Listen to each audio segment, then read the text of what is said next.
السادة الحضور، برجاء الالتزام بالمقاعد. ستبدأ الجلسة الافتتاحية الآن، وشكرا. Ladies and gentlemen, please remain seated. The opening session will begin now. Thank you.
COP27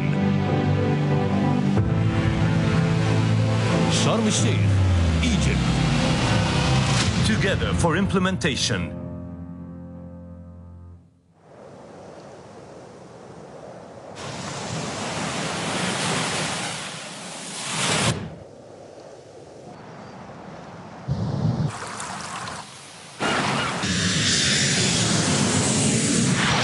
Welcome to Egypt.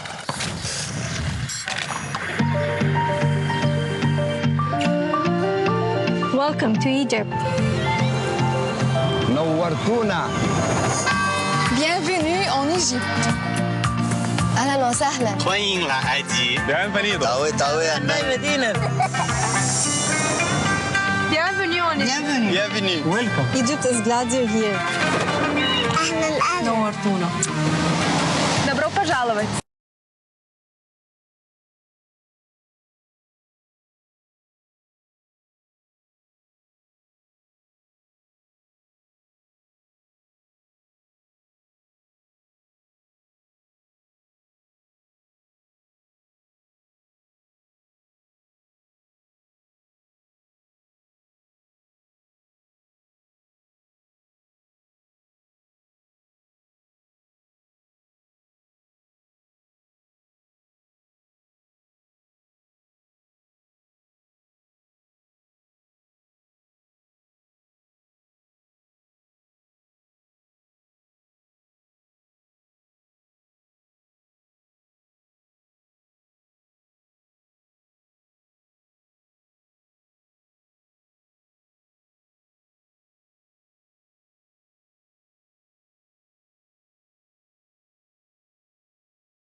ضيوف مصر الكرام، إن اجتماعكم اليوم للمشاركة في فعاليات هذه القمة إنما تؤكد على حرصكم الشديد لوضع حد للتغير المناخي والذي بات يؤثر في كل أشكال الحياة على هذا الكوكب.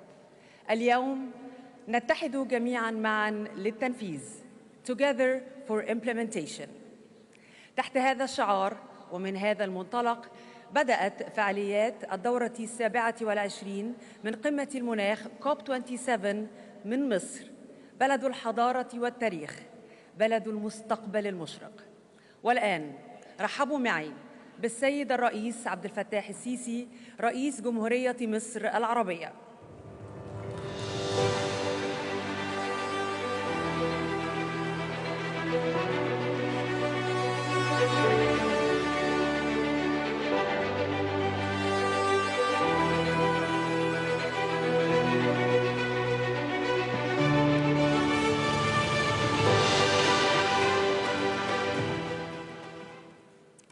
بسم الله الرحمن الرحيم. أصحاب الجلالة والفخامة والسمو، السيدات والسادة، بداية أود أن أرحب بكم جميعاً في مصر التي أود أن تعتبروها جميعاً بلداً ثانياً لكم، يسعده استضافتكم ويرحب بتواجدكم على أراضيه، ويهتم بالعمل معكم من أجل تعزيز قيم التعاون والعمل المشترك في شتى المجالات.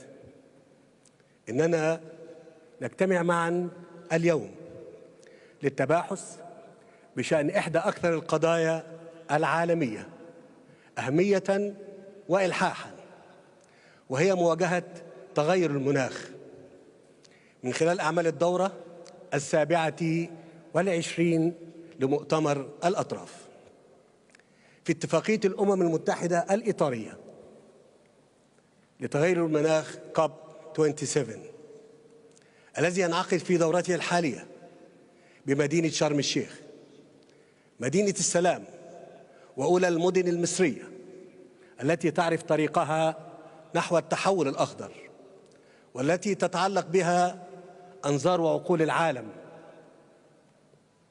لمتابعة وقائع مؤتمرنا وما سيسفر عنه من نتائج تساهم في تحول مصائر ملايين البشر نحو الأفضل، وفي خلق بيئة نظيفة ومستدامة ومناخ أكثر استجابة لمتطلبات الشعوب، وظروف مواتية للحياة والعمل والنمو دون إضرار بموارد عالمنا التي يتعين العمل على تنميتها واستثمارها وجعلها أكثر استدامة. إن الملايين اليوم تتابعنا كما تابعت قمتنا العام الماضي من نساء ورجال وشباب وأطفال، مزارعين وعمال وأصحاب أعمال، بشر من سائر أنحاء كوكبنا يشتركون في مصير واحد وهدف واحد، منهم من يتواجدون معنا هنا، ومنهم من هم خارج هذه القاعات وأمام الشاشات، يطرحون علينا أسئلة صعبة ولكنها ضرورية، أسئلة يتعين علينا أن نسألها لأنفسنا قبل أن توجه إلينا. هل نحن اليوم أقرب إلى تحقيق أهدافنا من عام مضى؟ هل استطعنا خلال عام منصرم أن نتحمل مسؤولياتنا كقادة للعالم في التعامل مع أخطر قضايا القرن وأشدها تأثيراً؟ والسؤال الأهم الذي يتعين أن نوجهه لأنفسنا: هل ما نطمح إلى تحقيقه من أهداف يقع في نطاق الممكن؟ بلا شك إنه ليس مستحيلاً، ولكن إذا توفرت الإرادة الحقيقية والنية الصادقة لتعزيز العمل المناخي المشترك، وترجمت ما يصدر عن اجتماعاتنا من نتائج إلى واقع ملموس. أثق في أنكم هنا اليوم من أجل الإجابة عن تلك الأسئلة والرد على شواغل الملايين حول العالم الذين يعانون الآن أكثر من أي وقت مضى من كوارث مناخية تتصارع وتيرتها وتزداد حدتها على نحو غير مسبوق يوما بعد يوم في شتى أنحاء كوكبنا، فما تلبث أن تنتهي كارثة في مكان ما حتى تبدأ أخرى في مكان آخر، مخلفة وراءها آلاف الضحايا والمصابين والنازحين، ومسببة خسائر مادية بالمليارات. وكأن العالم قد أصبح مسرحاً لعرض مستمر للمعاناة الإنسانية في أقصى صورها. وهنا علينا أن نتوقف لنطرح نحن على أنفسنا تساؤلاً ملحاً: أما آن لهذه المعاناة أن تنتهي؟ أصحاب الجلالة والفخامة والسمو، إن ما يحتاجه عالمنا اليوم لتجاوز أزمة المناخ الراهنة وللوصول إلى ما توافقنا عليه كأهداف في اتفاق باريس يتجاوز مجرد الشعارات والكلمات. إن ما تنتظره منا شعوبنا اليوم هو التنفيذ السريع والفعال والعادل. تتوقع منا شعوبنا خطوات حقيقية وملموسة نحو خفض الانبعاثات وبناء القدرة على التكيف مع تبعات تغير المناخ، وتوفير التمويل اللازم للدول النامية التي تعاني أكثر من غيرها من أزمة المناخ الراهنة. من هذا المنطلق فلقد حرصنا على تسمية هذه القمة قمة التنفيذ، وهو الهدف الذي يجب أن تتمحور حوله كافة جهودنا ومساعينا. وعلى الرغم من كافة التحديات التي واجهناها خلال الفترة الماضية ولا نزال نواجهها، فضلاً عن جميع العوامل التي أعلم أنها تلقي بظلال من الشك وعدم اليقين إزاء قدرتنا على الوصول إلى أهداف اتفاق باريس وحماية كوكبنا من مستقبل يصل فيه ارتفاع درجات الحرارة إلى 2.5 بل 3 درجات مئوية.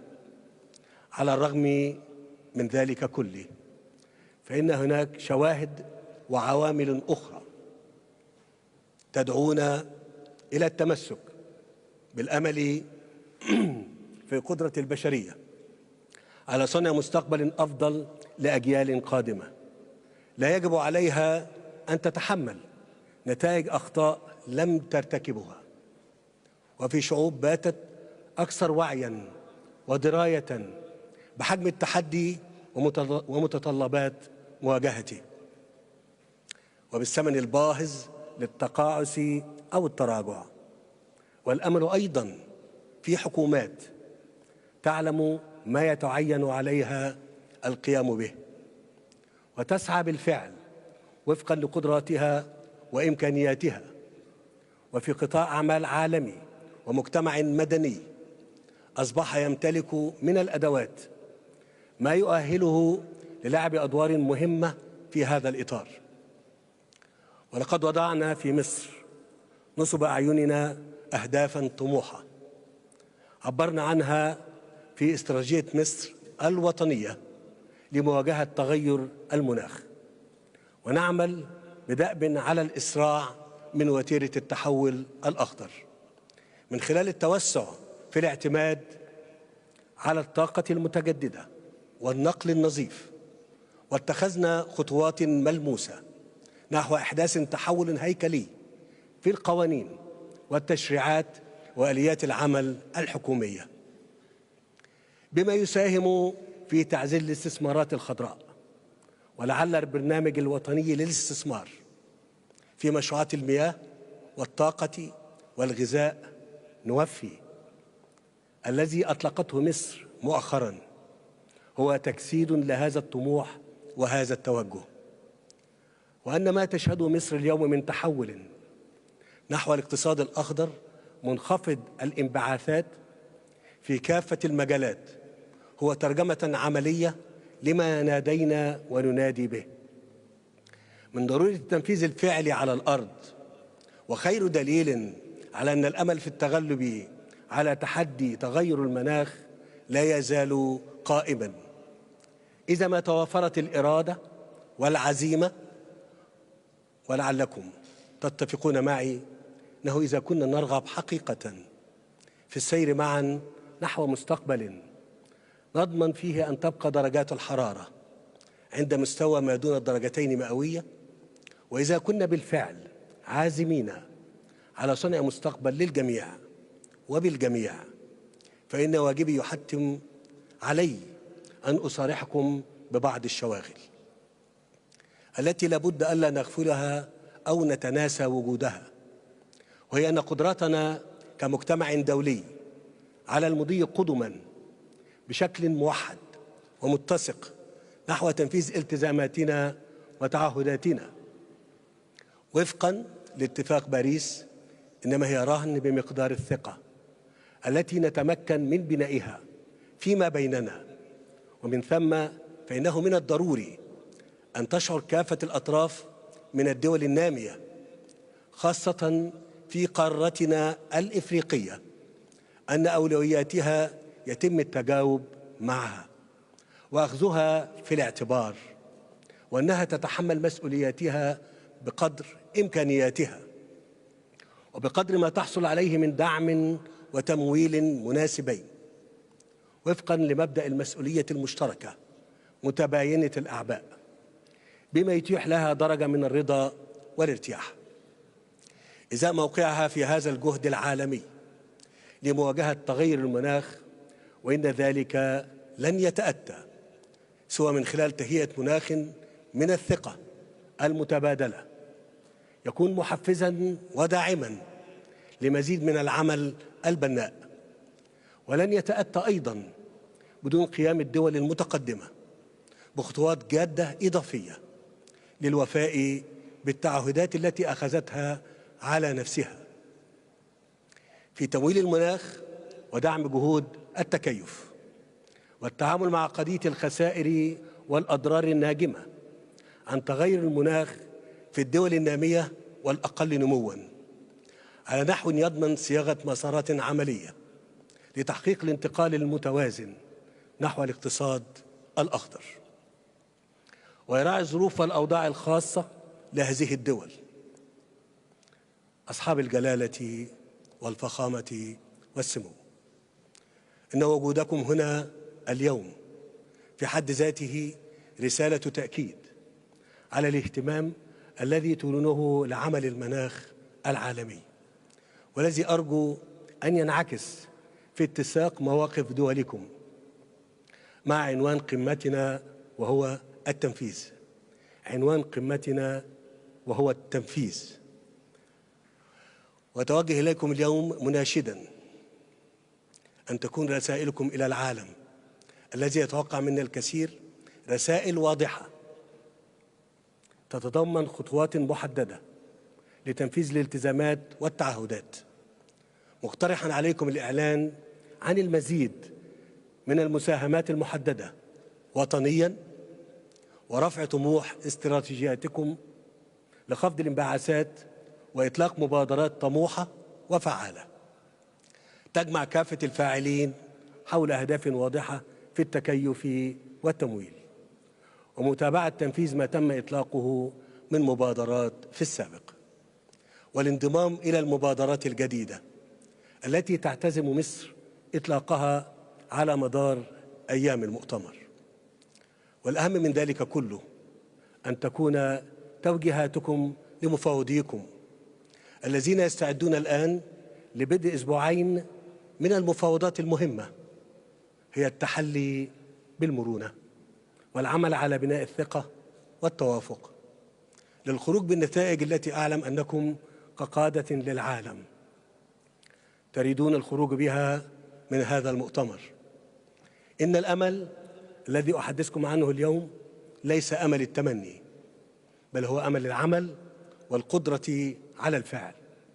لقد استطاعت الكثير من دولنا على مدار عام مضى أن تكون نماذج مضيئة لهذا العمل وهذه القدرة، ماضية نحو الأمام في تنفيذ تعهداتها والتزاماتها بالرغم من كافة الصعاب. وأنني أدعوكم من هنا أن نحتذي بهذه النماذج، وألا تسمح لأي عوامل أن تحد من عزيمتنا أو تضعف من قدرتنا على مواجهة تحدي تغير المناخ الذي لن يتراجع أو يتوقف دون تدخل منا. أصحاب الجلالة والفخامة والسمو، إن الوقت يداهمنا، ونهاية هذا العقد الحاسم باتت على بعد سنوات قليلة علينا أن نستغلها لنحسم خلالها هذه المعركة على النحو الذي نريده ونرتضيه. حان الوقت، وقت العمل والتنفيذ، لا مجال للتراجع أو التذرع بأي تحديات لتبرير ذلك، حيث أن فوات الفرصة هو إضاعة لإرث أجيال المستقبل من أبنائنا وأحفادنا. وأنني أثق في حكمتكم وفي إدراككم لهذه اللحظة المصيرية من عمر كوكبنا، وأعلم أننا جميعا أهل للمسؤولية الملقاة على عاتقنا لنمضي الآن معا نحو التنفيذ، ولا شيء غير التنفيذ. أشكركم وأتمنى لنا جميعا دورة موفقة وناجحة، والسلام عليكم ورحمة الله وبركاته.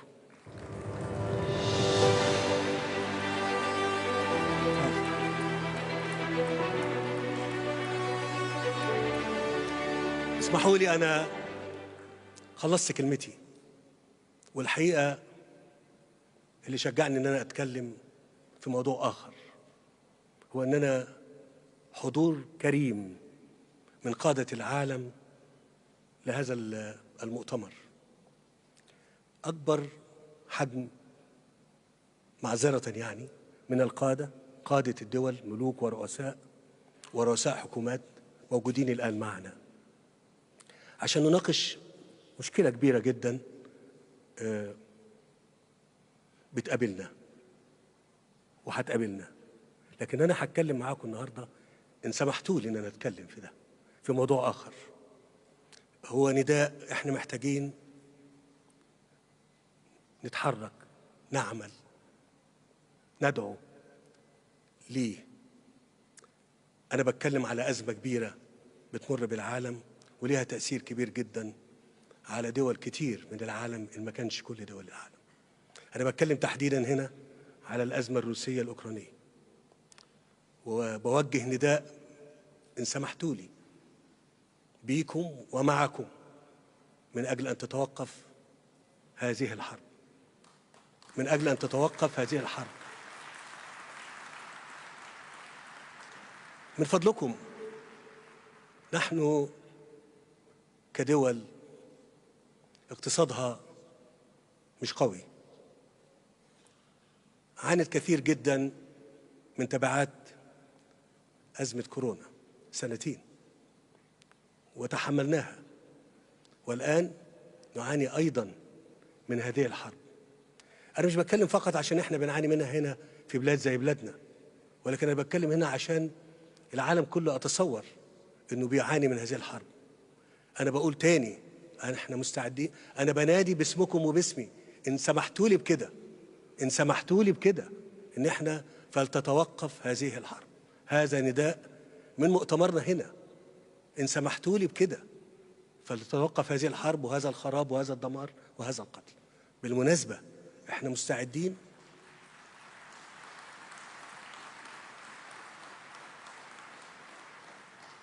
بالمناسبة أنا مستعد ومش للبحث عن دور، لا والله، ولكن من أجل العمل لإنهاء هذه الحرب. وأتصور إن كثير من القادة الموجودين يشاركون الرأي ده. إحنا مستعدين نتحرك إذا كان ده ممكن لإيقاف هذه الحرب.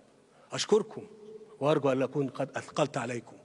مرحبا بكم في مصر في شرم الشيخ، والسلام عليكم ورحمة الله وبركاته.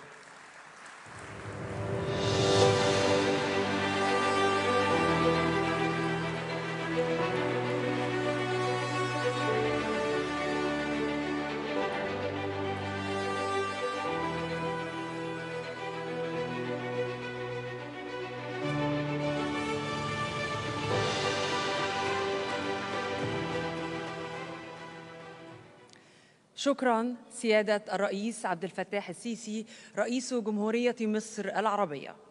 والآن رحبوا معي بالسيد أنطونيو غوتيريش الأمين العام للأمم المتحدة.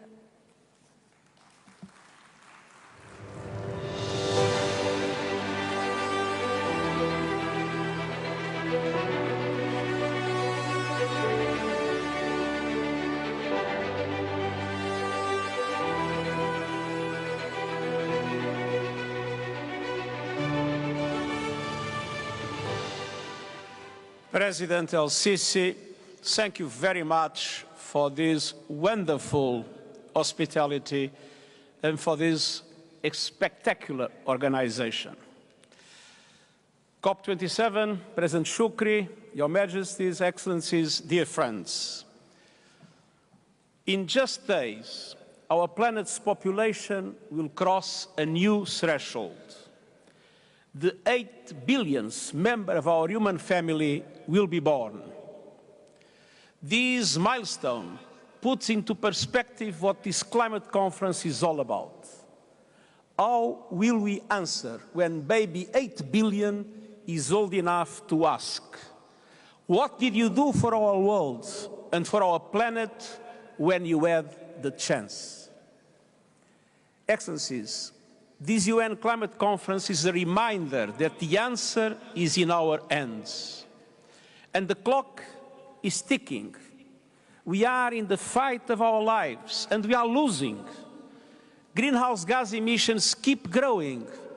Global temperatures keep rising. And our planet is fast approaching tipping points that will make climate chaos irreversible. We are on a highway to climate hell, with our foot still on the accelerator. The war in Ukraine, other conflicts have caused so much bloodshed and violence and had dramatic impacts all over the world. But we cannot accept that our attention is not focused on climate change. We must, of course, work together to support peace efforts and end the tremendous suffering. But climate change is on a different timeline and a different scale. It is a defining issue of our age. It is the central challenge of our century.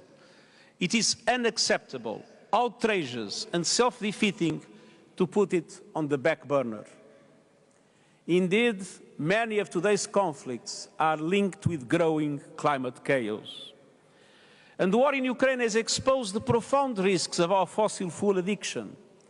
And today's crisis cannot be an excuse for backsliding or greenwashing. If anything, they are a reason for greater urgency, stronger action, and effective accountability. Excellencies, human activity is the cause of the climate problem, so human action must be the solution. Action to re-establish ambition, and action to rebuild trust, especially between North and South. The science is clear. Any hope of limiting temperature rise to 1.5 degrees means achieving global net zero emissions by 2050. But that 1.5 degree goal is on life support, and the machines are rattling. We are getting dangerously close to the point of no return. And to avoid that dire fate, all G20 countries must accelerate their transition now in this decade. Developed countries must take the lead, but emerging economies are also critical to bending the global emissions curve. Last year in Glasgow, I called for coalitions of support for high-emitting emerging economies to accelerate the transition from coal towards renewables. We are making progress with the Just Energy Transition partnerships, but much more is needed. And that is why at the beginning of COP27, I'm calling for a historic pact between developed and developing economies, and especially developed and emerging economies, a climate solidarity pact. A pact in which all countries make an extra effort to reduce emissions this decade in line with the 1.5-degree goal. A pact in which wealthier countries and international financial institutions provide financial and technical assistance to help emerging economies speed their own renewable energy transition. A pact to independence on fossil fuels and the building of new coal plants, phasing out coal in OECD countries by 2030 and everywhere else by 2040. A pact that will provide universal, affordable, sustainable energy for all. A pact in which developed and emerging economies unite around a common strategy and combine capacities and resources for the benefit of humankind. The two largest economies, the United States and China, have a particular responsibility to join efforts to make this pact a reality. And this is our only hope of meeting our climate goals. Humanity has a choice: cooperate or perish. It is either a climate solidarity pact or a collective suicide pact. Excellences, nous avons aussi désespérément besoin du progrès en matière d'adaptation afin de renforcer la résilience face aux perturbations climatiques d'aujourd'hui et à venir. Aujourd'hui, environ 3,5 milliards de personnes vivent dans des pays hautement vulnérables aux impacts climatiques. À Glasgow, les pays développés ont promis de doubler leur soutien à l'adaptation pour atteindre 40 milliards de dollars par an d'ici 2025. Nous avons besoin d'une feuille de route sur la manière dont cela sera mis en œuvre. Et nous devons reconnaître qu'il ne s'agit que d'une première étape. Les besoins en matière d'adaptation devraient dépasser les 300 milliards de dollars par an d'ici 2030. La moitié du financement climatique devrait être consacrée à l'adaptation. Et les institutions financières internationales et les banques multilatérales de développement doivent changer leur modèle économique et faire leur part pour augmenter le financement des mesures d'adaptation et servir de levier pour mobiliser davantage de financement privé au service de l'action climatique.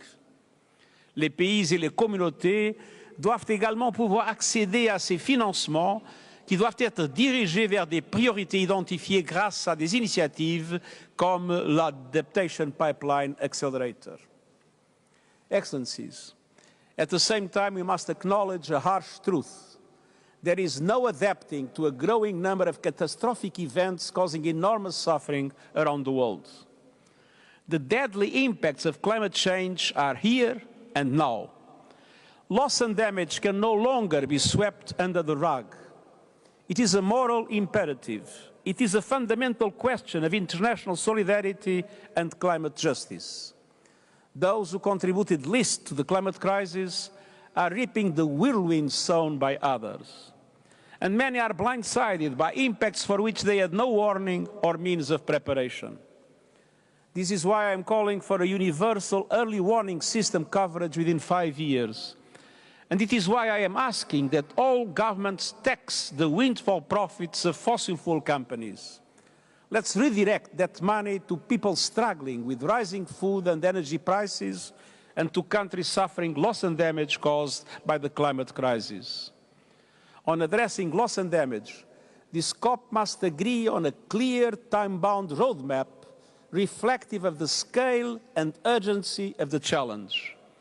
And this roadmap must deliver effective institutional arrangements for financing. Getting concrete results on loss and damage is a litmus test of the commitment of the governments to the success of COP27. Excellencies and friends, the good news is that we know what to do, and we have the financial and technological tools to get the job done. It is time for nations to come together for implementation. It is time for international solidarity across the board. Solidarity that respects all human rights and guarantees a safe space for environmental defenders and all actors in society to contribute to our climate response. Let's not forget that the war on nature is itself a massive violation of human rights. We need all hands on deck for faster, bolder climate action. A window of opportunity remains open, but only a narrow shaft of light remains. The global climate fight will be won or lost in this crucial decade on our watch. And one thing is certain, those that give up are sure to lose. So let's fight together and let's win for the 8 billion members of our human family and for generations to come. Thank you.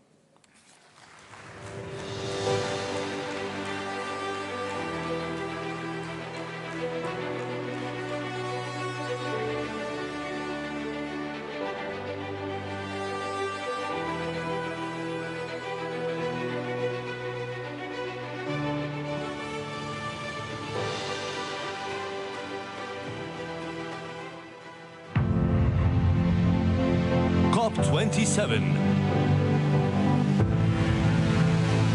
Sharm el-Sheikh, Egypt. Together for implementation.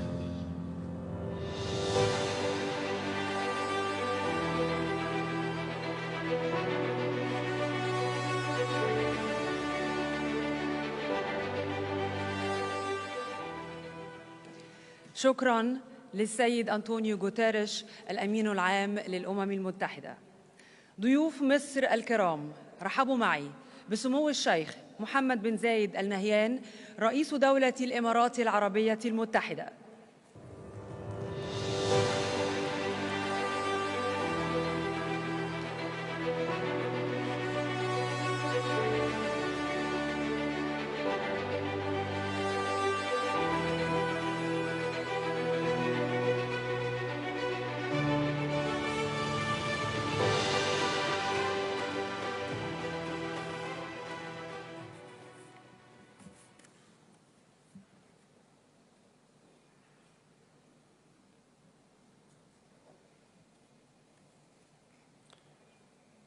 فخامة الرئيس، الصديق العزيز عبد الفتاح السيسي، أصحاب الجلالة والفخامة والسمو والمعالي، السيد رئيس المؤتمر، السيدات والسادة، بداية فخامة الرئيس نحن معك فيما صرحت به. نحن نحتاج إلى سلام، نحتاج إلى حوار، ونحتاج إلى وقف الحرب. أود بداية أن أشكر جمهورية مصر العربية الشقيقة وكذلك الأمانة العامة لاتفاقية الأمم المتحدة الإطارية بشأن تغيير المناخ على تنظيم واستضافة الدورة 27 من مؤتمر الأطراف.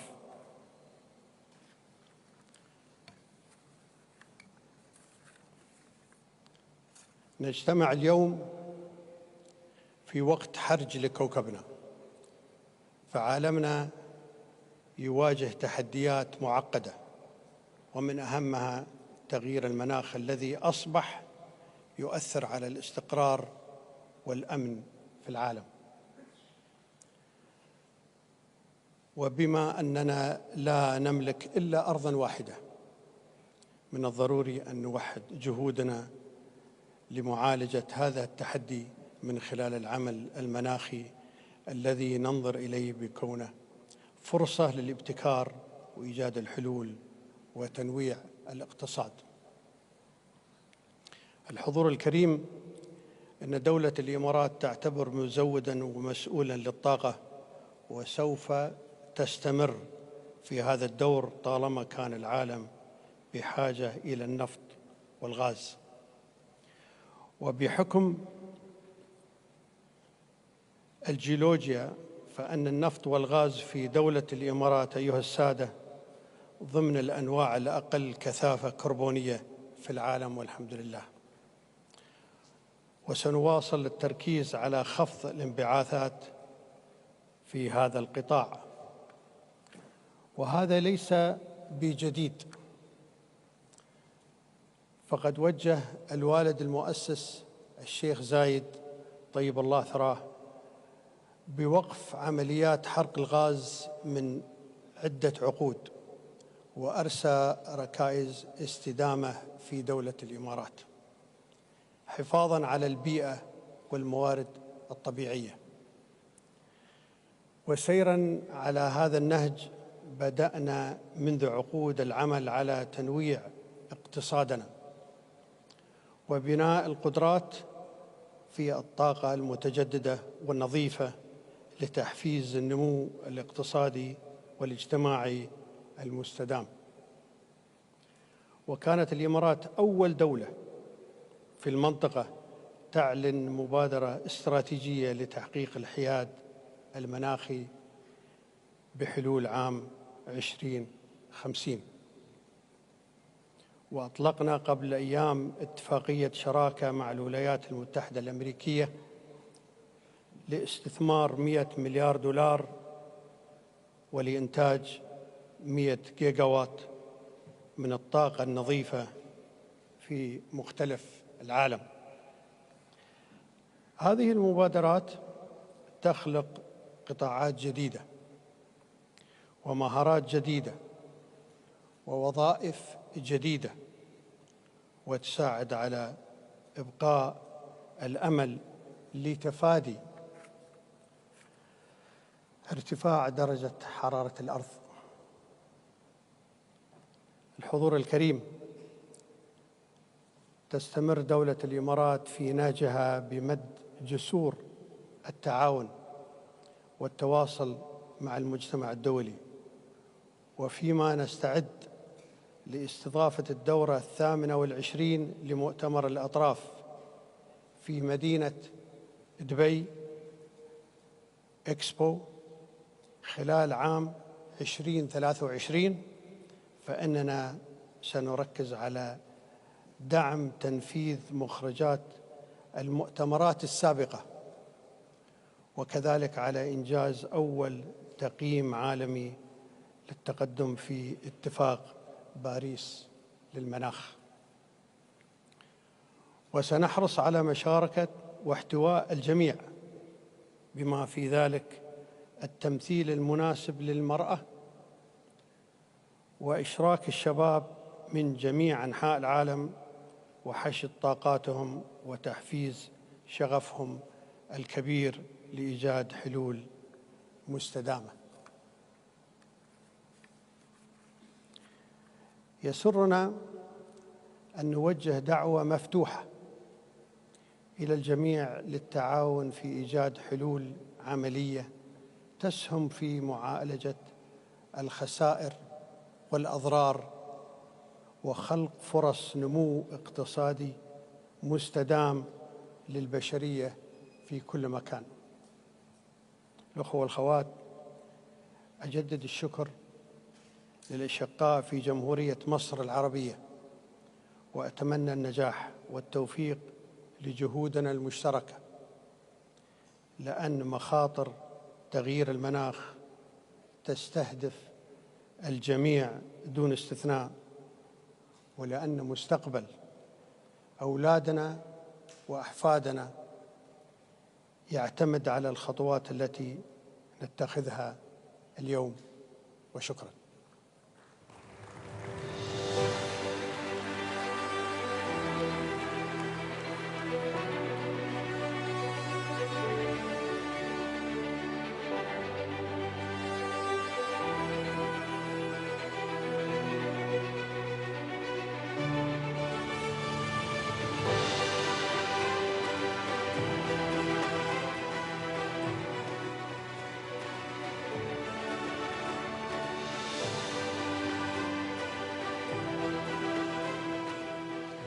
شكراً سمو الشيخ محمد بن زايد آل نهيان رئيس دولة الإمارات العربية المتحدة.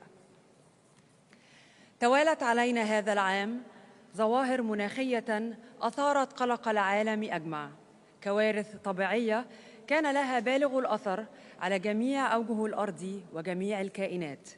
تتابعت تحذيرات الطبيعة سريعة ومتلاحقة، جاءت كلها في عام واحد.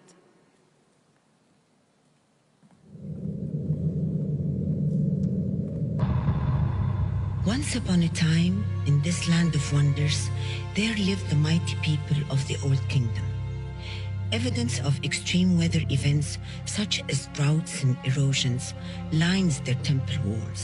The arid weather caused a decline in crop yield and a squabble over resources, challenging every element of ancient Egyptian life and rattling every emotion. في عام واحد كوارث طبيعية لا حصر لها. The number of weather-related disasters has increased fivefold. Hundreds of thousands of people across 5 provinces have been left without power. Today's IPCC report. I am confusion.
Président Abdel Fattah al-Sisi, pour votre aimable invitation et l'accueil convivial qui nous est réservé en terre égyptienne, parée de sa belle identité arabo-africaine et de son charme maritime. Tout a été dit sur l'état d'urgence climatique qui nous réunit ici. Les études scientifiques ont alerté plus d'une fois et nous vivons au quotidien les manifestations extrêmes des dérèglements climatiques. Plus que jamais, il faut agir pour sauver la planète par la mise en œuvre de l'accord de Paris sur le climat. L'Afrique y est engagée avec le projet de la Grande Muraille verte en cours d'exécution qui regroupe 11 pays africains de la zone sahélo-saharienne. Et ceci autour d'activités de restauration des terres et d'activités de reboisement et de création d'activités agro-silvopastorales.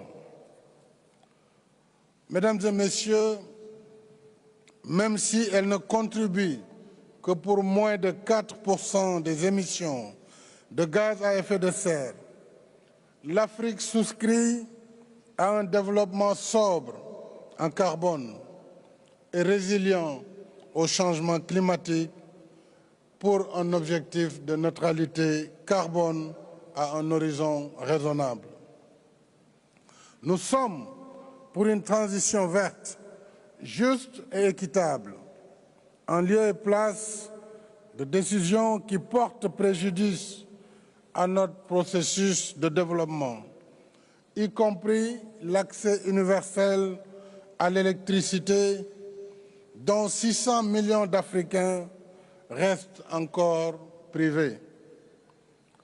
Je rappelle qu'avec la forêt du bassin du Congo, notre continent abrite également un quart de ce qui reste encore des forêts tropicales, offrant à la planète un de ses rares poumons verts, refuge de biodiversité qui contribue à la séquestration du carbone. Able to sequester carbon. We need to move ahead to adapt to climate change. We are certainly bearing the brunt and the cost of this. We are developing green development, and very often we use debt to do this. The implementation of adaptation is something that should be funded by grants and donations as per agreed conventions. We have our adaptation fund, and we have partner countries, and together in September last, we launched a call for action to implement the program to speed up adaptation in Africa. And I'd very much like to publicly thank European states here and the foundation who were partners, who contributed to the tune of 90 million euros for that, to give us, it's a leverage in that we have been able to use in order to get adaptation funds. Accumulated funding for adaptation anticipated before 2030 will unfortunately account for less than a quarter of the estimated needs that Africa has as part of their NDCs nationally. Sharm el-Sheikh, I believe, both for developed and developing countries, offers us an opportunity to either make history or, if you like, be a victim of history. Make history by shouldering and honoring our commitments, including the 100 billion commitment to support adaptation efforts for developing countries. And it is, I have to say, hard to see this being entirely implemented. Being a victim of history, simply bearing the brunt of history, because we don't share our responsibilities. There have to be shared and differentiated responsibilities whereby those who pollute the most should pay the most in order to get our planet off this track of climate crisis. We have come as Africans to Sharm el-Sheikh in order to save our planet. We are determined to make history rather than simply be victims, passive onlookers of history. Together with our partners, we will do all we can to ensure that the Sharm el-Sheikh COP is not simply a business as usual, bearing in mind, and we've just seen the video, how this hangs over our humanity, but act for future generations as well as current generations. We cannot stay within the realm of promises, but have to move to action to solve and save our planet, our common home. Thank you.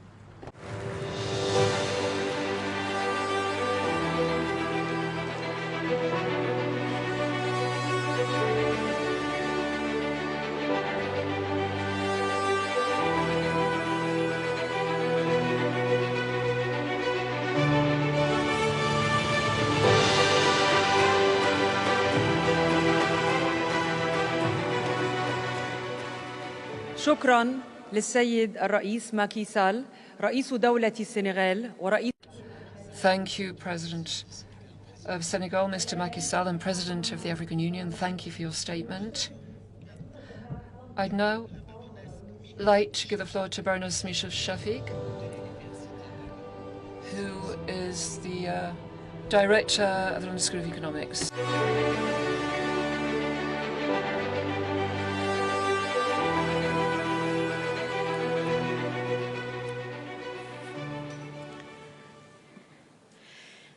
I am honored to speak here today in the country of my birth, a country that has been the cradle of human civilization for millennia, on a topic that will determine the future of human civilization and whether it lasts for more millennia.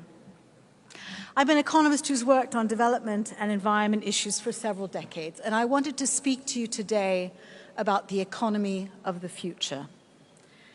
But before doing that, let me start with a story from the past. Over 3,000 years ago, a different kind of climate change, not caused by greenhouse gases, but by volcanic eruptions, changed weather patterns in the world, resulting in persistent droughts that caused famines and political unrest in ancient Egypt. The pharaohs of the Ptolemaic dynasty, such as Cleopatra, went to great lengths to adapt, transferring grain from productive regions to drought-plagued areas, opening up grain stores, crossbreeding cattle to develop heat-resistant animals, and providing tax relief. These foresighted efforts by the pharaohs managed to prolong the Egyptian empire for a half a century more. But ultimately, one of the greatest empires that the world has ever seen collapsed because of the effects of climate change. The difference between then and now is that we are the cause of today's climate change, and we have the means to stop it by changing our economy. So what could the economy of the future look like? We have a choice. It could be one based on familiar technologies, markets, and institutions. We could continue with polluted air and water, where our children suffer from respiratory diseases and 8 to 10 million people die each year from air pollution. where our economies are struck by frequent shocks caused by unpredictable weather changes, which cause catastrophic losses, where people have to move across borders as their livelihoods are destroyed by rising sea levels, persistent droughts, and rising temperatures, and one where the natural world continues to diminish. I can also paint a very different picture of the economy of the future, one in which we make the needed investments and create cities in which we can move and live and breathe and thrive, one in which the food we eat regenerates the earth rather than depletes it, where our economies continue to grow, and especially in poor countries, livelihoods and living standards continue to improve, but where this growth is greener, more stable, and where human well-being is enhanced by supporting and protecting nature and the ecosystems on which all life depends. Just as we had an industrial revolution that transformed our economies in the 19th century, and a green revolution which transformed agriculture in the 20th century, we need a green industrial revolution in the 21st centuries that makes our economies more sustainable. That low-carbon economy is one where there are huge opportunities for innovation and new technologies and a more attractive way of life. So how do we get this economy of the future? We know it will take a great deal of investment. Meeting the climate goals of the Paris Agreement requires investment on the scale of about $4 to $6 trillion per year globally. We know we are in difficult economic times with war, recession, and inflation. Where will the money come from for this new investment? In tough times, we need to use our limited resources most efficiently. And given the history of climate change, we need an appropriate balance between responsibility and resources. And as we learned during the COVID pandemic, when we try and tackle global problems from national silos, it is more expensive and less effective. So we need to do this together. Public sector investment will play a key role in many parts, particularly in the advanced economies. Despite current fiscal constraints, these investments can be financed because they will generate positive returns. For developing countries, many of which face high debt burdens and a high cost of capital, we need to enable the multilateral development banks to massively increase concessional finance to make clean investment cheaper than dirty ones. The actions needed are laid out very clearly in the report of the independent high-level expert group on climate finance chaired by Vera Songway and Nick Stern that will be launched this week. Lending by the multilateral development banks needs to increase at least threefold, supported by more capital and more imaginative ways of using their balance sheets, as has been recently suggested in a report to the G20. This lending needs to be supported so that the big emitters are compensated for incurring costs for producing global public goods, and so that adaptation funding is provided on generous terms for vulnerable countries where loss and damage is high. Such an approach would accelerate the green industrial and agricultural revolution using the most efficient financing channels we have for the world as a whole. And of course, the private sector has an important role to play. Governments can de-risk the regulatory environment by providing clear policy frameworks and guarantees. Development banks can provide platforms that crowd in private finance, creating leverage or sharing risks around first losses and frontier projects. And all sources of financing need to play their part at this moment to stretch beyond their comfort zones if we're going to make progress at the scale and speed that we need.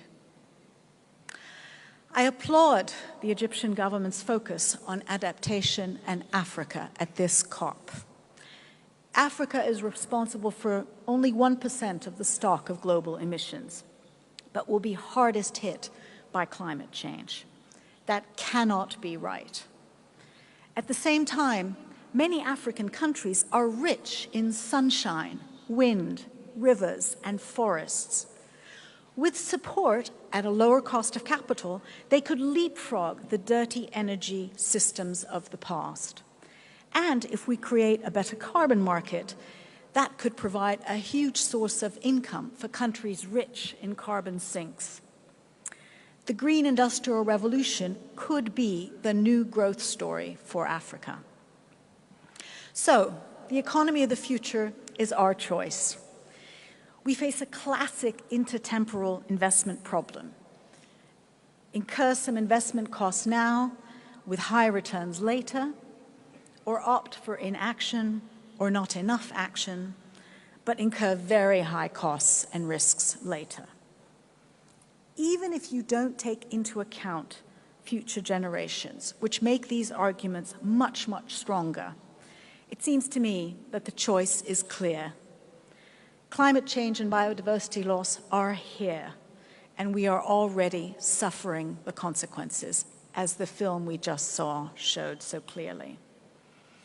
Unlike the pharaohs, we can overcome this climate change by choosing a different economy for the future. Thank you very much.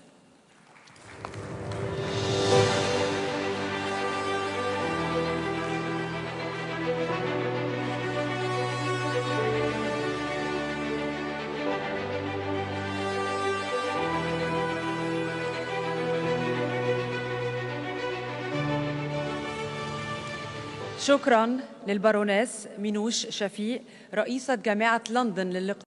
I would like to thank Baroness Minouche Shafik of the London School of Economics. Young people are the force behind the future, and they offer humanity a bright future. We will now listen to a young lady who has adopted a cause on behalf of all of humanity and has worked to fight climate change herself. I would like to give the floor to Ms. Leah Namugerwa, a climate activist from Uganda.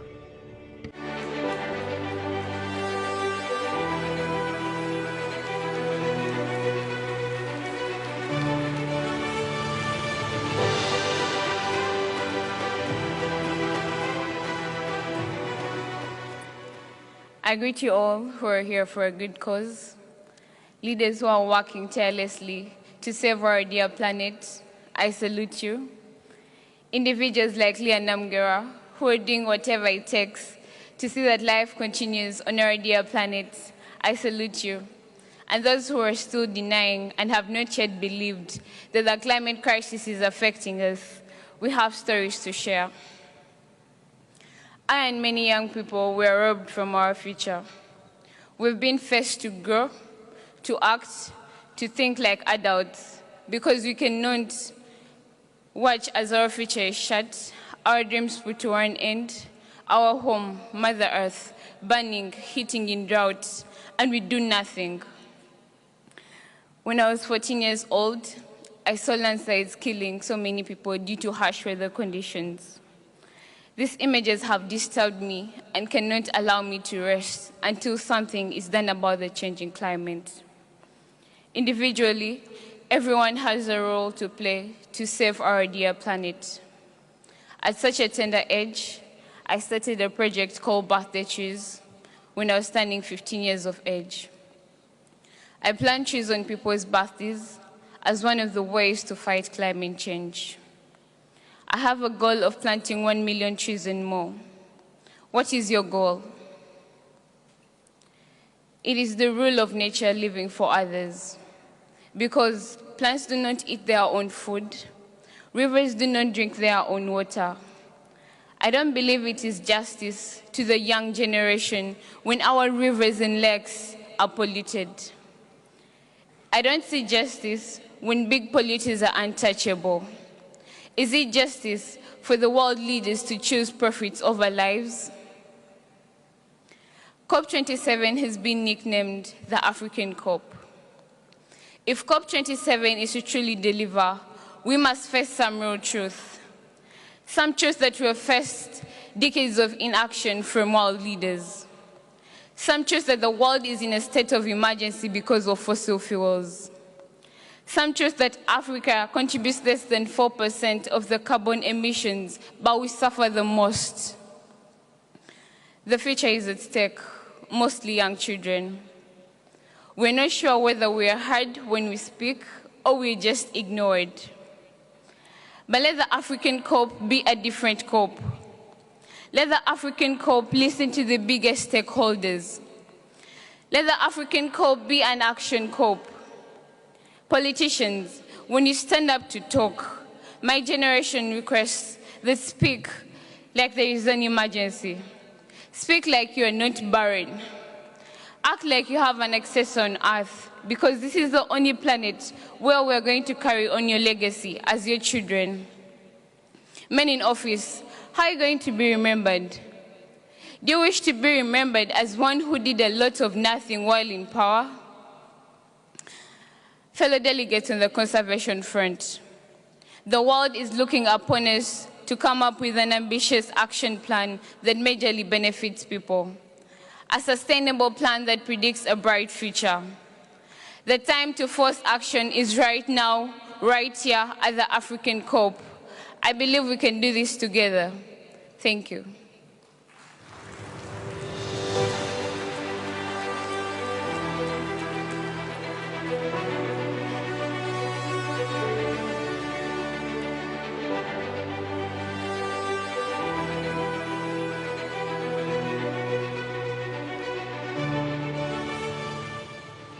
شكراً ليا ناموغيرا ناشطة المناخ من أوغندا. I would like to thank Ms. Leah Namugewa, climate activist from Uganda. Dear hosts, ladies and gentlemen, I would now like to welcome the 2007 Nobel Prize winner, fighter for the climate and for Earth, former Vice President of the United States, Mr. Al Gore.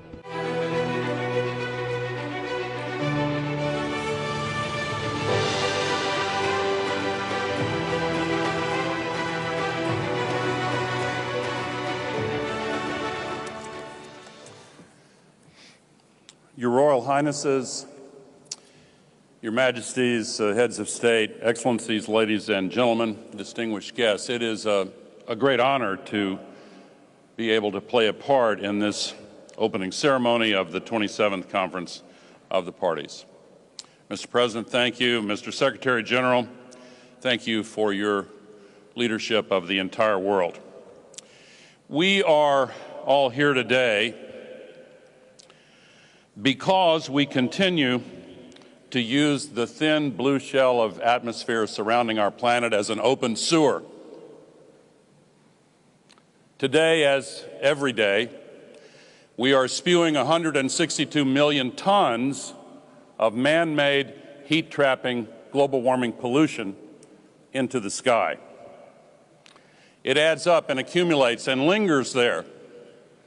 On average, each molecule lingers 100 years, and the accumulated amount now traps as much extra heat as would be released by 600,000 Hiroshima-class atomic bombs exploding every day on our planet. That's why we're seeing these disasters. And the pattern is very clear. It's getting steadily worse. We have a credibility problem, all of us. We're talking, and we're starting to act, but we're not doing enough. It is a choice to continue this pattern of destructive behavior. We have other choices. In my faith tradition, I learned a teaching that is common to all three of the Abrahamic religions, that God has set before humanity a choice between blessings and curses, between life and death. We face that choice today. We can continue the culture of death that surrounds our addiction to fossil fuels by digging up dead life forms from eons ago and burning them recklessly in ways that create more death, including 8.7 million people every year that die from the air pollution, principally caused by the burning of fossil fuels.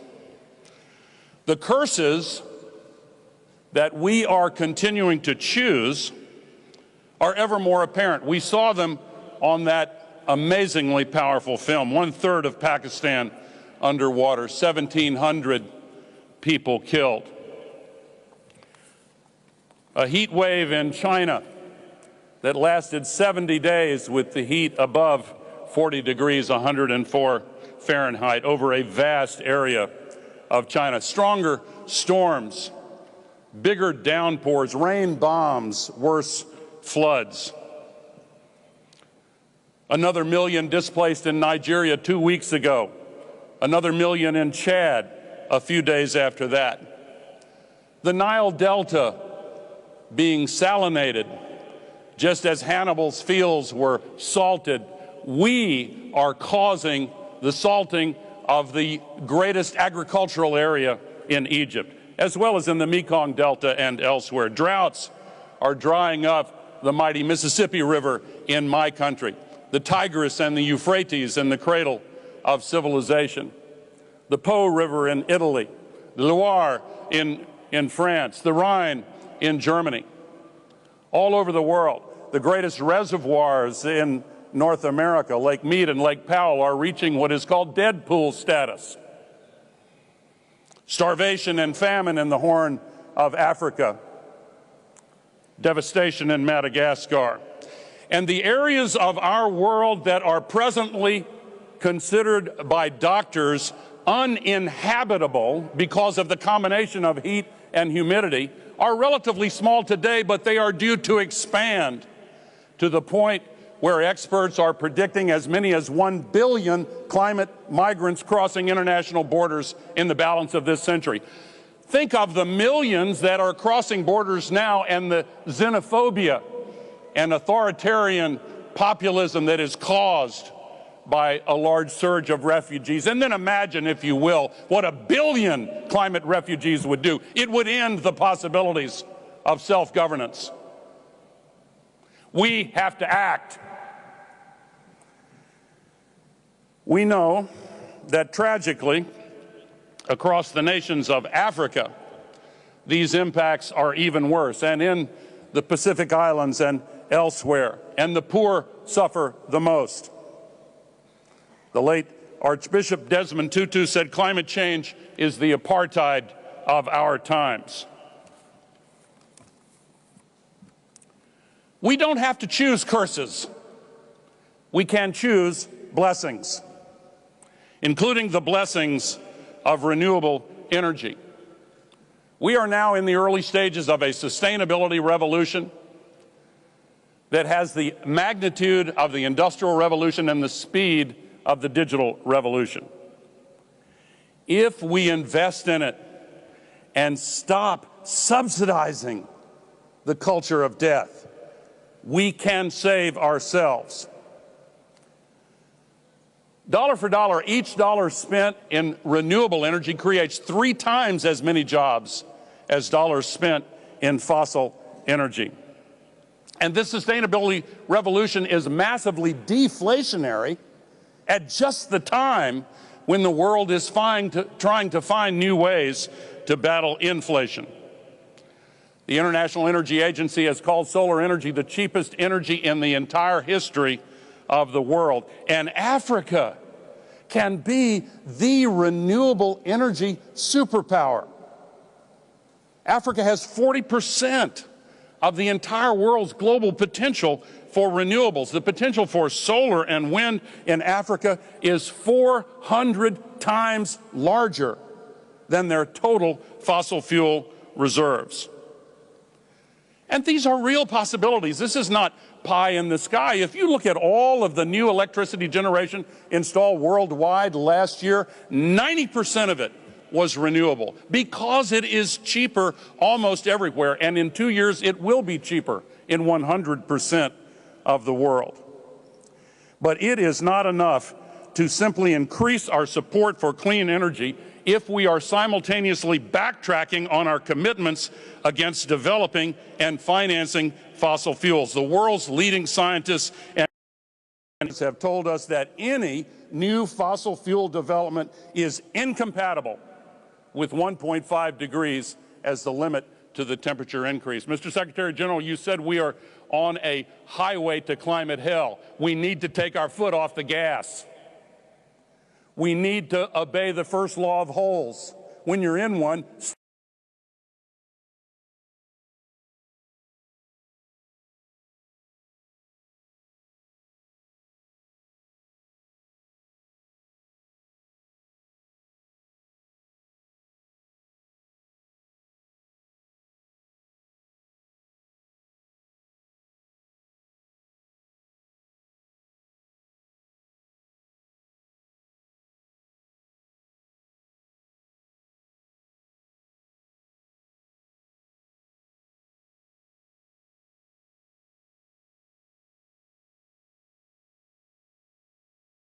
by the cruel and evil war launched by Russia in Ukraine as an excuse for locking in long-term commitments to even more dependence and addiction on fossil fuels. We have to move beyond the era of fossil fuel colonialism.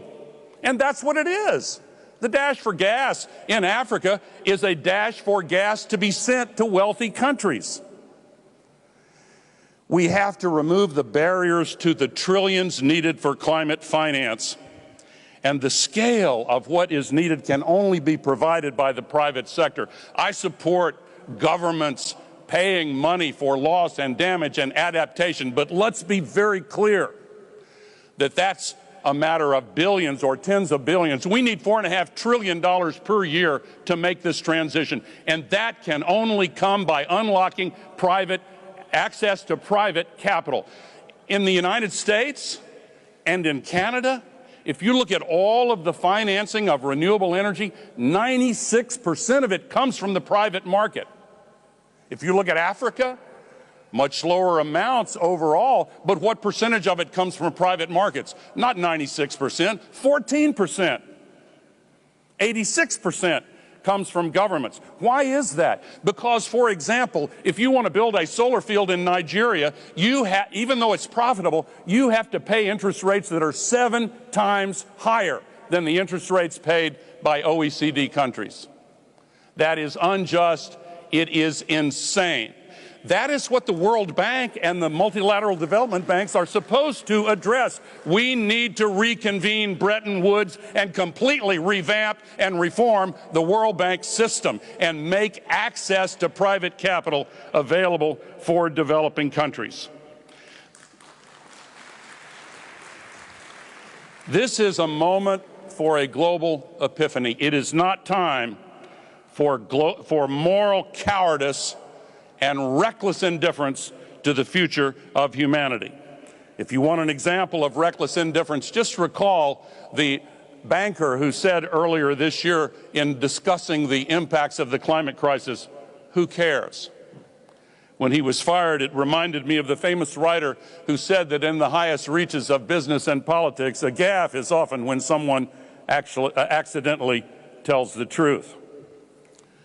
The truth is that all of us have limitations and weaknesses and vulnerabilities, but as human beings, we also have the God-given ability to rise above those limitations. The greatest leader of my country, Abraham Lincoln, once said, "The occasion is piled high with difficulty, and we must rise with the occasion." As our case is new, we must think anew and act anew. We must disenthrall ourselves, and then we shall save our country, and that is the way we can save our world. More is needed, but we have the basis for hope. Just days ago, the people of Brazil chose to stop the destruction of the Amazon. Earlier this year, the people of Australia chose to start leading the renewable energy revolution. Earlier this year, the people of my country chose leaders who enacted at long last the biggest and most ambitious climate legislation in the history of the world. The world has passed and enacted the Kigali Amendment. We have the basis for hope. If we actually do reach true net zero, the scientists tell us temperatures will stop going up with a lag time of as little as 3 to 5 years. And if we stay at true net zero, half of all of the man-made CO2 will fall out of the atmosphere in as little as 25 to 30 years. But we have to choose blessings instead of curses. We have to choose life over death. If we are truly to make this COP the one that drives implementation of the pledges made in Glasgow, we must equip ourselves with every tool and resource to facilitate our path to true net zero and work together to drive impact and increase accountability. I want to applaud the Secretary General for making transparency around these net zero goals a priority. And I'm proud that 2 days from now, Climate Trace, a nonprofit coalition of artificial intelligence experts and data scientists and researchers and NGOs, will announce the first inventory of site-specific facility sources of greenhouse gas pollution, the most detailed inventory ever assembled that can be used to identify exactly where all this pollution is coming from. There is a path that we can make from here to a future with hope. As a final point, I started by saying that we have a credibility problem, but we also have the ability to address it. And if anyone doubts that we can summon the political will to do what is necessary and to save our future, always remember that political will is itself a renewable resource. Thank you.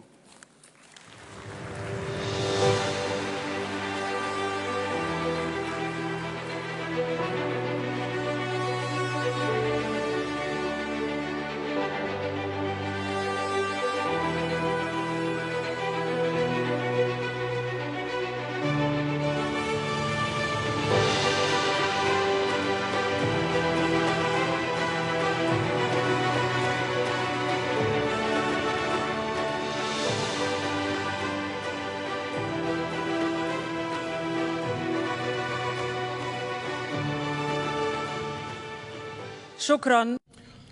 Thank you, Mr. Former Vice President of the United States, Al Gore. Peace Nobel Prize laureate. Now, please allow me to call on Ms. Veronica Eyring of the University of Bremen.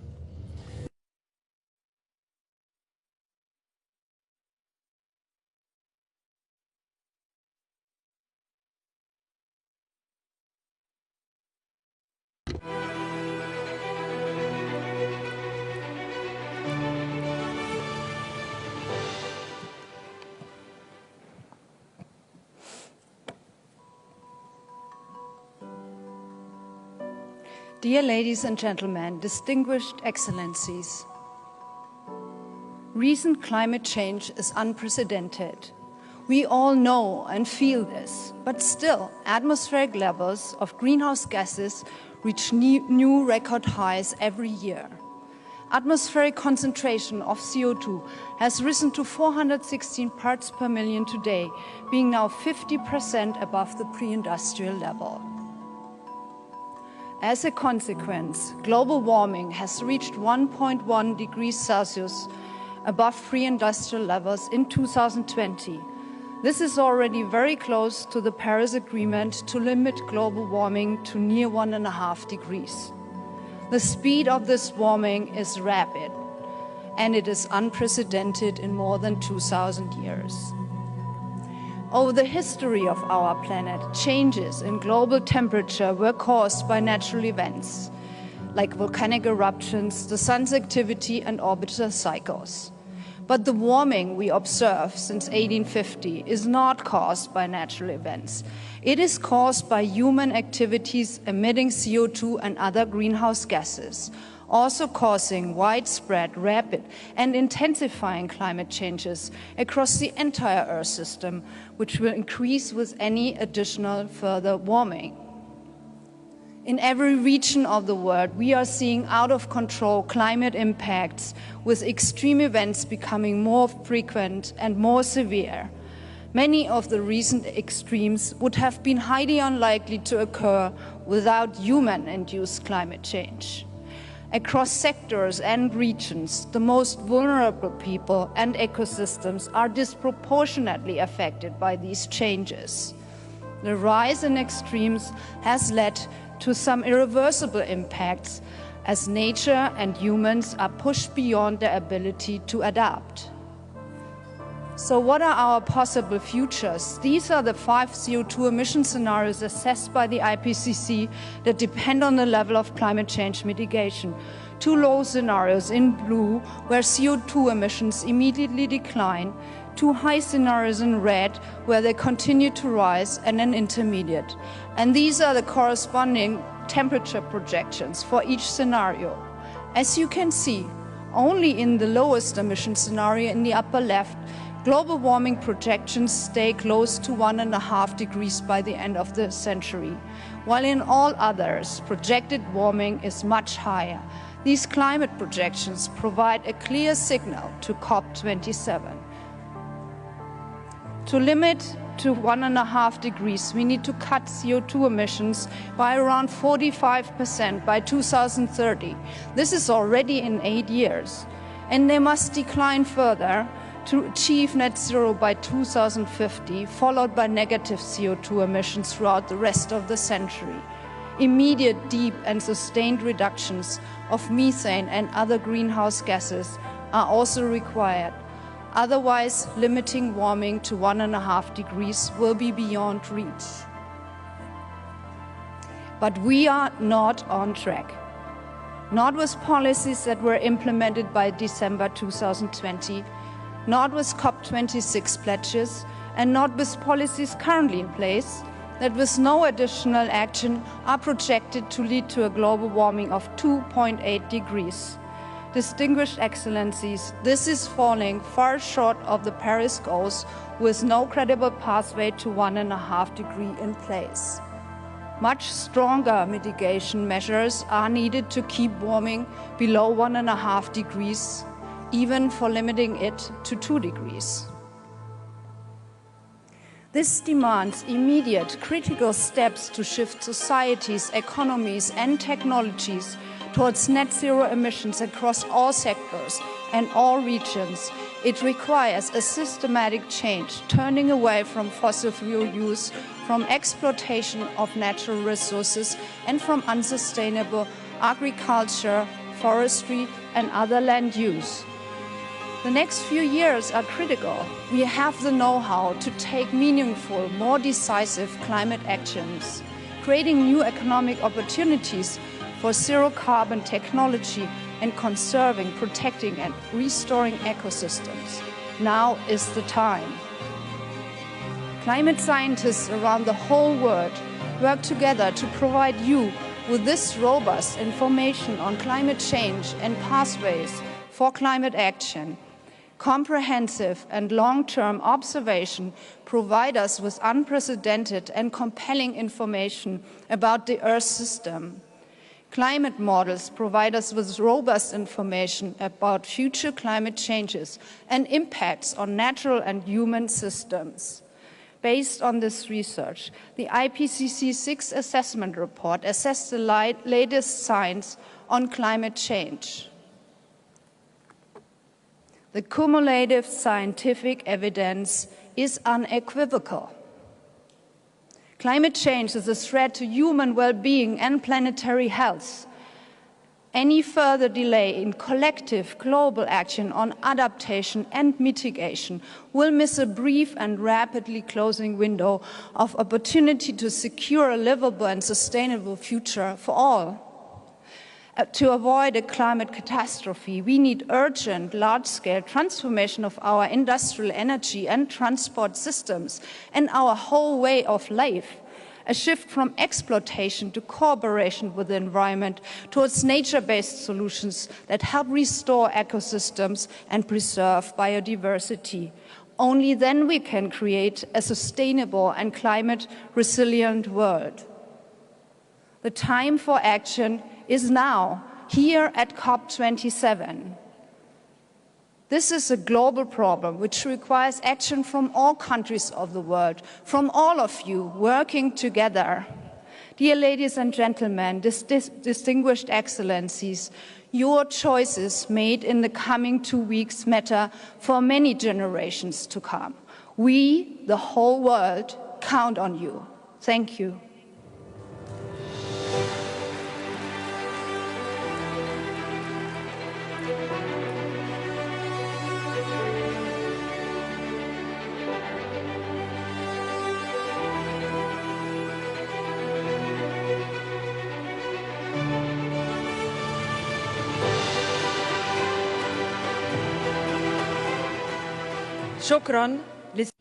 Thank you, Ms. Veronica Eyring, head of the Assessment and Analysis of the Earth Ecosystem at the University of Bremen. And now, please welcome with me Ms. Mia Mottley, the Prime Minister of Barbados.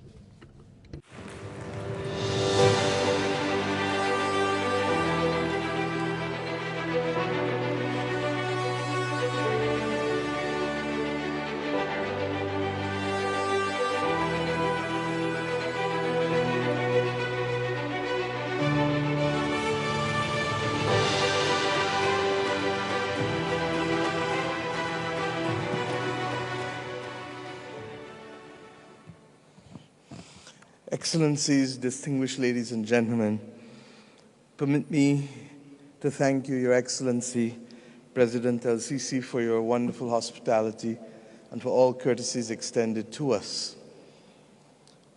And I want to congratulate Simon Steele, a son of the Caribbean, of whom we're very proud in his new role as Executive Director.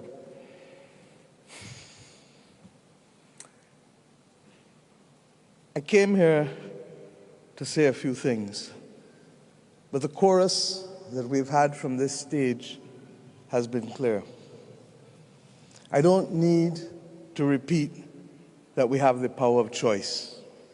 Every speaker on this platform has done that. I don't need to repeat that this is the COP that needs action. All of us as a chorus have said that. I don't need to repeat the horror and the devastation wreaked upon this earth over the course of the last 12 months since we met in Glasgow, whether the apocalyptic floods in Pakistan, or the heat waves from Europe to China, or indeed in the last few days in my own region, the devastation caused in Belize by Tropical Storm Lisa, or the torrential floods a few days ago in St. Lucia. We don't need to repeat it because a picture spoke 1,000 words earlier. But what we do need to do is to understand why we are not moving any further. 1.5 to stay alive cannot be that mantra. And I take no pride in being associated with having to repeat it over and over and over. We have the collective capacity to transform. We're in the country that built pyramids. We know what it is to remove slavery from our civilization. We know what it is to be able to find a vaccine within 2 years when a pandemic hits us. We know what it is to put a man on the moon, and now we put in rover on Mars. We know what it is. but the simple political will that is necessary not just to come here and make promises, but to deliver on them and to make a definable difference in the lives of the people who we have a responsibility to serve, seems still not to be capable of being produced. I ask us how many more and how much more must happen. And I say so because there is no simplicity in it. We get it. I come from a small island state that has high ambition, but that is not able to deliver on that high ambition because the global industrial strategy that we have has fault lines in it. Our ability to access electric cars or our ability to access batteries or photovoltaic panels are constrained by those countries that have the dominant presence and can produce for themselves, but the global south remains at the mercy of the global north on these issues. But it isn't only in that. We heard Al Gore just now speak about the difference in the cost of capital to those of us in the global south. And I ask us, how many more people must speak before those of us who have the capacity to instruct our directors at the World Bank, is that called the International Bank for Reconstruction and Development only for the 20th century? At the IMF, which at least has been trying more than the World Bank? How many more countries must falter, particularly in a world that is now suffering the consequences of war and inflation, and countries therefore are unable to meet the challenges of finding the necessary resources to finance their way to net zero? This world looks still too much like it did when it was part of an imperialistic empire. The global north borrows between interest rates of between 1% to 4%. The global south of 14%. And then we wonder why the just energy partnerships are not working. Similarly, we ask ourselves if countries that want to finance their way to net zero and want to do the right thing can't get the critical supplies, will they not have to rely again on natural gas as that clean bridge? This is the bald reality. And we have come here to ask us to open our minds to different possibilities. We believe that we have a plan. We believe that there can be the establishment of a climate mitigation trust that unlocks $5 trillion of private sector savings if we can summon the will to use the SDRs, 500 billion of SDRs, special drawing rights, in a way that unlocks. We believe that a change in the attitude of Congress, because the agreement that establishes the International Monetary Fund requires 85% to change that agreement. And if the United States government has 17% of the quota, then it can't be done, Mr. Gore, without your Congress. Similarly, we accept that there was and must be a commitment to unlocking concessional funding for climate vulnerable countries. There is no way that developing countries who have been graduated can fight this battle without access to concessional funding. We heard it on this stage from the head of my old alma mater at LSU. We believe that it is critical that we address the issue of loss and damage. The talk must come to an end. And I'd like to salute Denmark and Belgium and Scotland for their own modest ways of trying to accept the precepts and principles of loss and damage as critical, and as morally just. But for loss and damage to work, we believe that it can't only be an issue of asking state parties to do the right thing, although they must. But we believe that the non-state actors and the stakeholders, the oil and gas companies, and those who facilitate them need to be brought into a special convocation between now and COP28. How do companies make $200 billion in profits in the last 3 months and not expect to contribute at least 10 cents in every dollar of profit to a loss and damage fund? This is what our people expect. And I ask us, as we reflect on what a loss and damage fund can look like and who should access it, that we convene a special convocation that doesn't only involve state parties, but non-state actors, such as the same companies. We believe as well that the time has come for the introduction of natural disaster and pandemic clauses in our debt instruments. I have said that if Barbados is hit tomorrow, because we have natural disaster clauses, God forbid if we are hit tomorrow, we unlock 18% of GDP over the next 2 years, because what we do is effectively put a pause on all of our debt and put it at the end for 2 years and put it at the end, and we pay back that money at the end. But what we get is the flexibility in the first 2 years to address issues of damage and loss. And finally, we believe that the multilateral development banks have to reform. Yes, it is time for us to revisit Bretton Woods. Yes, it is time for us to remember that those countries who sit in this room today did not exist at the time that the Bretton Woods institutions were formed for the most part. And therefore we have not seen, we have not been heard sufficiently. And if we are therefore to rise to the occasion, to play our part to stop the tragic loss of life that we have seen on these screens and the impact on livelihoods that we are feeling across our countries, then there needs to be a new deal with respect to the Bretton Woods institutions. And we need to ensure that they have a different view to their risk appetite, that we look at the SDRs, and that we look at other innovative ways to expand the lending that is available from billions to trillions. My friends, the time is running out on us.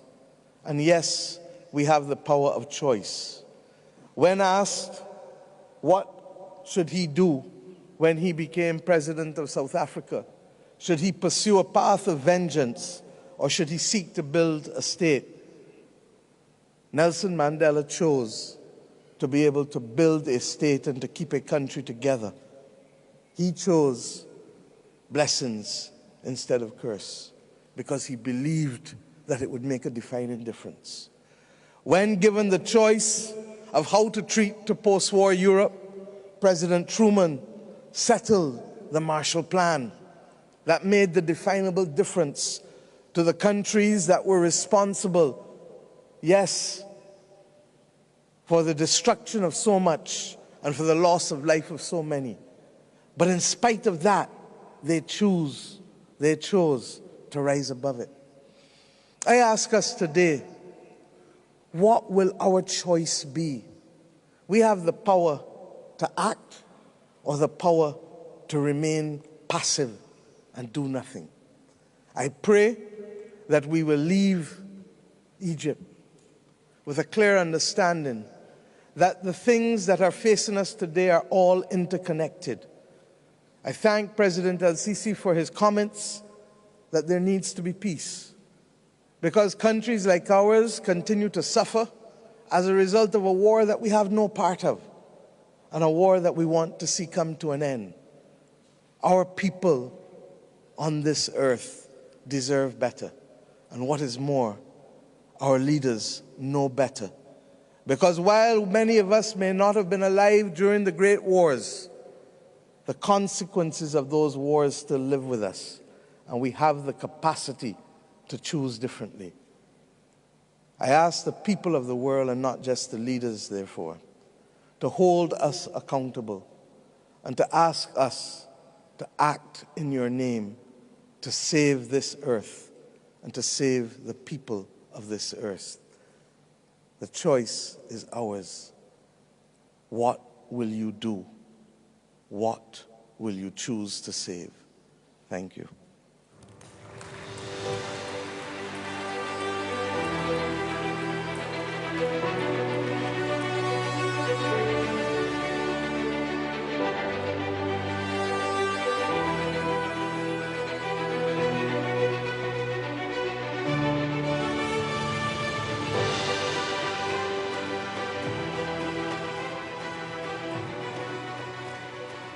شكراً للسيدة ميا موتلي رئيسة وزراء دولة بربيدوس. هناك العديد من الطرق للتعبير عن هذه الظاهرة التي There's several ways of describing this phenomenon which is harming our planet. Some think in terms of initiatives, and others are thinking of implementation to bring about change. And there are, of course, others who are thinking and expressing themselves through art and inspiration.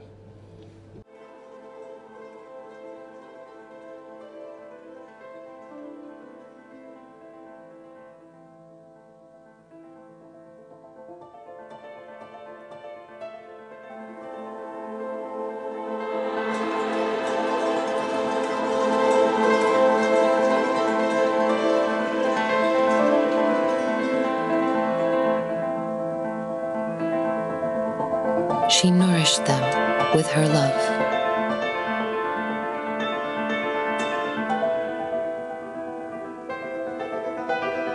They were hungry for more.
Dry, ill, taking all that she's got. She taught them a lesson they didn't learn.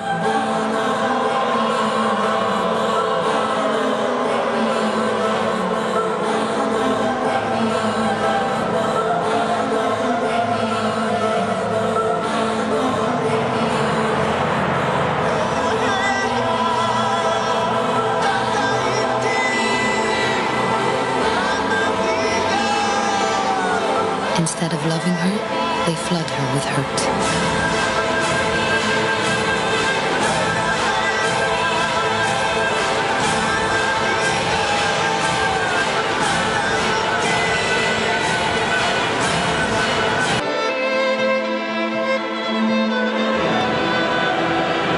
They sit back and watch as the trees burn, coastlines flood, the land that bears. The seas rise, the ice melts.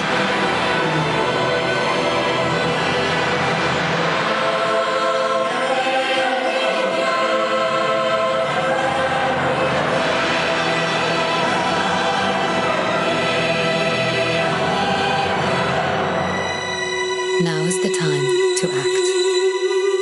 Together, we can heal Mother Earth. Together, for implementation.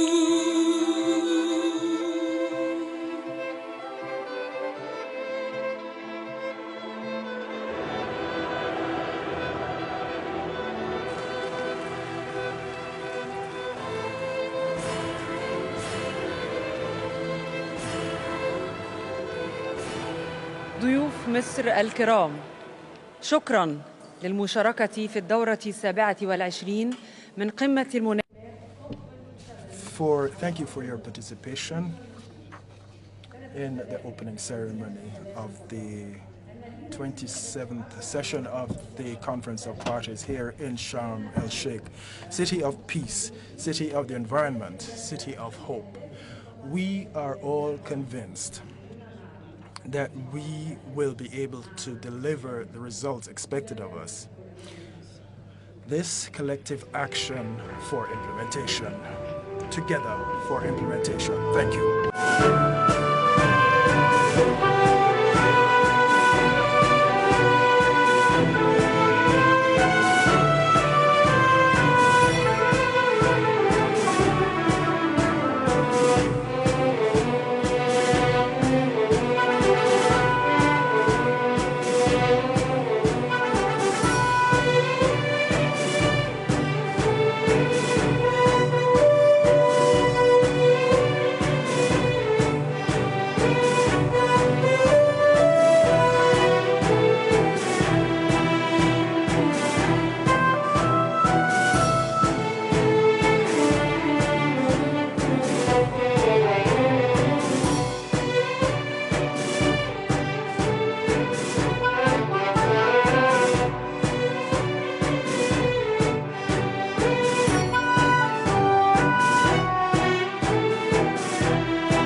Ladies and gentlemen, our distinguished guests, kindly exit the hall to prepare for the upcoming session scheduled in 1 hour. Thank you very much.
Yeah. Yep. Good? Yeah, we're good.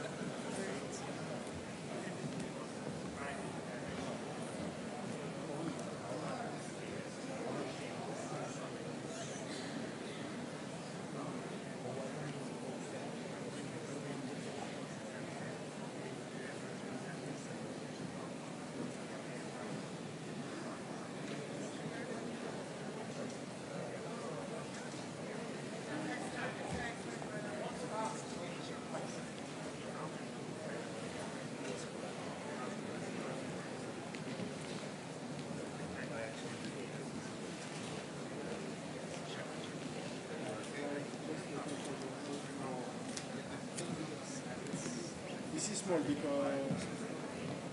No, it's big. Yeah, that's good. That's good? Yeah. Thank you.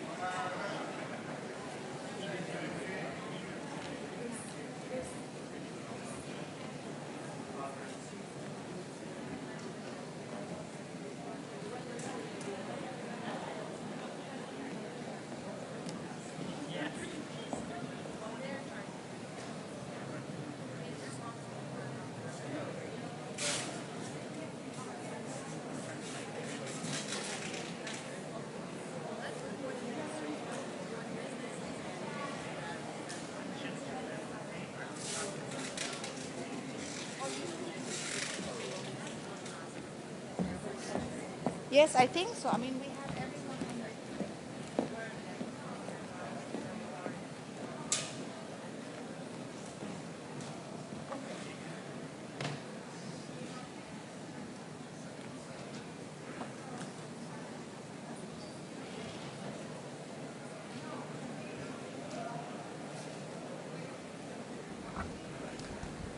Excellencies, please take your seats. We are about to begin.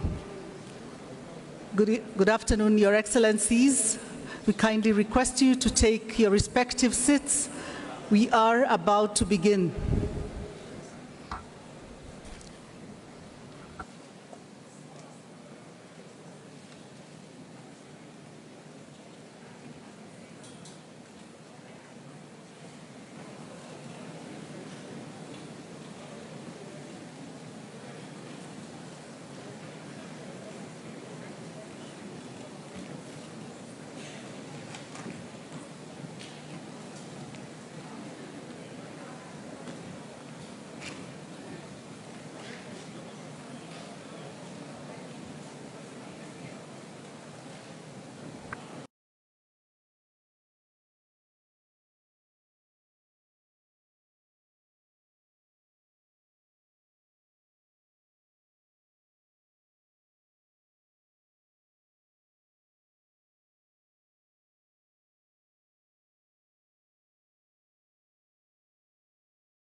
Executive Secretary. Excellencies, ladies and gentlemen, I am speaking to you today on behalf of the multilateral development banks in the EBRD's capacity as chair of the MDB's Climate Action Group. Massive wildfires, huge floods, burning heat waves are becoming more frequent, more extreme, and more destructive. Global action to reduce emissions is even more urgent. But just as important is action to adapt to the impact of climate change. As the UN Environment Programme told us only last week, developing countries need 5 to 10 times more finance to close the widening gap of financing adaptation. Meeting these twin demands of mitigation and adaptation is vital to meet the world's development goals, which is to deliver inclusive, sustainable economic growth. MDBs are determined to play their part in accelerating the transition to a resilient net zero world. Yesterday, we released a joint statement setting out our collective ambition to address the climate crisis. And allow me to highlight here today with you our core messages. First, the MDB's systems is the climate finance largest single delivery channel. In 2021, we provided more climate finance than ever before. Together, the MDBs delivered $51 billion to low and middle-income economies, of which more than $17 billion was for adaptation. Just as importantly, the MDBs collectively mobilized $41 billion of private climate finance. But our activity goes well beyond finance, and this is my second message. Creating environments that will generate green investments is at the core of what we do. We will step up support for countries and cities and their long-term planning and help them prepare high-impact projects and programs to realize transformational results. And we will mobilize financing from both public and private sources. We will increase our support for clients so that they can better understand climate risks and build resilient, low-carbon and inclusive infrastructures, cities and businesses. We will help countries to make the most of the economic opportunities this transition brings.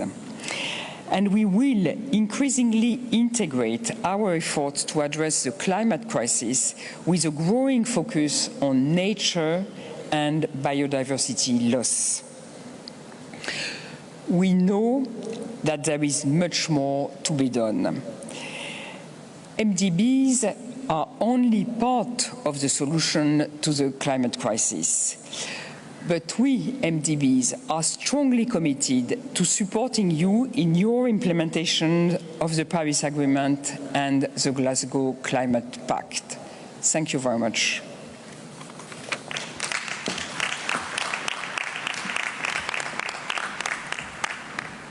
I would like to thank Ms. Renaud Basso for her statement.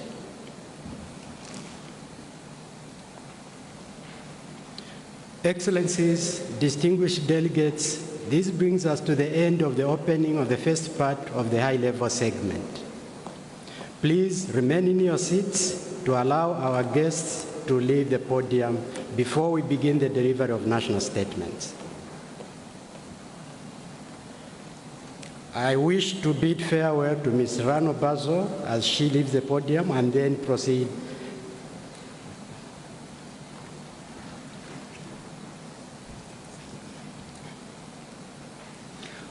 Distinguished delegates, honored guests, today heads of states and government will deliver national statements. I would like to remind our distinguished speakers of actions in place to ensure effective time management. There is a 3-minute time limit for statements during the high-level segment. Statements should be as concise as possible, noting that the full of the official statements will be made available on the UNFCCC website. And finally, please note that heads of state or government who are not in the plenary at the time of the delivery of their statements will be scheduled to speak at the end of all the statements in that category. Distinguished honored guests, the Egyptian presidency is delighted to receive over 100 heads of state and government. Your presence here is a testament to the commitment of your country's willingness to take meaningful and tangible steps to address the climate crisis and implement the Paris Agreement. It is essential that we expedite efforts towards implementing climate action. With political will and commitment, we can and must deliver an outcome in Sharm el-Sheikh the world can be proud of. Let us begin.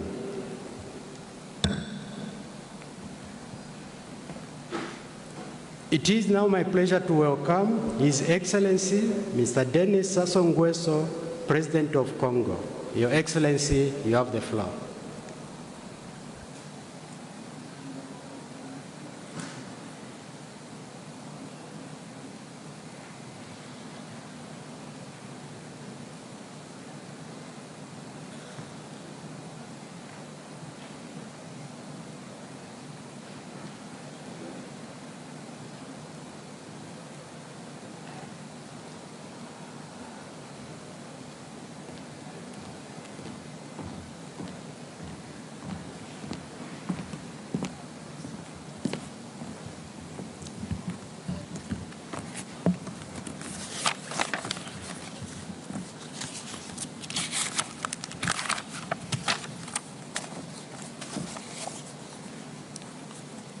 Monsieur le Président.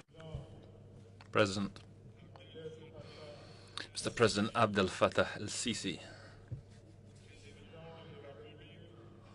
President of the Arab Republic of Egypt, ladies and gentlemen, heads of state and government, Secretary General, UN Secretary General, ladies and gentlemen.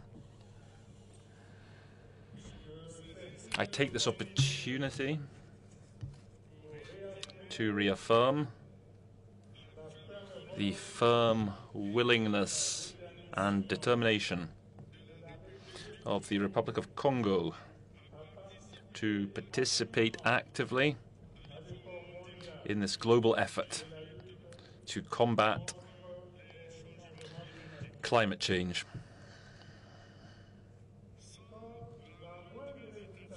Without the least bit of hesitation, I contribute my support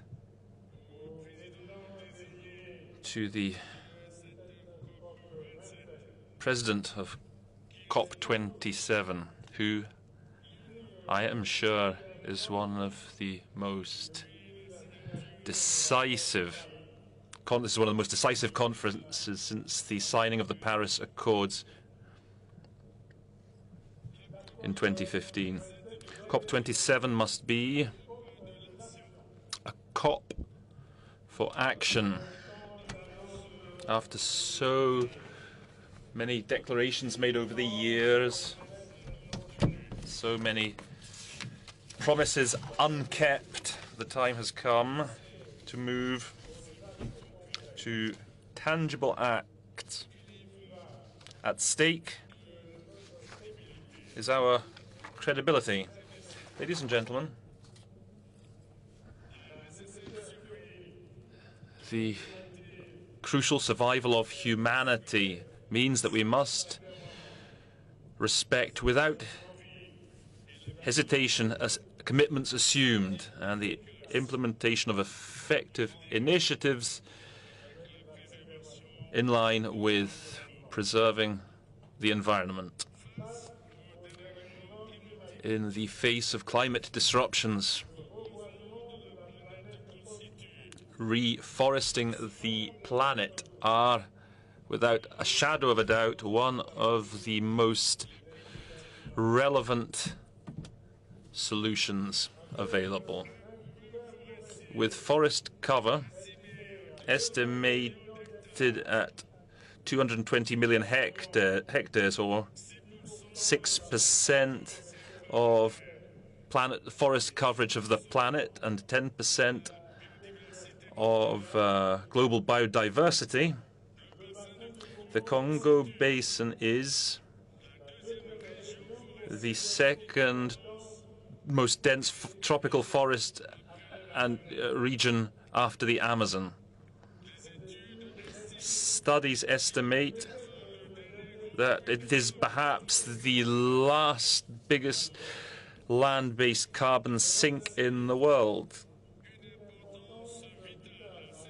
giving crucial importance to its forests in the global struggle against climate change.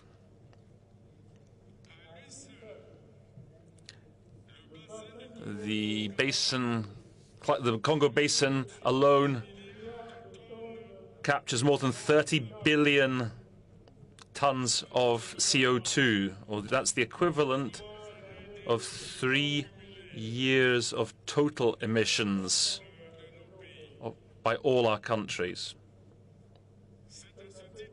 In that respect, preserving and protecting our forests has become an urgent commitment that we must all rise to. We must all make a decisive political decision and express our solidarity with the rest of humanity. It should be reiterated that the Republic of Congo very early on became aware of the vital need to protect, to rebuild and extend its forest coverage. For 40 years now, our whole population has been urged to plant a tree as part of National Day of the Tree, celebrated in our country on the 6th of November every year.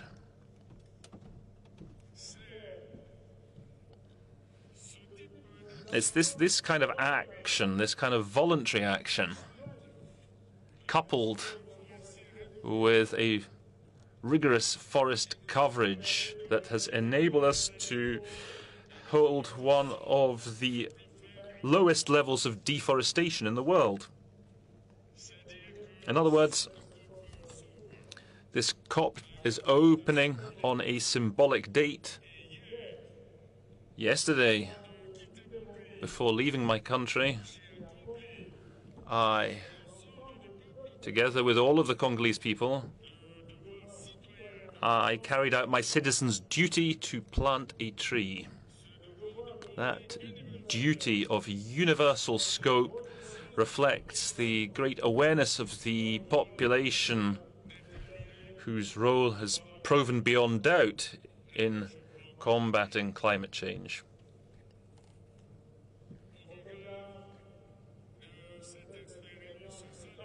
With regards to this very positive experience in the Republic of Congo, and to achieve a safer, surer world at an environmental and climate level, speaking from this podium, I launch an urgent plea to establish a decade of forestation that would oblige humanity to reverse the current course of destruction of our forests. What's more, not more than just a solution, it's an absolute imperative, because forests,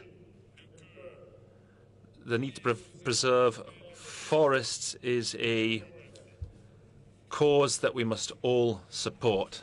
I thank you. I thank you, Your Excellency, for your statement. It is now my pleasure to welcome His Majesty King Abdullah II Ibn Al Hussein, King of the Hashemite Kingdom of Jordan. Your Majesty, you have the floor.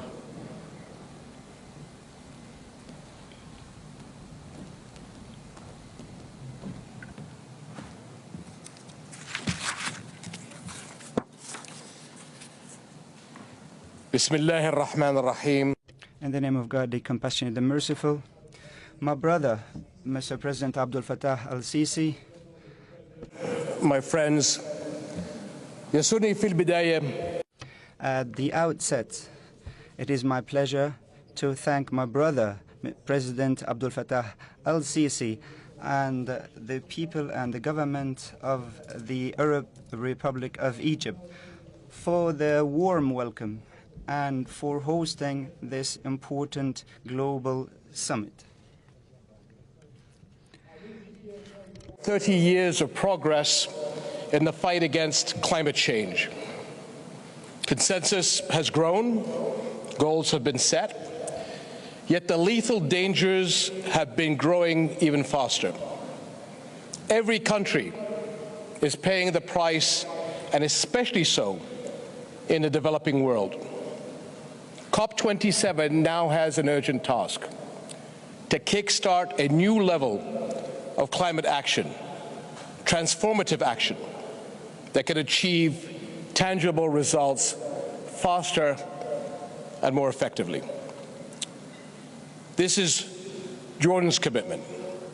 Climate change is no stranger to us. We share similar climate threats with the entire region. Our rainfall average has dropped by almost half its levels over the past 5 decades, while the water share per capita fell by nearly 80%. The Dead Sea water levels are declining by 3 feet per year. Just around 7% of the water now flows in the Jordan River, compared to its historic average. Oases with rich biodiversity have disappeared within a few decades, while climate change and zero-sum policies are raising concerns for the future of the Nile and the historic rivers of Mesopotamia. In Jordan's case, rising temperatures and water scarcity have put heavy pressure on our limited resources, resources strained further by unnatural population growth driven by the massive influx of refugees.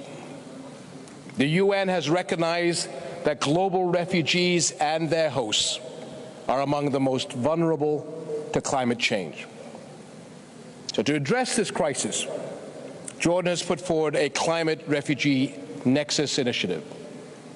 It will prioritize support for host countries that bear the brunt of climate change. And I hope you will join us in endorsing this initiative. My friends, destructive climate change does not have to define our future. Today we have more expert knowledge, better practical tools, and more targeted approaches than ever before. The opportunities are immense if we will grasp them. Let me briefly touch on 2 important drivers of success. First is close integration between climate change action and economic development. This holistic approach reflects a basic reality in the 21st century. Sustainable economic development requires green resources and practices, and in turn, a greener world must provide for the aspirations of the world's people. We are starting to find solutions in renewable energy, water desalination, advanced irrigation technologies, and shifting to electric modes of transportation. Today, Jordan's Green Recovery Program goes hand in hand with our economic modernization vision. We are making the most of our country's significant solar and wind resources. Jordan is a leader in the region in clean energy production, with 29% of electricity powered by renewables, and we plan to reach 50% by 2030. In the meantime, Jordan has boosted our contribution to greenhouse gas reduction to double our 2030 goal. And across our economy, green-focused partnerships are set to create new jobs for a future of hope. And this brings me to a second driver of successful climate action: strong collaboration at the global and regional levels, as well as between public and private sectors, in order to target opportunities and match up resources and capabilities. And one critical area is financing for developing countries to mitigate climate damage and adapt to its impact. Jordan, with a track record of successful climate-responsive projects, is keen to serve as a regional hub for green growth. We are working in partnership with Egypt, Iraq, the United Arab Emirates, Saudi Arabia, Bahrain, and others to strengthen our entire region. In Jordan itself, we offer a wide array of opportunities for investment in climate-smart initiatives, green infrastructure, electric mobility, agriculture, and other sectors. We have joined with the UAE in Project Prosperity that will expand clean energy and water. Another innovative project is taking place at Aqaba's Marine Nature Reserve, where we and international partners will be helping find solutions to ocean climate crises far beyond our shores. And let me mention one more cause close to Jordan's heart: the urgent call to save World Heritage sites endangered by climate change. The Dead Sea and the sacred Jordan River are treasures of the past and legacies for our future. Our generation must not be the broken link.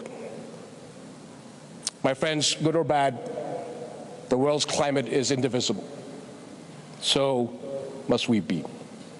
In the fight for life on Earth, no one is a bystander. Every contribution counts. COP27 has brought us together to link forces and stand our ground. We are at the beginning of a long, challenging, and urgent transformation. There may be difficult choices to make, but we need to make them while we can. So let's do so together as a region and as an international community, and achieve the green, resilient, and just world our people deserve. Thank you very much.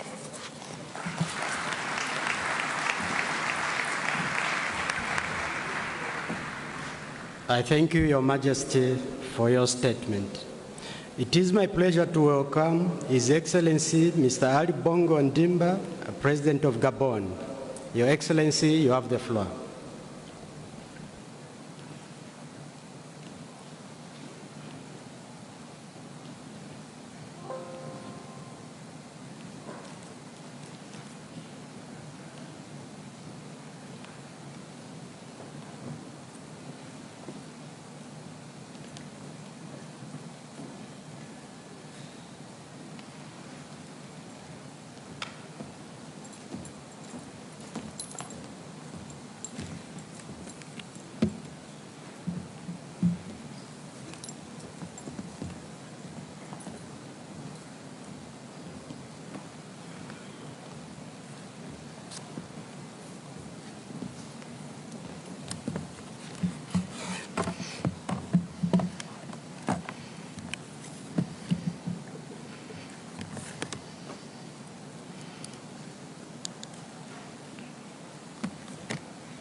Excellences, Your Excellencies,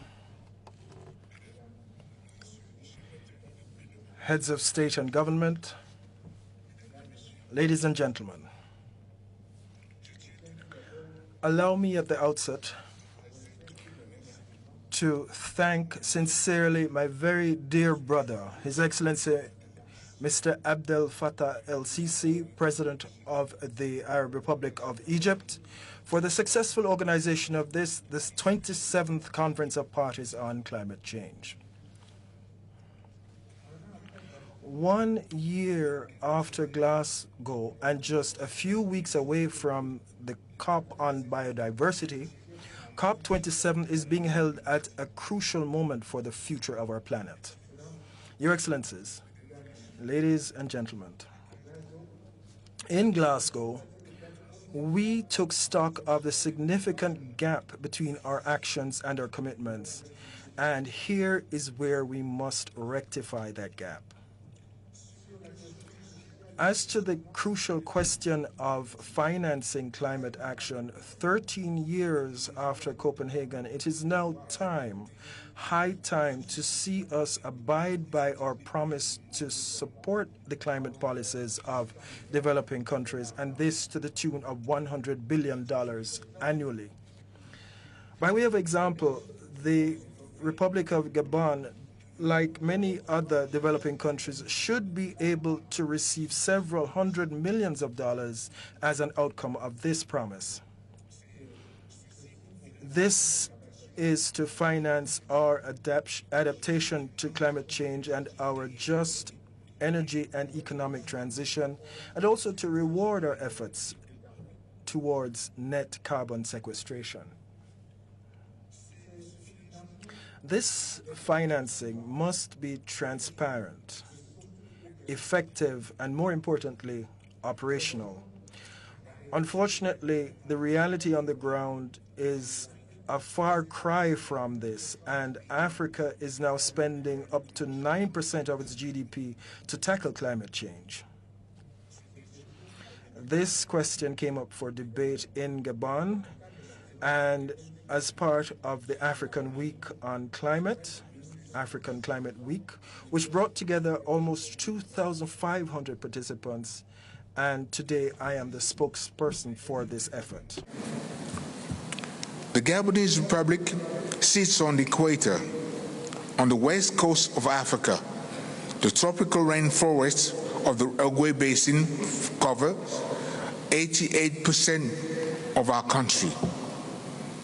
As a result of 5 decades of strong forest governance, our deforestation rate has constantly remained well below 0.5%, and we are probably the most net carbon positive country on Earth. Since I made a strong commitment to fighting climate change in Copenhagen, we have absorbed almost 1.5 billion tons of carbon dioxide from the atmosphere. As stated in our second NDC, Gabon has committed to remain carbon neutral beyond 2050. In addition, subject to investment in our forests and appropriate carbon payments, we hope to continue absorbing over 100 million tons of carbon dioxide per year. We are part of the Congo-Ogwe Basin, often referred to as the second lung of the planet. The Congo-Ogwe Basin stores almost 10 years of global carbon emissions. Our forests are proving more resilient to climate change than the other great forest basins, which makes us the healthier lung in the planet. Despite Gabon's high forest low deforestation status, over the last decade, we have reduced our forest carbon emissions by 90 million tons, resulting in the recent validation by the UNFCCC of our Red Plus credit. This makes Gabon one of the Red Plus pioneers in Africa, and was evident during the Africa Climate Week that the eyes of the continent, and indeed the developing world, are focused on the efforts to commercialize these credits. If we are successful, it will encourage other nations to issue sovereign Red Plus credits, creating the enabling conditions for us to build on the modest voluntary forest carbon markets and capitalize on the potential of nature to join us in the fight against climate change. This will be a main theme during the One Forest Summit that I plan to co-host with President Macron in Libreville in March next year.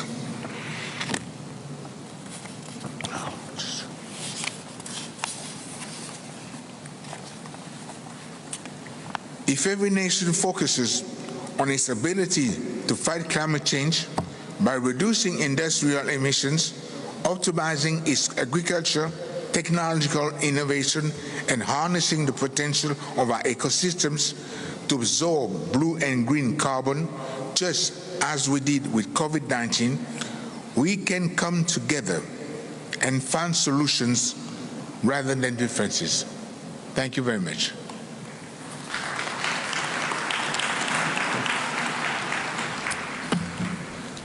I thank you, Your Excellency, for your statement.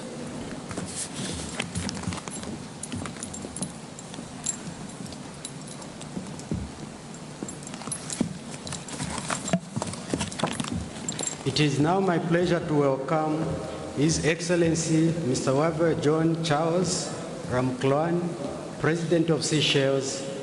Your Excellency, you have the floor.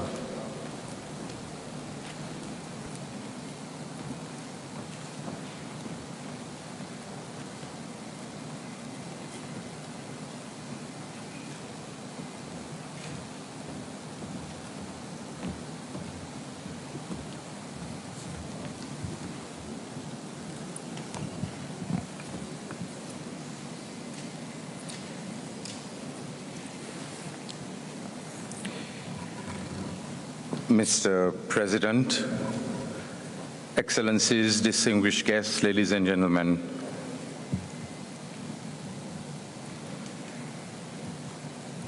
Just a second.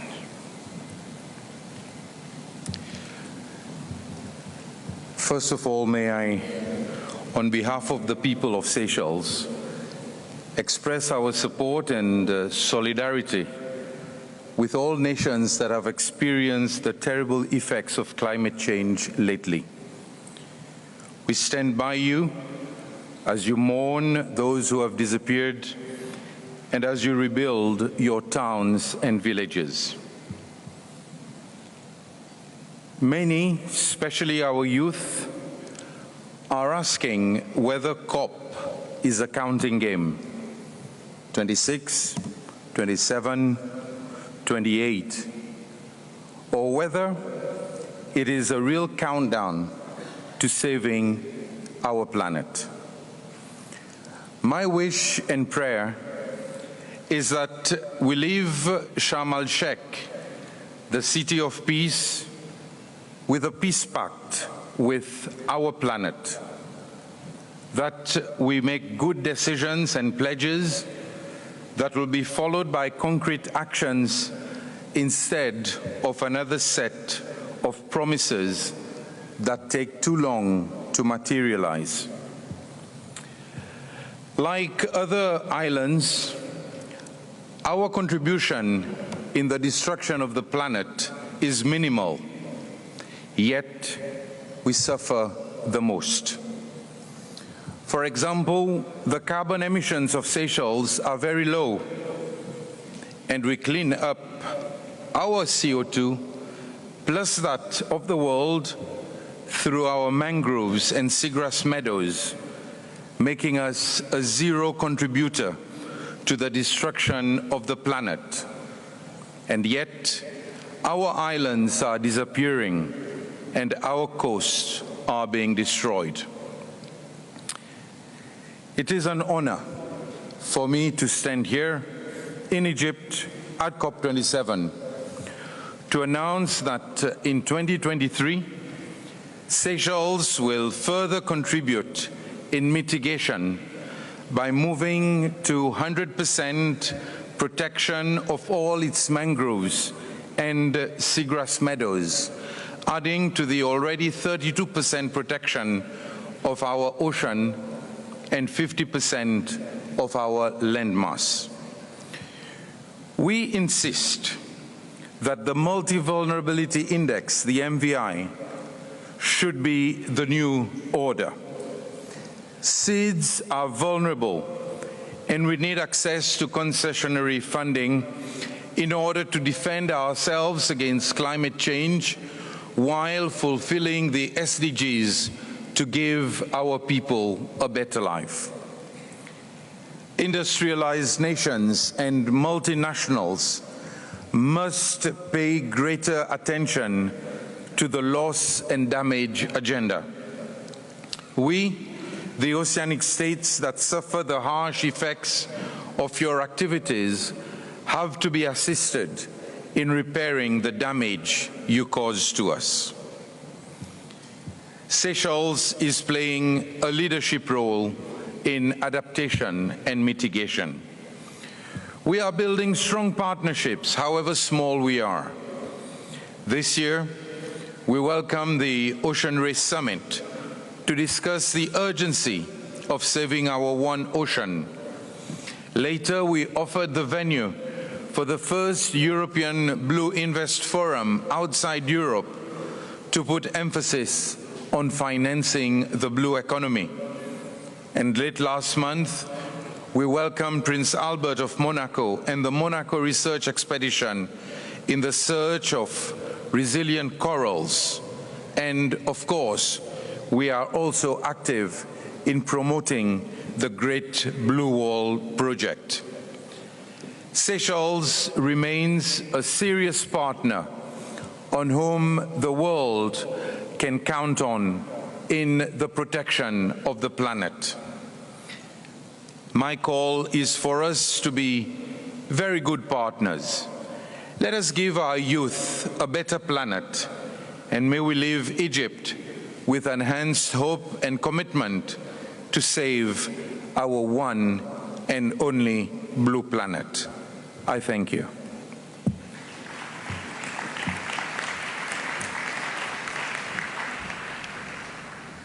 I thank you, Your Excellency, for your statement. It is my pleasure to welcome His Excellency Mr. Klaus Werner Iohannis, President of Romania. Your Excellency, you have the floor.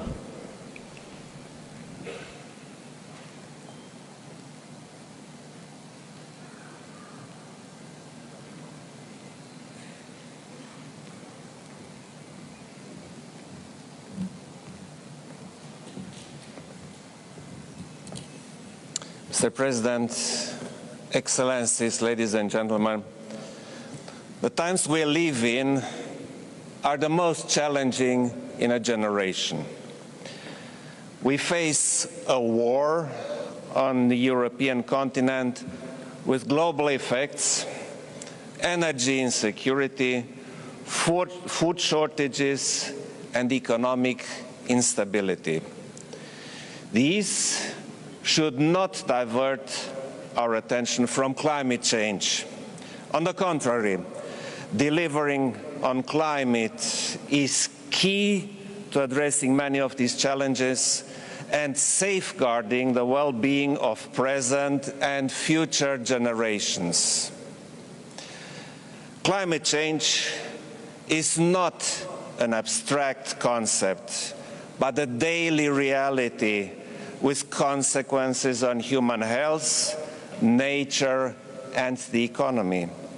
My country, Romania, experienced this year severe drought with negative implications regarding access to water, food production, and power generation. Therefore, adaptation efforts are crucial to increase the resilience of societies and ecosystems facing climate risks.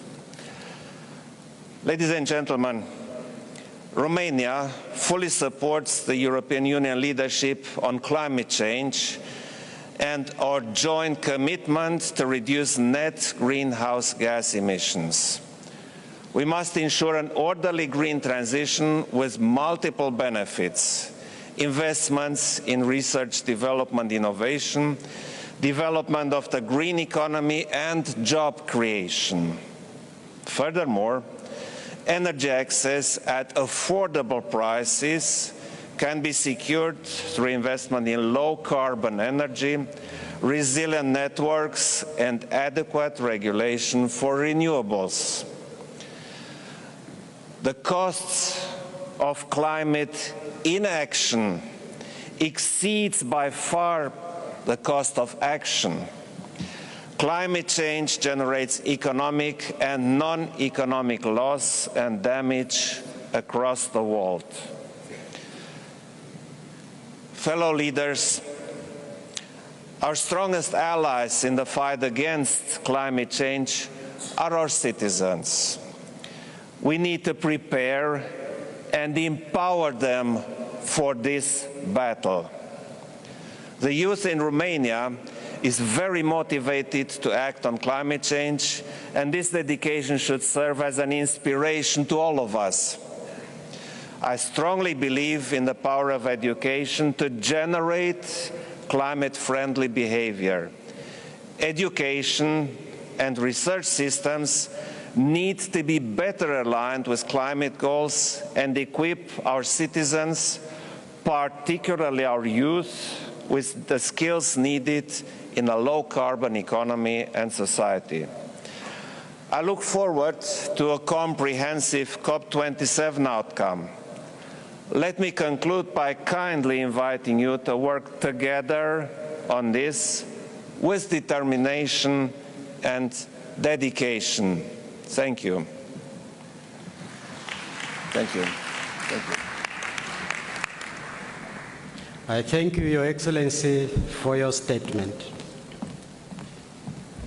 It is my pleasure to welcome His Excellency Mr. Mohammed Sheikh El Ghazouin, President of Mauritania. Your Excellency, you have the floor.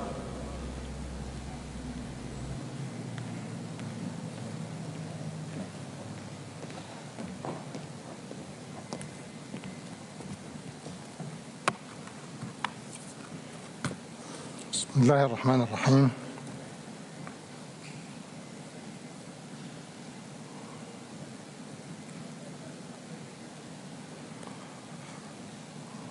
السيد الرئيس. In the name of God, the merciful, the compassionate, Excellencies.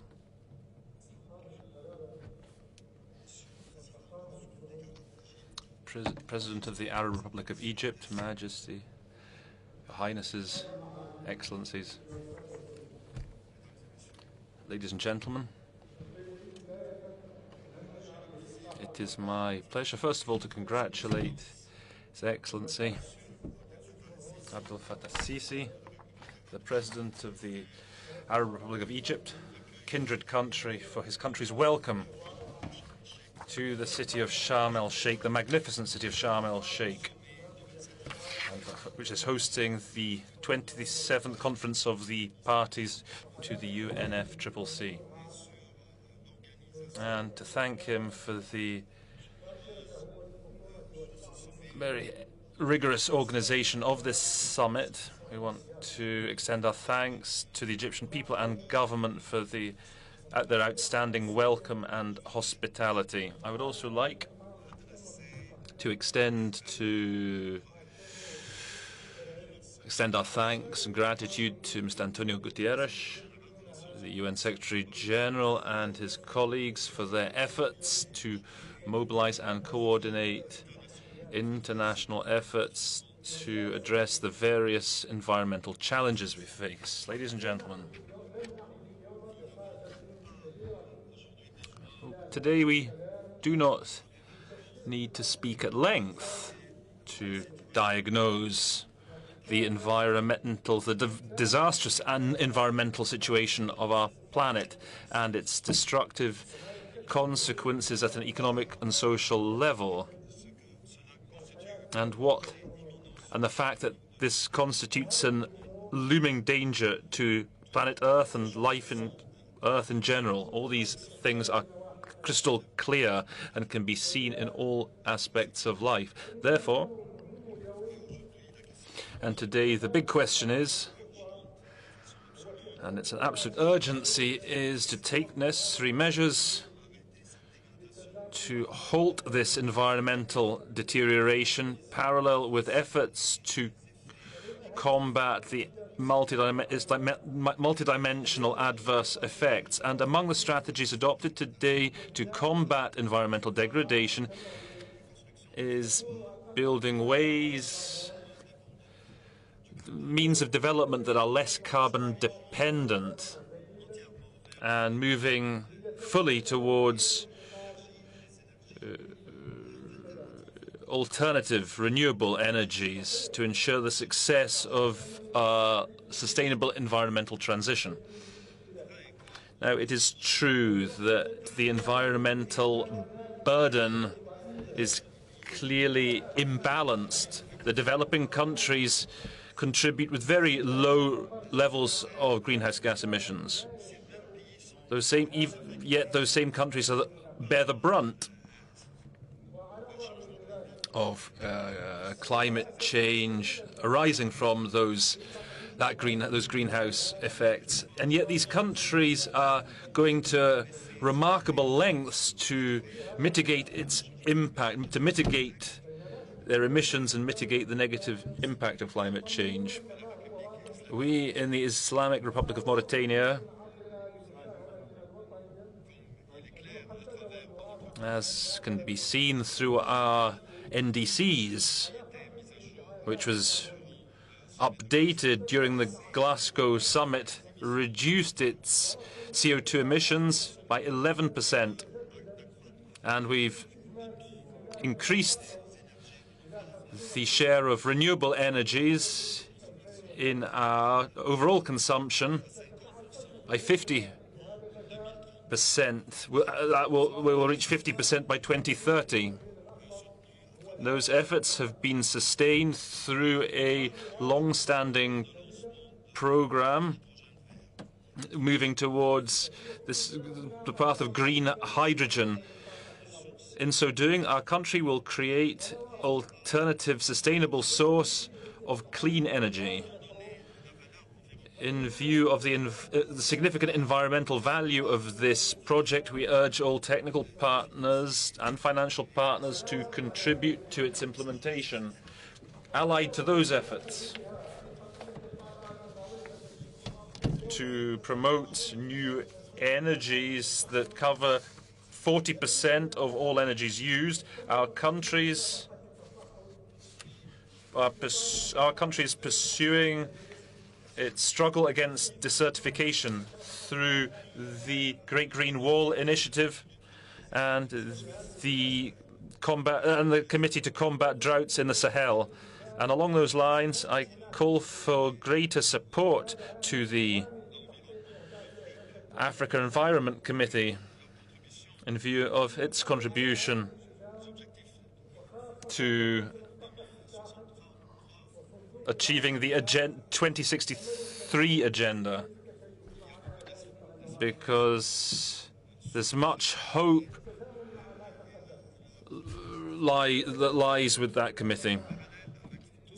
And parallel to all of this, we're going to great lengths to support our citizens, to help them increase their resilience to the adverse impacts of climate change and deal with poverty and instability by promoting the rural sector and improving access to key services.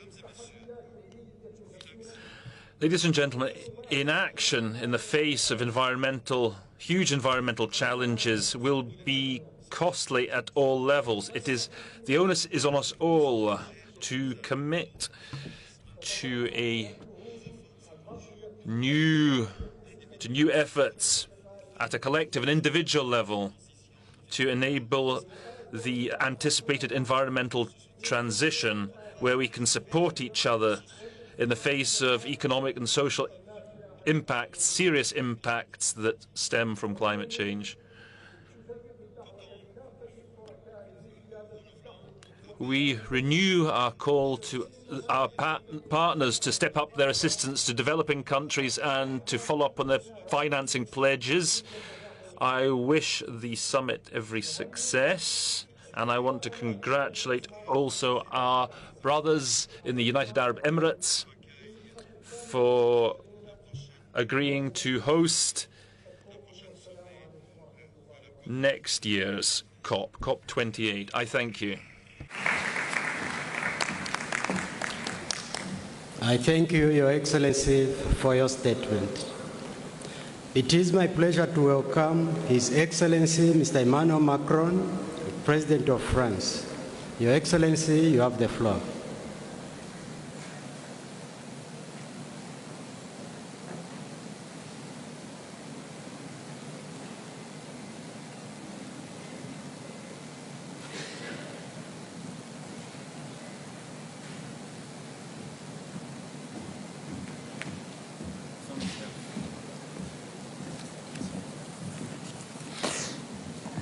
Bonsoir.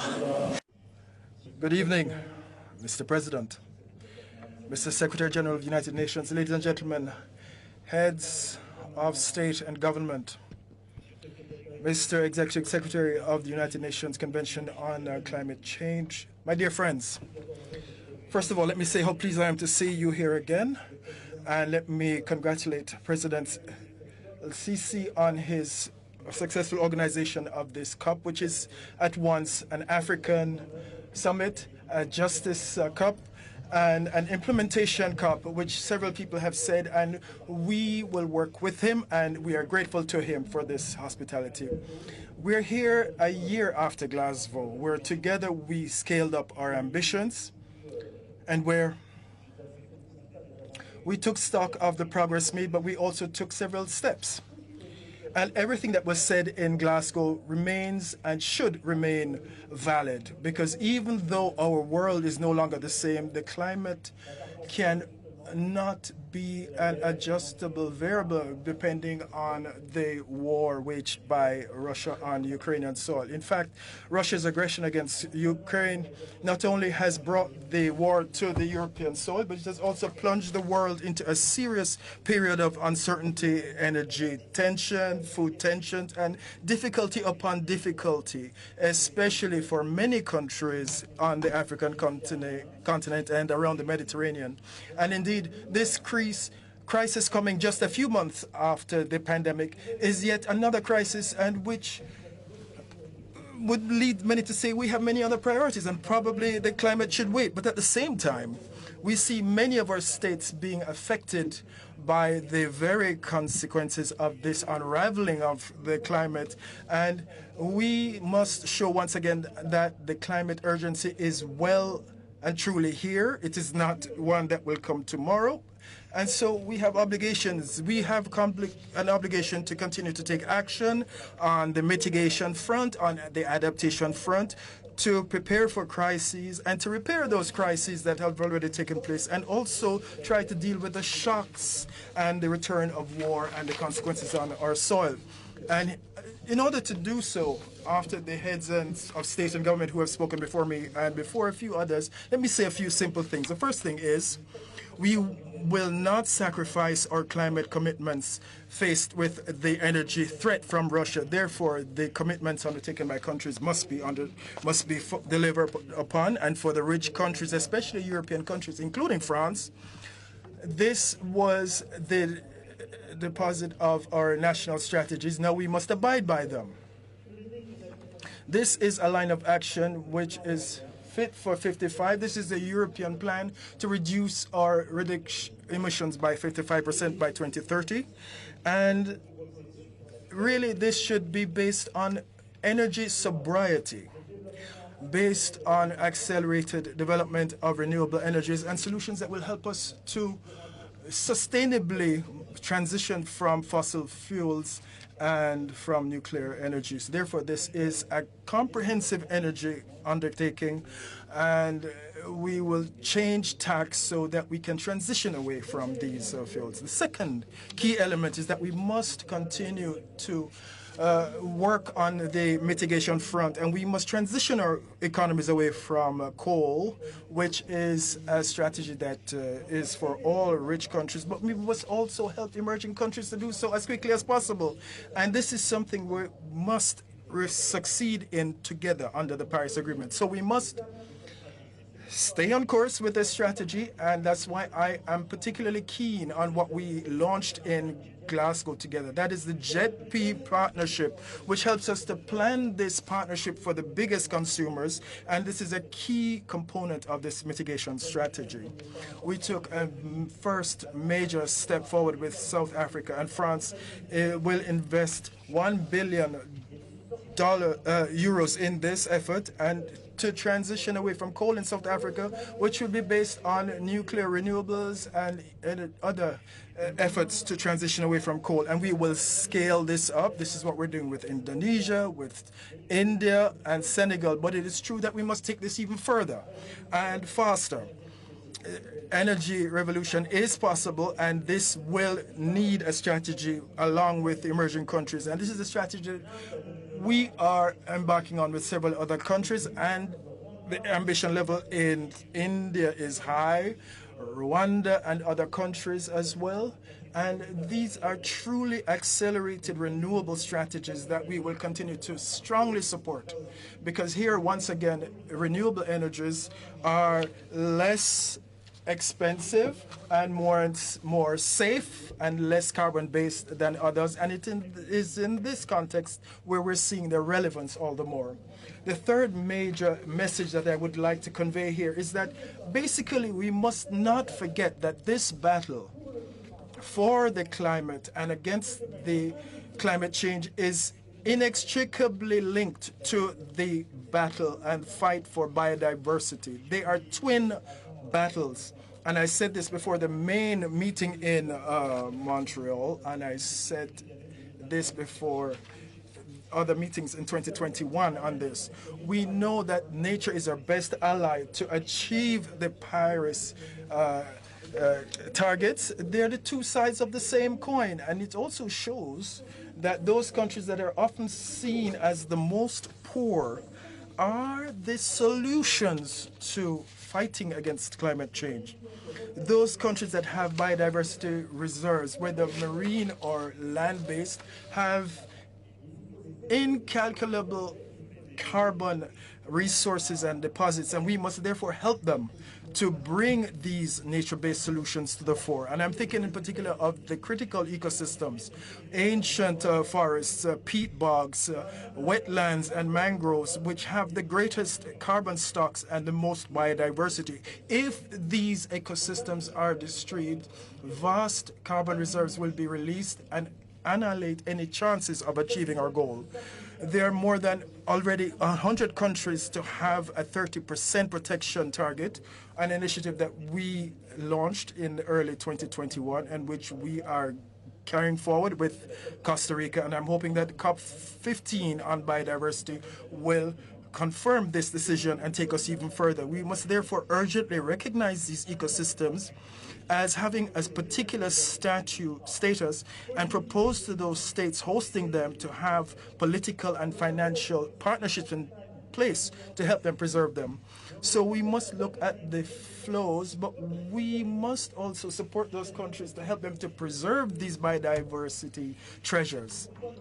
And it's for this reason that this morning we launched, along with several states present in the room, Colombia, Gabon, Rwanda, and several representatives of indigenous peoples and the Philippines, China, the United States, and the Europeans, we launched an initiative to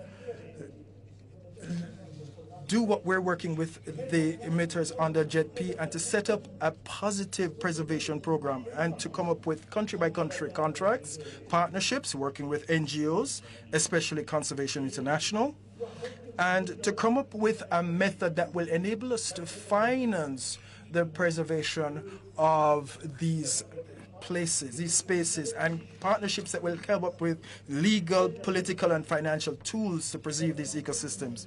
We came up with initiatives for these contracts this morning, and Gabon, Colombia, and the Philippines have already signed on, and we will be in Libreville in early 2023 to come up with concrete action plans in the One Forest initiative that was just mentioned by President Ali Bongo just now.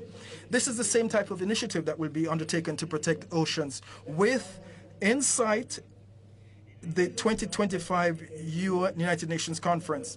The ocean must be a new frontier for cooperation and multilateralism. So once again, we must do our utmost to preserve climate and biodiversity initiatives.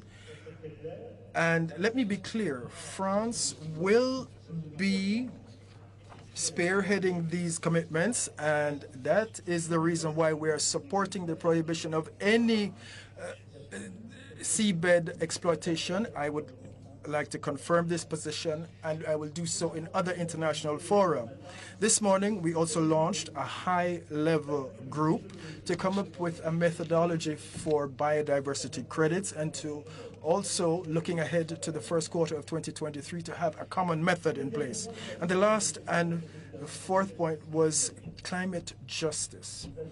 We have undertaken commitments, and today we have every confidence. The confidence is actually frittering away between global north and global south. And what I said a few weeks ago in the United Nations, we have to avoid this division in the world on the war and on the climate as well. We've heard many countries talk about the 100 billion since Copenhagen that has not yet come in. We must really come to terms with this concept of financial solidarity. We have 4 billion already committed, and move towards 100 billion and make sure that those who have committed to disburse the monies and to find bilateral or multilateral mechanisms to make sure that they step up to their commitments to deliver this money so it is delivered to the global south. Otherwise, we will lose the confidence of the global south. And therefore, very quickly, the 100 billion will be achieved. We're already at 82, but we need to do much more to deliver fully. We must also have solidarity around adaptation. France has been investing 6 billion each year, which is the fair share of this agreement since Paris. And we also dedicate 2 million of that to adaptation. So all developed countries, rich countries, must deliver on their commitments, and I will be speaking to my colleagues from such countries to make sure that we overcome the political obstacles. And I want to hail many of the leaders in this world who are working valiantly to overcome these political hurdles. Beyond these figures, we must have specific actions in place with the most affected areas and come up with partnerships that deliver this justice. And this is what we wanted to do with the Great Green Wall in the Sahel. And this is yielding results. We saw a record number of pledges with almost 19 billion euros, but last year we disbursed 2.5 billion euros on the ground with projects that will help us both to mitigate climate change and adapt to it, and also to reforest and tackle desertification. So this is a chance for us to deal with climate, biodiversity, and also provide economic opportunities to the most fragile countries by providing them with the opportunity to achieve food sovereignty and to do this through the vegetable protein supply chains. We also have initiatives to come up with more effective partnerships with NGOs on the ground and to tackle this issue of climate justice. But today, we must go beyond the 100 billion and the other initiatives on the ground. And let me close with this. We need a huge financial shock of concessional financing. There's this whole issue of loss and damage. And here I wish to welcome the courage and strength of many African, Caribbean, Pacific, and Latin American leaders who have been carrying this debate. And they're saying, you can't talk about the past because there was always justice, but no, we want to talk to you about the future. And they have every right to say so, because not only do we have we not emitted as much as you in the past, but you also prevented us from developing as we wish to do. But we will be affected by the consequences of what usually happens to us more quickly than it does to you, because we are more vulnerable. We have coastal states that are more affected because we have geographic realities that make us more fragile and vulnerable than you, and they have every right to say so. This is a just and debate. So all countries, some of them in an intermediary position, some of them are emergent, some are poor, and they underwent a shock that asymmetrically affected the whole world, and we're doing exceptional things. We have mobilized exceptional financing, and they're saying, but what is happening to us is exceptional. No more water under our soils, or no more groundwater, etc. And now we can no longer do business as usual, and they have every right to say so. So we must make a sea change, move the needle on this. We were already behind, and we're even more behind now. So we must ensure that we are dealing with the issue of SDRs and providing the 100 billion to the poorest countries. So we're dealing with the climate, and in the G20, we will move from 30% and work with those who have not yet delivered on their commitments. But we will also, we launched an initiative with Mia Montley of Barbados, and I wanted to welcome her force of character and what she has brought to this debate. And we have set up a group of wise minds at the highest level to come up with climate financing solutions. So next spring, not in another year or 2 years, next spring, we called on the IMF, the World Bank, and the OECD to come up with concrete solutions to activate these innovative financing solutions and to help us to provide access to new liquidities, to have a new start for countries, including MICs, who are affected by these shocks, and together to make sure that we can have solutions that take into account the climate vulnerability of many countries, and to mobilize exceptional financing,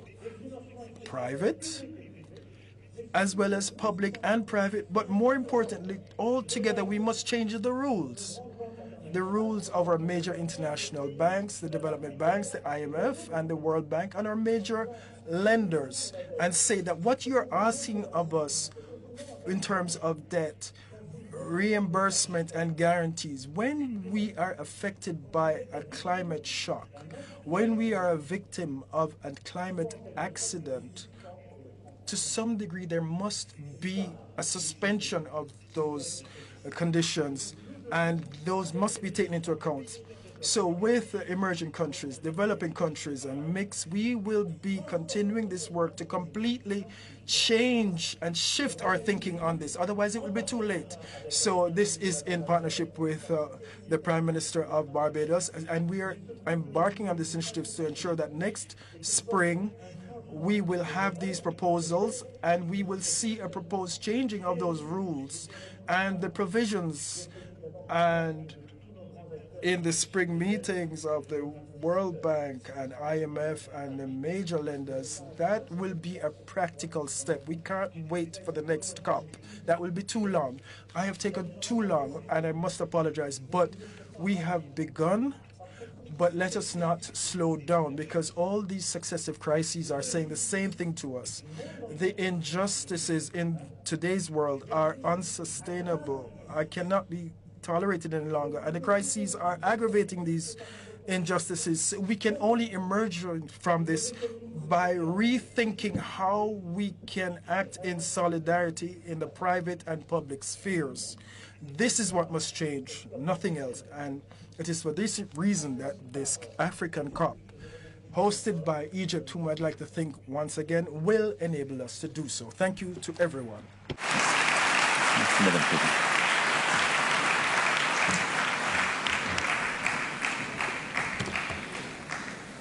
I thank you, Your Excellency, for your statement, and thank you for the apology.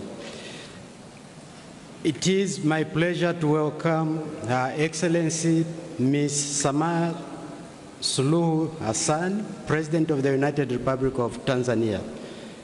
Madam President, you have the floor.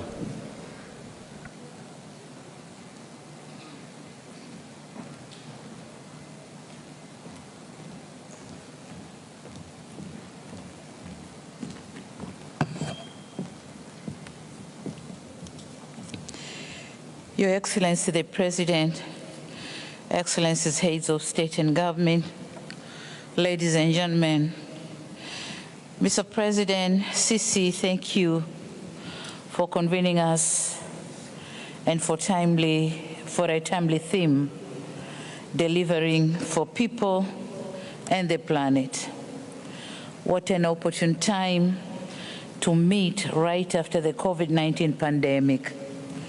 A time to reflect on COVID-19 effects to nature, people, and prosperity. Along with the pandemic came lessons, opportunities, and a powerful reminder of the nexus between environmental health and human health. A reminder to build back better and sustainably by retracking our footprints towards green transition. Our yesterday's inaction should not be our today's excuse, because science has unfolded the scale of this planetary crisis in its effects to vulnerable communities and our course of action. The COVID-19 lockdowns gave us a stepping stone towards the right path. This green path is sustainable through transformed and modernized industry and infrastructure, accelerated economic diversification and competitiveness, and strengthened resilience. Excellencies, science has shown a direct correlation between human prosperity and environmental prosperity. Nature-based economy can be our reality if only we have a shared vision and leverage opportunities that deliver real and structural changes. We are in Sharm el-Sheikh, a city in a continent whose economy relies explicitly on natural resources, a continent where millions of its vulnerable communities are grappling with poor public health, greenhouse gas emissions, and loss of livelihoods due to severe climatic effects. Delays on concrete actions to address loss and damage leaves us with no choice but to realign our meager financial resources to build a climate-resilient economy that ensures survival of the bigger segment of our population that depends on agriculture for livelihood, and to save the looming decline of our gross national product, of which agriculture accounts for a greater share. On another hand, inaction means risking our development agenda and prosperity. And thus, in this regard, we in Tanzania has in place the National Climate Change Response Strategy and the National Determined Contributions, which set targets of reducing greenhouse gases emissions economy-wide between 30 to 35% by 2030. With an estimated US $19.2 billion as cost of implementation.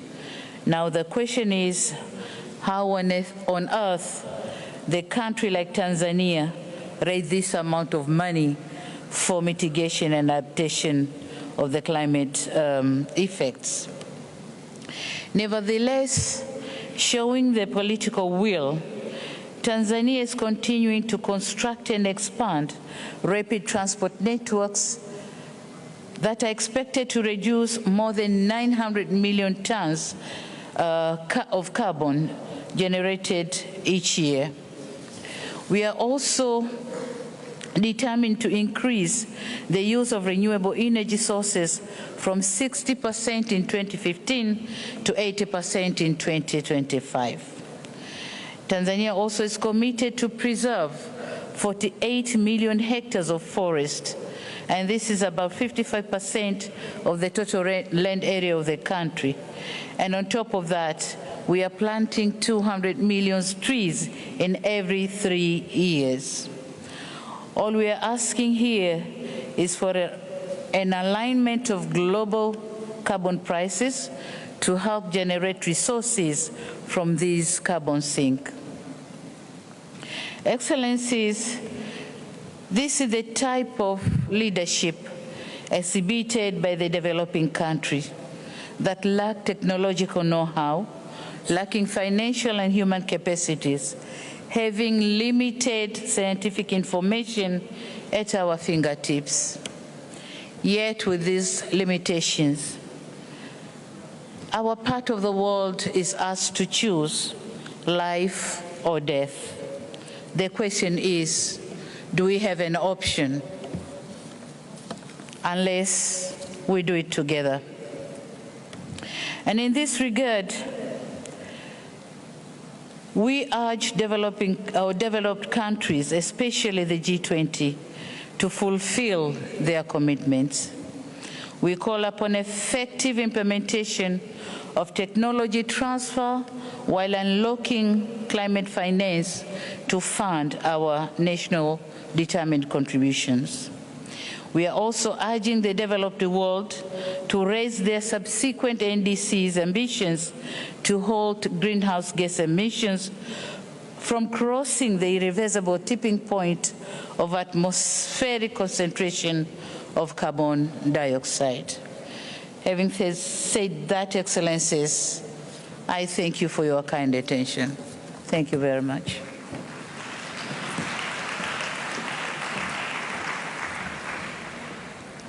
I thank you, Your Excellency, for your statement. It is my pleasure to welcome His Excellency Mr. Abdulatif M. Jamal Rashid, President of Iraq. Your Excellency, you have the floor.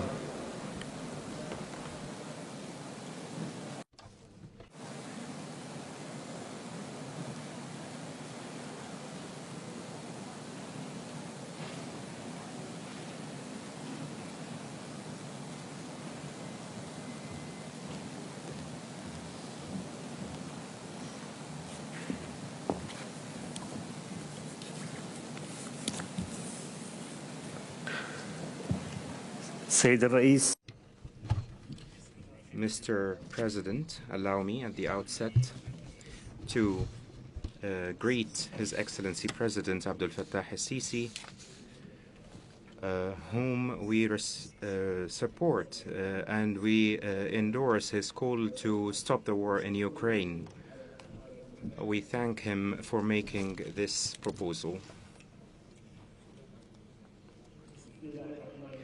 In the name of God, the merciful, the compassionate, Your Excellency, President Abdel Fattah el-Sisi, President of the Arab Republic of Egypt, Majesties, Excellencies, Highnesses, the heads of state and government, honorable ministers, distinguished attendees.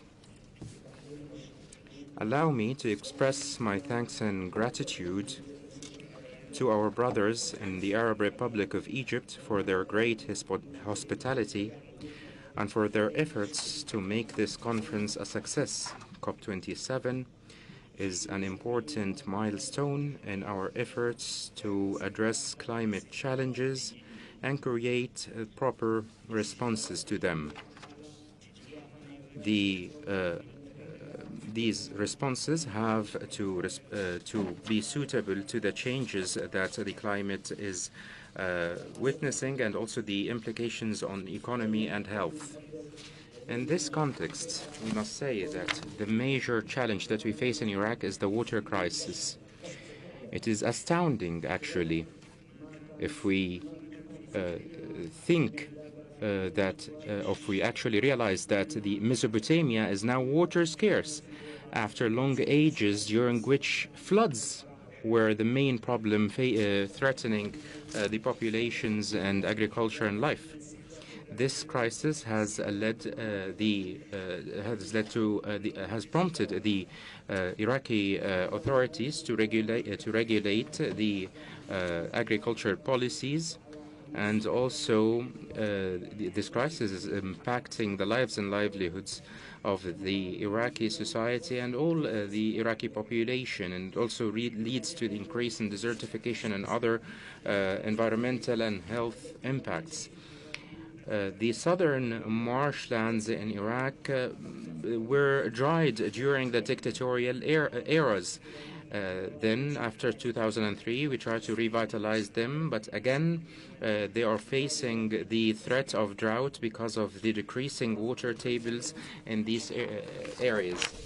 The crisis was compounded because of the low precipitation and drought during the recent years.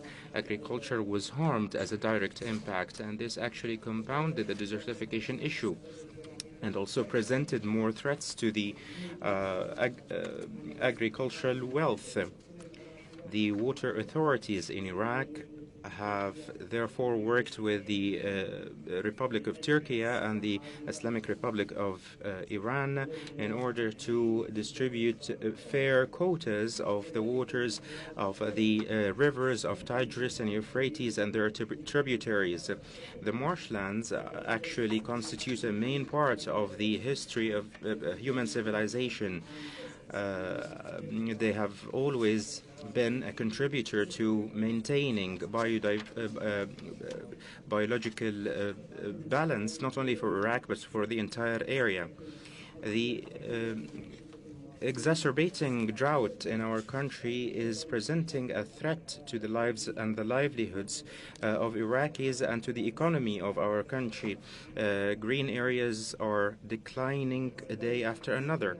We still hope for more cooperation from the water authorities and the political authorities in our neighboring countries, especially Turkey. It was regrettable that many agricultural development plans were reversed because of the conditions of violence and terrorism. The occupation of some Iraqi cities and towns by Daesh has been one of the major challenges that affected the areas of orchards and fields. Desertification now threatens almost 40% of the area of our country, a country that once was one of the most fertile and productive countries in the region. Therefore, my dear brothers, majesties, highnesses, excellencies, we have to reinforce our efforts to limit desertification. This will be a major part of the agricultural policies and environmental policies of Iraq. We will work to expand green areas and revitalize the arid areas in our country in order to curb the environmental harms, including cross-border sand drift and other phenomena. We are also taking up the responsibility of regulating water policies and improving irrigation systems and limiting wastage. We are continuing our efforts in order to improve the productivity in the gas sector, where we are trying to seek a better investment of gas emissions, which contributes to conserving the environment. Our efforts may have been stalled because of our war on terror, but we still hold the responsibility of prompting to driving these efforts as much as we can. This is what we have been doing through the policies of our successive governments. We were one of the countries most affected by global warming. We are party to the United Nations Framework Convention for Climate Change, and we have been suffering the negative impacts of global warming. We would like to express our support to the efforts of the international community to mitigate this phenomenon, despite the terrorism and violence that we've been facing. We're trying to diversify the sources of economy and to also localize climate investment in all aspects of life. We're trying also to create an environment conducive to the concepts of green growth. In this context, we have presented clear-cut documents that prove that we will continue our measures to mobilize action and to set the necessary plans for this purpose. We hope to receive more international support to bolster our policies and to be able to set the policies and plans and strategies that lead to transition to renewable energies in order to conserve the environment and save the climate. The exchange of experiences between countries is necessary. International support and fair support of these efforts is also necessary. This is part of our responsibility towards posterity, because clean environments and sustainable water resources are necessary to all generations. And I reiterate my thanks and appreciation for the tireless efforts of Egypt, and also I wish all success to this conference that I hope would be an important step towards consolidating the partnership, effective partnership to save the climate of our planet. Peace and blessings be upon you.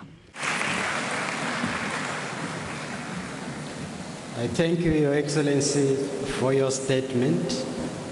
It is now my pleasure to welcome Her Excellency Ms. Suzanne Kaptuvo, President of Slovakia.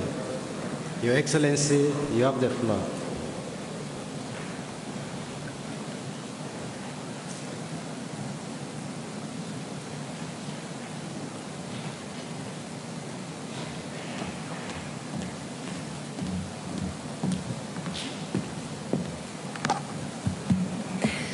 Excellencies, ladies and gentlemen, this year's extreme weather across the world reminds us that it's not just the next generations who will feel the impact of the climate crisis. For too long, we talk about the why and the how. Now it's time to act. We need an equal focus on adaptation to the changing climate conditions and on mitigating the negative impact of our actions on climate. While 90% of all emissions are already covered by the net zero target, we are still too far from a collective success. Global emissions continue to rise. It's not enough to have targets. We must turn them into concrete national steps that will lead us to net zero. By 2030, Slovakia will cut our greenhouse gas emissions by 55% compared to 2005 level. We are joining the Global Methane Pledge initiative, and we are starting the biggest decarbonization of our economy. This will reduce our industrial CO2 emissions by more than 40% by 2030. It's clear that the climate emergency will not wait until the current energy crisis is over. Short-sighted solutions, such as switching from gas to coal, will only speed up our planet's destruction. In Slovakia, we are sticking to the plan to close down coal power plants next year, despite the record energy prices.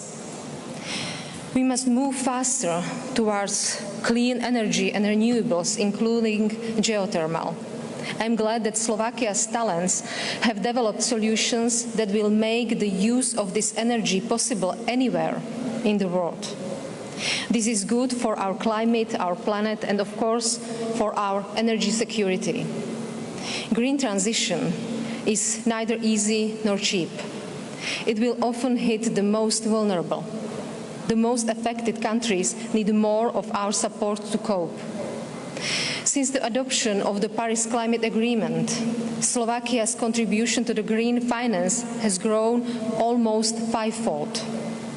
We mainstream climate measures in our development assistance in Europe, Asia, and Africa. In Kenya alone, we supported 16,000 farmers by planting 1 million cashew trees so their produce is local and sustainable. But governments alone won't address the climate crisis.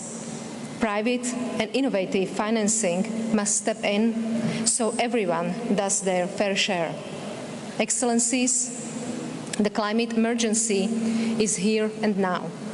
The ocean levels are rising. We are losing biodiversity at record speed. The global food crisis, induced by the climate change and worsened by Russia's weaponization of grain exports, is forcing millions of people out of their homes. These crises demonstrate our collective fragility. Our bolder commitments, our better and faster delivery on our climate targets must make this scope a milestone. The milestone which will transform our collective fragility into our collective resilience. Thank you.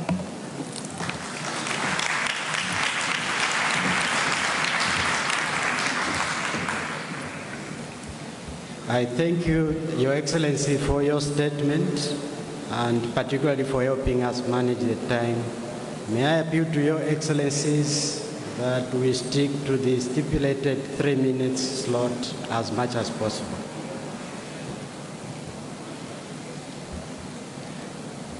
It is now my pleasure to welcome His Excellency Mr. Faustin Archange Touadera, President of the Central African Republic. Your Excellency, you have the floor.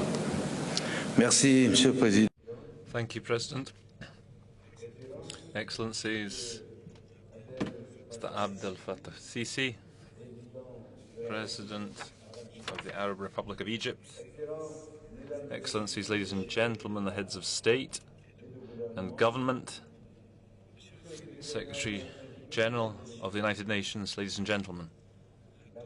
COP27, which brings us together in this beautiful city of Sharm el-Sheikh, gives us one last opportunity to assess our commitments towards our planet.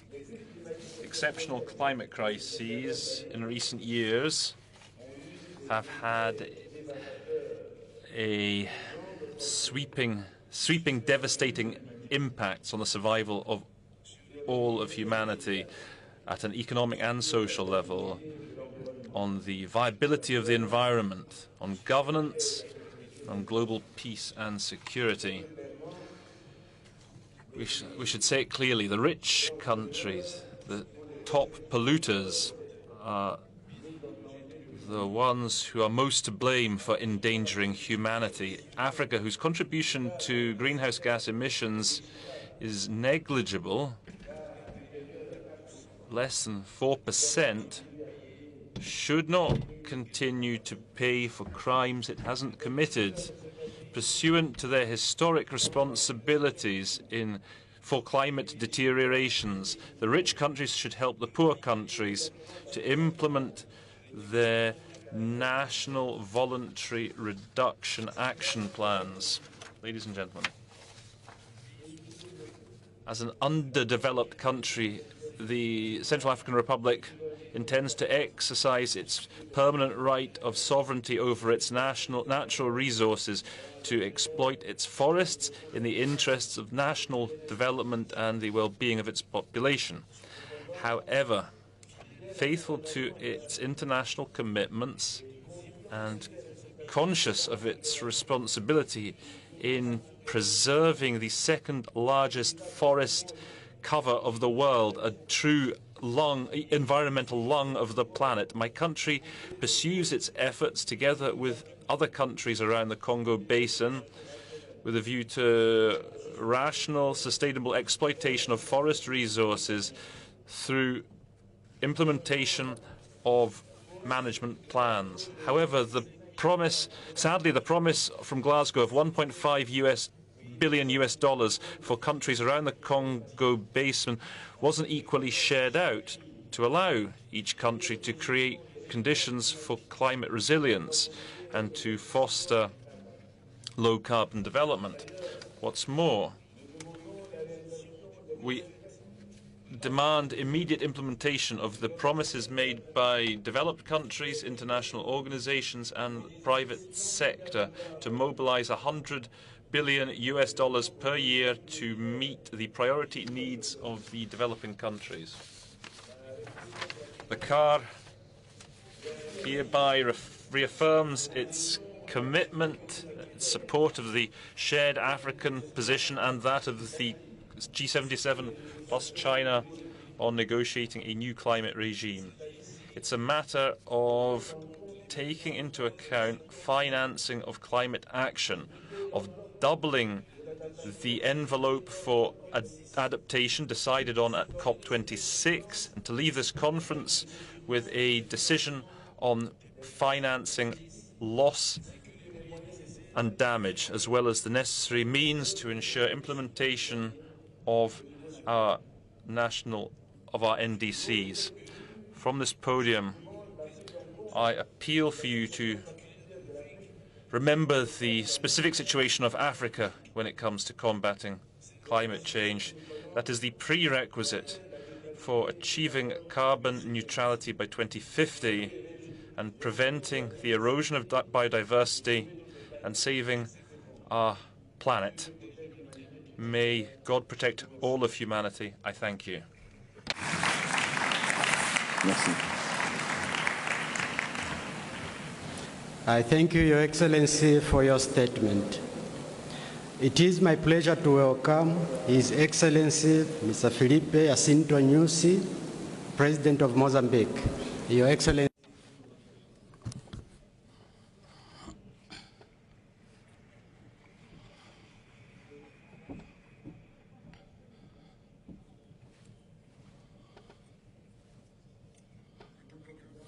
Thank you very much, Mr. Chairperson of this session, Your Excellencies, Heads of State and Government, ladies and gentlemen. I have a singular privilege to address this COP27 debate on behalf of the Mozambicans and my government in a context of post-COVID-19 recovery and extreme weather events that undermine the global sustainable development agenda. I extend my greetings to all present, and I thank the people and government of the Arab Republic of Egypt for the warm hospitality and excellent facilities that have been accorded for this event. Mr. President, congratulations on your nomination. Mozambique is one of the countries most exposed to the risks of climate change, characterized by tropical cyclones, floods, and cyclical droughts that require more assertive adaptation and resilience measures. In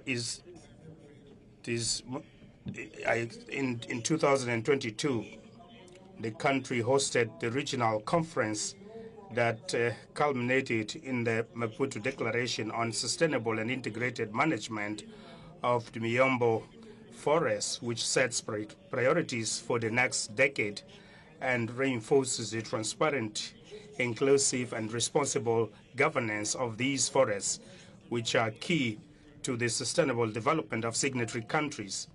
We would like to recall that in Africa, the Miombo woodlands are the major tropical forests, which are indeed essential for carbon sink. Mozambique has hosted the SADC ministerial meeting of SADC in September, which adopted the Maputo Declaration on SADC early warning and early action, essential in the impact-based response, demonstrating the individual and collective commitment of member states to defend nature and reduce the disaster risks arising from climate change. We have launched the presidential initiative, One District, One Meteorological Station, by installing modern weather stations to gather effective early warning data for early action that makes communities resilient and less vulnerable to extreme weather events. We are the host of the SADC Emergency and Humanitarian Operations Center since 2021 in Nakala to coordinate emergency response in Southern Africa with the support and collaboration of bilateral and multilateral development partners and civil society, avoiding the loss of life and disaster damage. We therefore call on, once again, international and local partners, both public and private, to mobilize financial and technological resources to restore and conserve the mangroves and the rich biodiversity in Mozambique and in the world at large. Ladies and gentlemen, talking about transition, energy transition towards a fair energy transition is an exercise of social inclusion. It must be gradual and should reduce the negative impact on the economic development of the country as it happened in the countries that are developed today. So we want to continue in the medium term using our natural resources such as natural gas that is less polluting and generates finance for adaptation actions and climate change. We are working in the development and adaptation. As for the carbon market, we call on climate finance providers to make disbursement in a balanced and satisfactory way to enable implementation of more effective mitigation adaptation initiatives.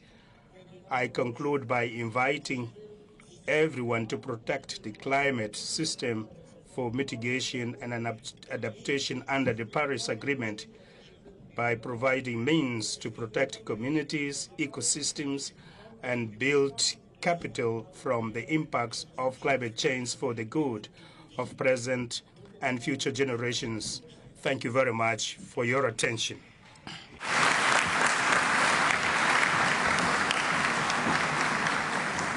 I thank you, Your Excellency, for your statement.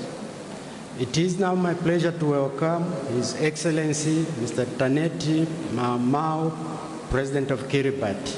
Your Excellency, you have the floor.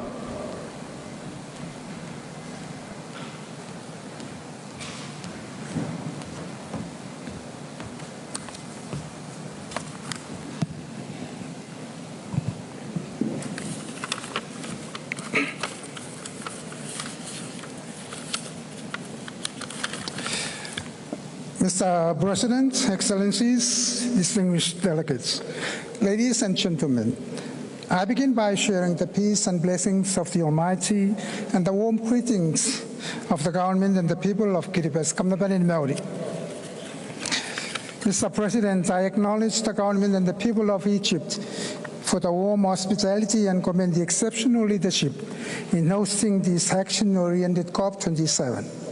It is indeed a critical time for us to be more ambitious in the implementation of the Paris Agreement with solutions premised on bolstering the resilience of our peoples against the adverse impacts of climate change. It has been 30 years since the inception of the UNFCCC, and despite the science, some continue to block ambitious actions that could curb global emissions and develop effective solutions to address climate change impacts.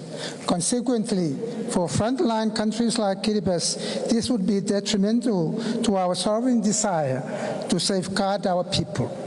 Climate change is happening, and loss and damage is very real. Yet, the major solutions that we talk about remain distant, as we are at the mercy of multilateral implementing agencies who continue to determine how we adapt and access financial resources. So disheartening. Nevertheless, we remain hopeful that our collective efforts and partnership will address these concerns. We need data, capacity building, and technology transfer, and country-specific science projections to make our adaptation planning much more effective. Mr. President, this year, Kiribati declared a state of disaster to manage and respond to the impact of severe drought, with some of our highlands frequently inundated by storm surges. The impact of extreme spring tides continues to be a threat to our economy, our future developments, and destroying the very fabrics of our livelihoods.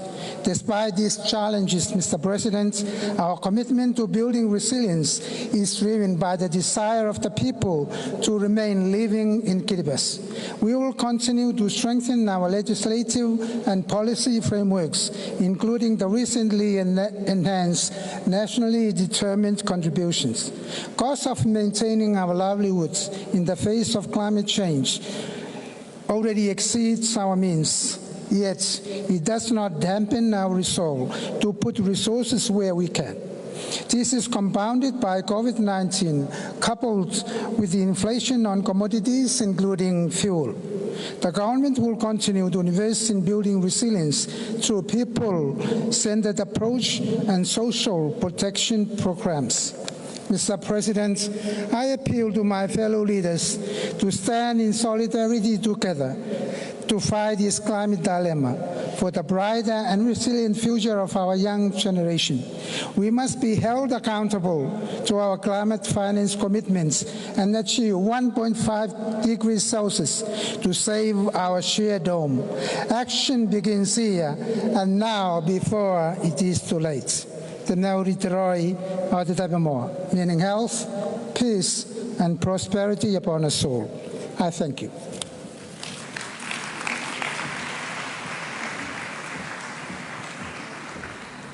I thank you, Your Excellency, for your statement. It is now my pleasure to welcome His Excellency Mr. William K. Ruto, President of Kenya, speaking on behalf of the African Group. Your Excellency, you have the floor.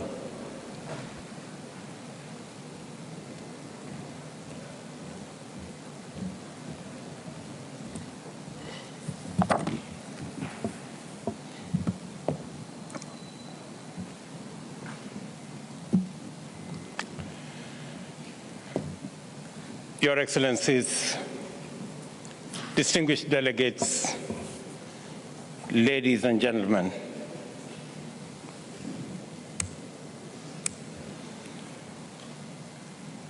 we come together for the 27th annual climate meeting 30 years after the adoption of the UN Framework Convention on Climate Change in 1992, 25 years since we adopted the Kyoto Protocol in 1997, and 7 years following yet another historic milestone, the Paris Agreement adopted in 2015. When the convention was adopted in 1992, global emissions were approximately 27 gigatons annually. This has risen to about 40 gigatons, while carbon dioxide accumulation in the atmosphere has also steadily increased. For the past 8 consecutive years, documented by the UN to be the hottest years in recorded history, each new year has been hotter than the previous year. The whole world is reeling from the staggering impact of climate change. The spread, scale, and frequency of disasters like hurricanes, typhoons, wildfires, and heat waves, melting sea ice and glaciers, droughts and desertification, floods and rising sea levels in numerous regions of all continents indicate that humanity is confronting unprecedented devastation on a global scale. The state of climate and of climate in Africa reports lay it bare. High water stress is estimated to affect about 250 million people in Africa and is expected to displace up to 700 million people by 2030. In the past 50 years, drought-related hazards have claimed the lives of over 500,000 people and led to economic losses of over $70 billion in the region. More than 1,000 flood-related disasters were reported involving more than 20,000 deaths in Africa alone over this period. It is estimated that by 2050, climate impacts could cost African nations $50 billion annually. The Horn of Africa region, including Kenya, is experiencing the worst drought in 40 years. 2 consecutive years without rain have visited misery on millions of people. 2.5 million livestock have died in Kenya this year alone, causing economic losses of more than $1.5 billion. 2 days ago, we went to distribute food relief to 4.3 million affected Kenyans in an emergency program that has forced us to reallocate funds budgeted for education and health. The trade-offs we are forced to make between indispensable public goods is evident that climate change is directly threatening our people's lives, health, and future.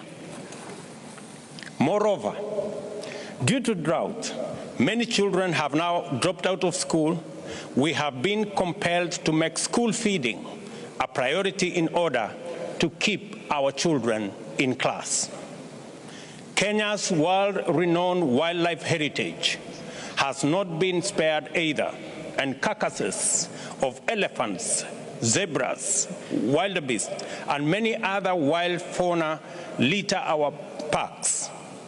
We have had to spend $3 million to supply feed and water to wildlife in the last 3 months. Again, this backdrop, the lengthy discussions at COPs with its stalling, delaying tactics and procrastination that have hampered implementation and delivery is simply cruel and unjust.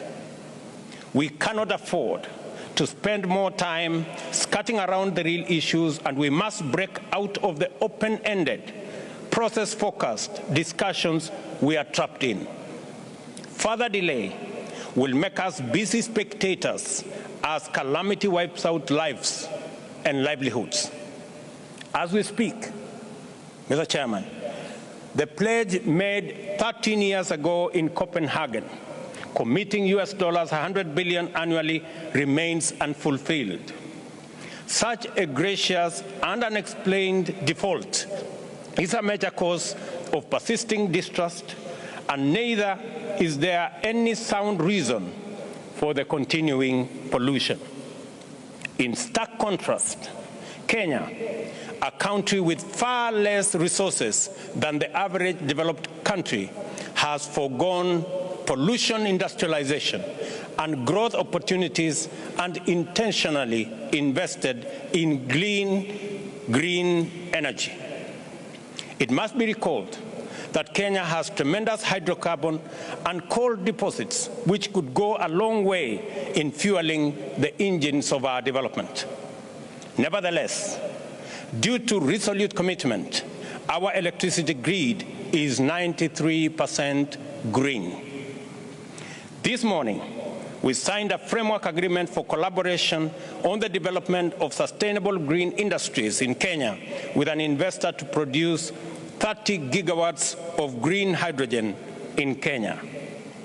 There exists opportunities in Kenya to produce 20 gigawatts of wind power, 10 gigawatts of geothermal electricity, and being at the equator, considerable amount of solar energy. Green energy production opportunities are vast in Kenya and throughout Africa. In the East Africa alone, for example, there exists sufficient hydroelectric potential to produce 100,000 megawatts, and if properly exploited, could generate enough clean energy for the whole of the continent. Instead of struggling to power industrialization using dirty energy, which is costly and destroying our planet, we want to make a case for developed economies to decarbonize their production by directing industrial investments to Africa and making use of clean energy to manufacture for the whole world. COP26 established the Glasgow Dialogue to formulate funding arrangements for measures to prevent, mitigate, and remedy loss and damage associated with adverse effects of climate change.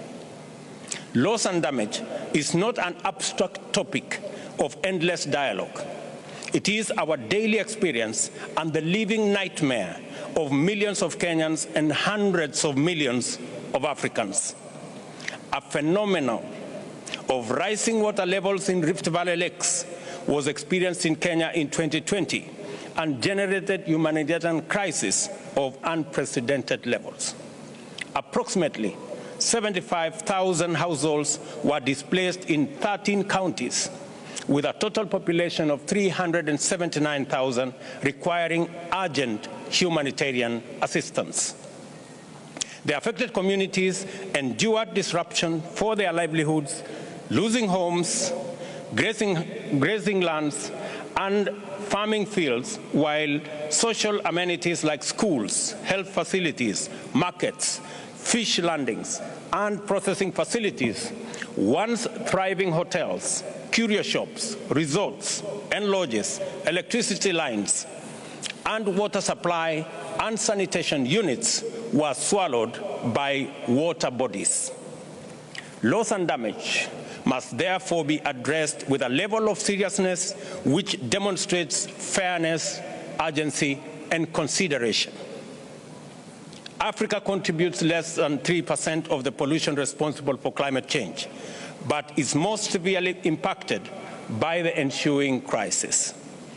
Africa, and it is therefore only fair and proper that this conference takes necessary measures to recognize Africa's special needs and circumstances under the Paris Agreement, in line with the Convention and relevant decisions adopted by previous COPs.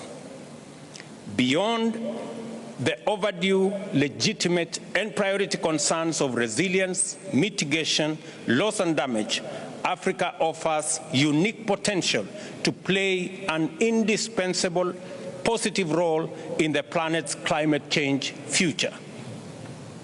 Africa's vast tracts of land, deep treasures of diverse natural resources, tremendous untapped renewable energy potential, and a youthful, dynamic, and skilled workforce constitute the continent's irresistible credentials.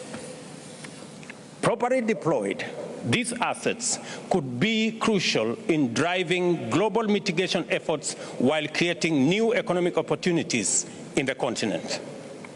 I am convinced of the need to more comprehensively showcase the opportunities that abound in Africa, such as green energy, smart agriculture, decarbonized manufacturing, e-mobility, and green building, all aimed at the attainment of zero carbon by 2050. As the coordinator of the Committee of African Heads of State and Governments on Climate Change, I therefore plan to convene a continental summit focusing on climate action next year.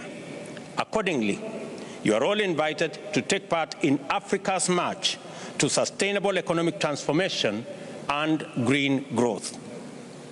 Kenya's next significant export will be carbon credits. This is why we call for simplified, more transparent carbon market systems that directly benefit communities and not just intermediaries. Back home, I just launched an ambitious project to increase the national tree cover from the current 12% to 30% in 10 years. We intend to accomplish this by first growing 15 billion trees on approximately 10.6 million hectares of land throughout the country at an estimated cost of US$ 500 million. In conclusion, Excellencies, ladies and gentlemen, in the face of impending catastrophe, whose warning signs are already unbearably disastrous, weak action is unwise. No action is dangerous. At this point, in the progression of this calamity, we have few choices and little time. Our discourse must focus on delivery, and our conversation must be centered on our commitments and implementation. I call on every delegate here today to rise to the challenge of this moment, to make difficult but necessary decisions and seize transformative opportunity from the grasp of climate disaster. This means honoring spending commitments for mitigation and adaptation and mobilizing increased financial flows to those affected, especially in Africa. By keeping our promises and being bound by our word, we will demonstrate to people across the globe that their leaders are their honest agents and true guarantors. COP, this is our golden chance to vindicate present generations who look to us to lead the way in preserving our planet and to perform our role as trustees of future generations. The way things are, we might never have a more opportune time, and there might never be a better chance. I thank you.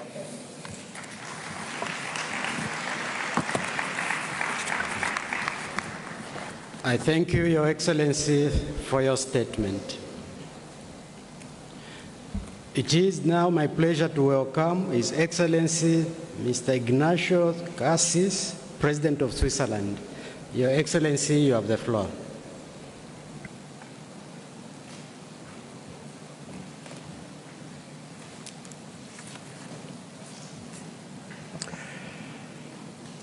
Monsieur le President,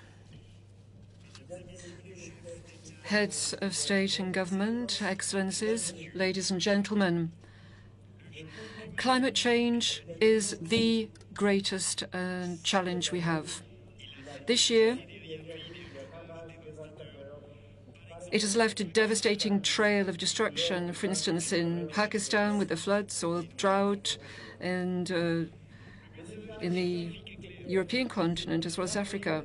We have to cap our global emissions at the latest between now and 2025.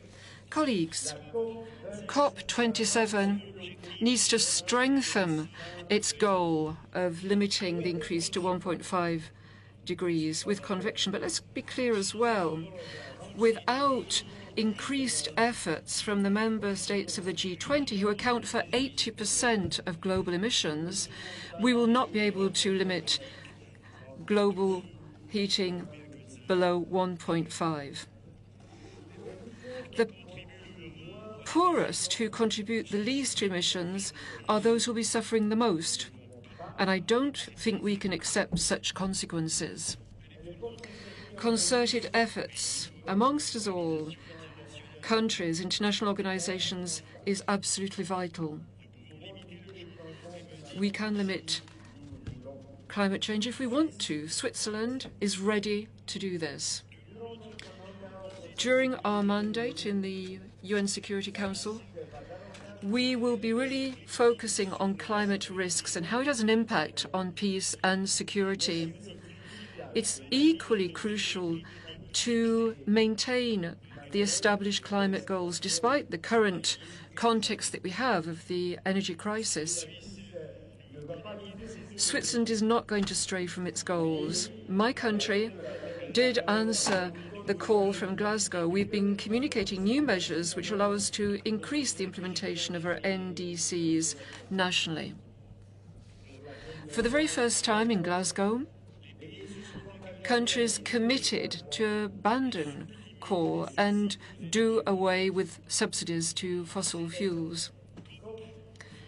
COP27, ladies and gentlemen, must ask each country to submit a tangible and clear timetable for divesting from fossil fuels. Finally, COP27 should launch a major work programme on mitigation, which will strengthen the climate goals we've set ourselves and speed up the climate policies adopted in countries. Drastic emissions reductions are the very best way of minimizing adaptation needs and avoiding loss and damage due to climate change. At COP27, we should really step up efforts to strengthen adaptation globally. Effective and credible solutions to these challenges regarding loss and damage are in our reach. I'm thinking, for instance, of the challenges caused by what we call slow burn events. All these solutions need to be efficient. In other words, they have to be financed. The means available are limited. Similarly, we have to find sources of additional funding. For instance, the principle of the polluter pays. Without contributions from the major emitters, it's going to be virtually impossible to address these challenges successfully. Close coordination between these instruments is difficult, but equally fundamental. Switzerland is committed to ensure that the upcoming goal for the post-2025 period is commensurate with current needs. Ladies and gentlemen, our country is ready. Implementation of the Agenda 2030 and the SDGs is a common joint task. Despite the current energy challenges, Switzerland is committed to keep its goal, in other words, halving its greenhouse gases between now and 2030, and two, to aim for climate neutrality between now and the latest 2050. Energy transformation is an opportunity for all of us, both culturally and scientifically, for those countries who have to contribute. Those who have greatest capacity can also give to those who are more disadvantaged the necessary funding for this common task that we have, namely the energy transition. Switzerland is contributing to this 100 billion goal. I'm very proud to announce a contribution of 190 million francs, subject to approval from Parliament, and 155 million Swiss francs to the Global Environment Facility, nearly 12 million to the Special Climate Change Fund, 16 million to the LDCs funds, the Least Developed Countries Fund, over the next 4 years. These two funds will be focusing on adaptation. In addition to our annual capacity of 9 million, there will be an increase, 4 million Swiss francs, to the cruise initiative. This is the early warning system for all, and an additional 8 million Swiss francs under the World Bank program. It's insurance and disaster risk funding. Let me say yet again that Switzerland is convinced that those countries who are able to do must support those countries that are suffering the most from climate change. And many thanks for your attention.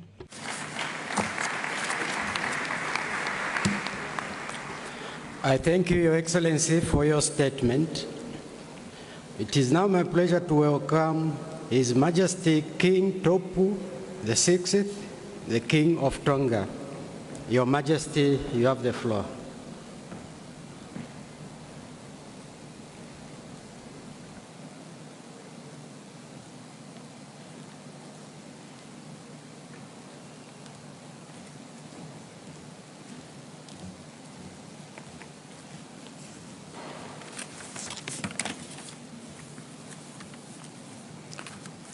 Your Majesties, Your Royal Highnesses, Secretary General, Your Excellency Abdel Fattah el-Sisi, President of the Arab Republic of Egypt, Excellencies, distinguished guests, ladies and gentlemen. Please accept my sincere congratulations and best wishes on your presidency of the 27th session of the Conference of Parties to the United Nations Framework Convention on Climate Change. The opportunity is also taken to commend the UNFCCC Secretariat and staff for their timeless efforts and impeccable preparation to facilitate this conference. I would like to thank the government of Egypt and the city of Sharm el-Sheikh for your warm hospitality since our arrival in the beautiful city of peace. Mr. President, 30 years ago, the United Nations charted a course in adopting the United Nations Framework Convention on Climate Change, and in 2015 we gave this journey a new raison d'etre in the Paris Agreement. At COP26 in Glasgow, parties increased ambition and kept the hope of 1.5 degrees alive. We acknowledge and commend the outcomes of COP26 and note that we will only be a step closer to our goals if every country delivers on their pledges. We are here to make progress from where we stood with Glasgow Climate Pact, and more importantly, with the commitments we made at the adoption of the Paris Agreement. The theme chosen for the 27th session of the Conference of Parties, Delivering for People and the Planet, is both a timely and an essential reminder of the urgency of the task at hand for the survival of the Earth and for us, its inhabitants. Our task in delivering for our people and our planet is to agree to goals with the highest ambition possible and to act together and before the impacts become irreversible for us, all of us. We no longer have the luxury of time. The inherent physical attributes of our islands in the Pacific Ocean make climate change the single greatest threat that will determine the future of small island developing states like the Kingdom of Tonga. My kingdom is the third most vulnerable country in the world to the adverse effects of climate change.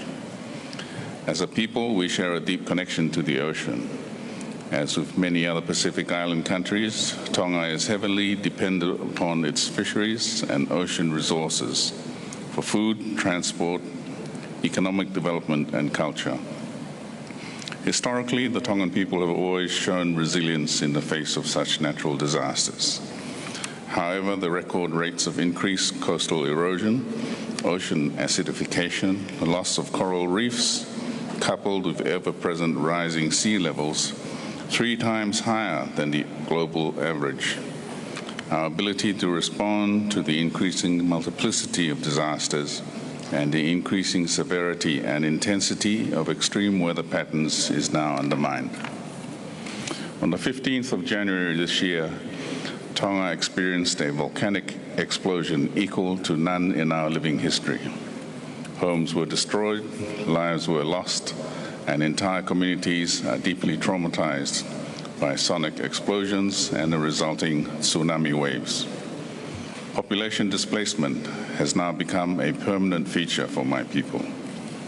In the aftermath of the explosion, we experienced the care, compassion, and support of the global community and our neighboring countries in response and recovery efforts. Mr. President, I would like to take this opportunity to thank each and every one of you who have made a contribution to the recovery efforts of my people. I acknowledge your kindness and the compassion shown towards the people of the Kingdom of Tonga. Please allow me to highlight 2 key future challenges resulting from this unprecedented volcanic explosion. The first is our access to clean, safe drinking water. The pollution of rainwater in the aftermath of the explosion highlighted the vulnerability of water storage sites in the outer islands. This urgent reality places greater importance on the access to available water desalination technologies that can operate on renewable energy. The second challenge as an ocean state is to offer affordable transportation that does not add to our greenhouse gas emissions. Our culture and history as people of the ocean has taught us to live in harmony with our environment. In the near future, we will need to reacquaint our people with such livelihoods and use cutting-edge technologies that promote wind-powered, low-carbon emitting modes of transport. As small island developing states, we cannot face the challenges presented to all of us alone. We are firmly committed to international goals. In 2020, the government of Tonga submitted its second nationally determined contribution under the Paris Agreement, setting ambitious mitigation and adoption goals. In addition, Tonga's long-term low-emission development strategy sets targets in sectors including energy, transport, waste management, and the resettlement of communities. Global objectives must be directly translated into our mission and journey, charting a pathway for a resilient, sustainable, and inclusive future for Tonga. Such goals and measures also support the implementation of the Tonga climate change policy from 2016 and uphold the overarching goal of a climate change resilient Tonga by 2035. For small island developing states like Tonga, adoption to climate change generates larger benefits when delivered in conjunction with other development activities such as disaster risk reduction and community-based approaches to development. My kingdom shares the concerns of other countries in the Pacific Islands Forum. In solidarity, we endorsed the 2050 strategy for the Blue Pacific continent that highlights the challenges that we face as a region and symbolizes our drive to respond to our ever-changing environment. As the impacts of climate change are intergenerational and our actions and decisions today will have a major bearing on the future of our people, I'm encouraged by the agendas at COP27 over the coming days. I hope that all of us here present will be inspired, motivated, and driven into action on firm commitments, a sense of shared responsibility and connection with the global community. This will be a testament to the genuine partnerships of all parties in raising ambitions and actions towards achieving the goals of the Paris Agreement. May we always keep in mind the impacts of our decisions and actions here at COP27 as we chart our course towards a successful, prosperous, and sustainable future. A future where the well-being, survival, and peace of future generations are their inheritance. Thank you.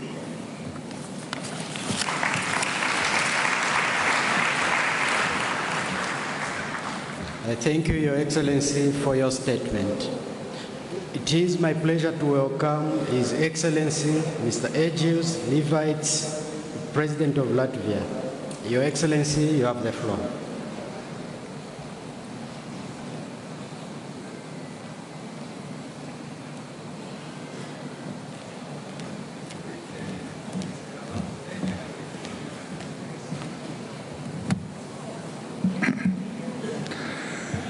Mr. President, distinguished delegates, I thank Egypt and President Sisi for hosting the COP27 meeting. The high level of attendance points the urgent need for this gathering. The effects of climate change are felt throughout the world. For example, in Somalia, more frequent drought has led to famine. In Pakistan, melting glaciers have caused flooding of a third of the country's territory.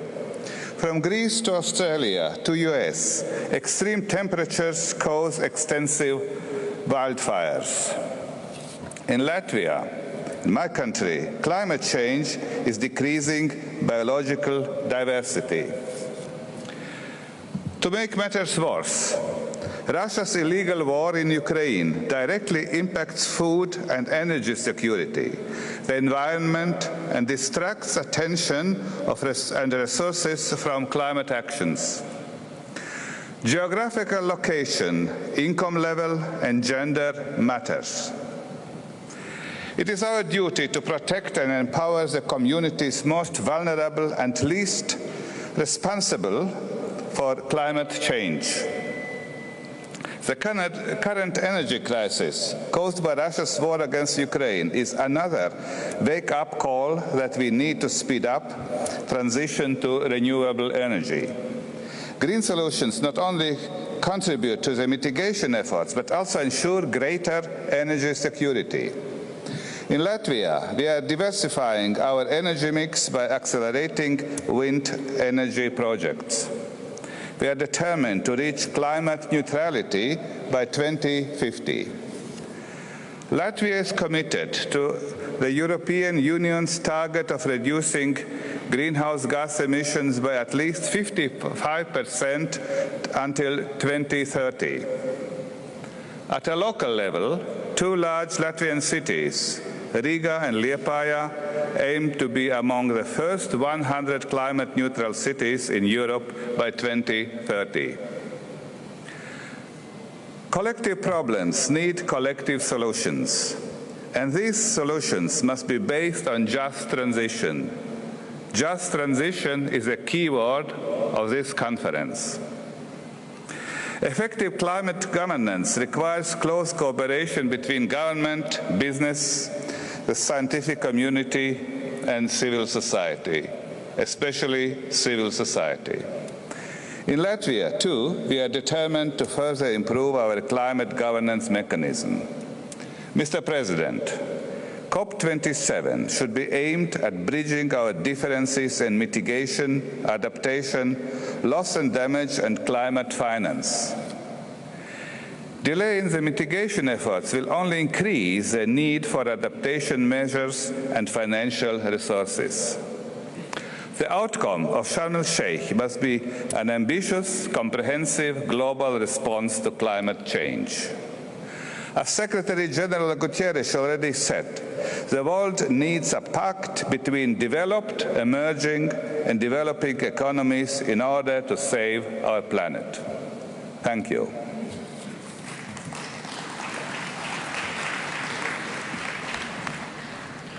I thank you, Your Excellency, for your statement. It is now my pleasure to welcome His Excellency Mr. Gustavo Francisco Pedro Rego, President of Colombia. Your Excellency, you have the floor.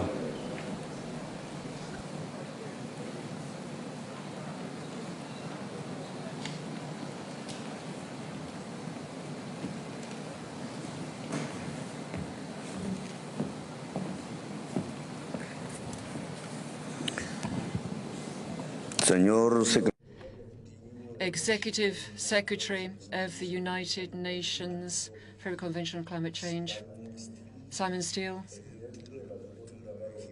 President of Egypt, Abdel Fattah el-Sisi, distinguished heads of state, majesties, prime ministers, media, ladies and gentlemen, science has spoken. The climate crisis is the main problem facing humanity. It can indeed eliminate life on our planet and wipe out humans. Political leadership from the first COP to date has failed in terms of stopping the causes of climate change. Increasingly, we are consuming coal, gas, oil.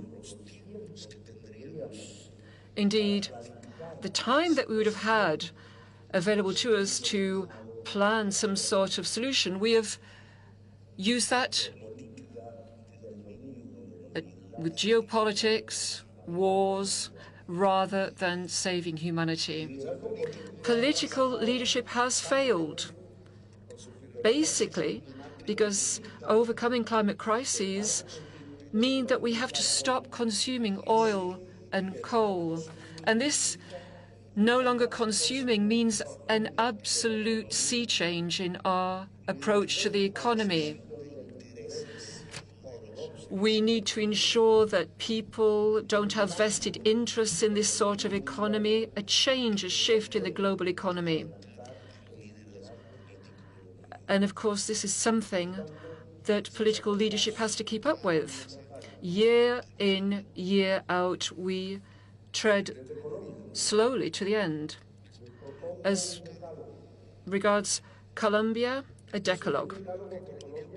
It's something that I would like to make as a proposal, both for humanity, governments. COP is not giving us the answer, and I think time has run short. Global conferences between governments should be ensuring that policy is really heading us towards decarbonization. Decarbonization is a massive changing the dominant economy. I think we now have to say it is time for humanity, not for markets. This would be the decalogue that we propose. First of all, number one, if global policies aren't able to get us out of this problem, then humanity disappears. The extinction that's ahead of us should press us into action now. We are, after all, human beings. With or without the permission of our governments, we have to act. I think the time has come for mobilization of humanity. Number two, the market is not the principal mechanism we have to overcome the crisis.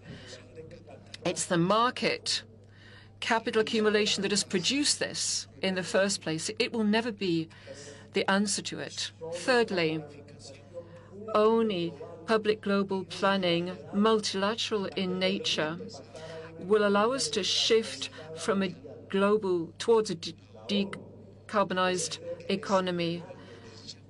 The UN should be really the focal point for such a planning. Fourthly, global politics and global policy mobilizing humanity will set us back on course so that we won't be influenced by the vested interests of the carbon companies, in other words, the companies, the oil companies, the gas companies, and others. 5, we have to keep in place the pillars of the planet. First of all, the Amazon jungle. It's one of those pillars of the 4 that we have. Colombia will be giving $200 million on an annual basis during 20 years to save the Amazon in its territory. And we look forward to global contributions. 6thly, the climate crisis will only be overcome if we stop consuming fossil fuels. The time has come to devalue the hydrocarbon economy, and we need dates for that. We need clear timelines as we move to an end of this, and we need to be really focused on the carbon-free economy. The solution would be a world without oil, without carbon. 7thly, the WTO treaties, as well as the IMF, run against the solution that we have for the climate crisis, which is why they should be reformed, subject to the COP agreements rather than the other way around. While we stick to the current WTO treaties, we will make no progress. We will simply go back in terms of solving the climate crisis. We will be moving closer and closer to the end.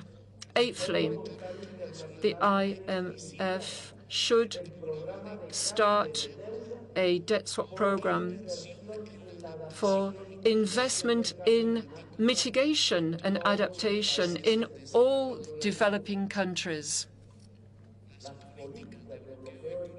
The economic blockade policies, either they don't favor democracy and simply thwart humanity in its interests. 9thly, private multilateral banks globally have to stop funding the fossil fuel industry. And 10, immediately. We have to start peace negotiations. War is simply robbing us of vital time as humankind if we are to avoid extinction. So that's the decalogue that we propose from Colombia, so that we can act in our world and hopefully save our planet and avoid the extinction of humankind. Many thanks.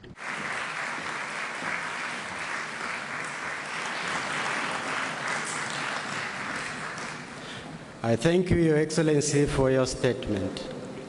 It is now my pleasure to welcome His Excellency Mr. Hakainde Hichilema, President of the Republic of Zambia. Your Excellency, you have the floor. Thank you very much, Your Excellency, Mr. Abdel Sisi, President of the Republic of Egypt, Arab Republic of Egypt, Your Excellencies, fellow heads of state and government, United Nations Secretary General, Your Excellency, Mr. Simon Steele, Executive Secretary of the UN Framework Convention on Climate Change, distinguished delegates, ladies and gentlemen, first, it's our duty to congratulate the Egyptian President, President Sisi, for hosting this COP27 conference, and also to thank the Egyptian people for your warm hospitality since we arrived here.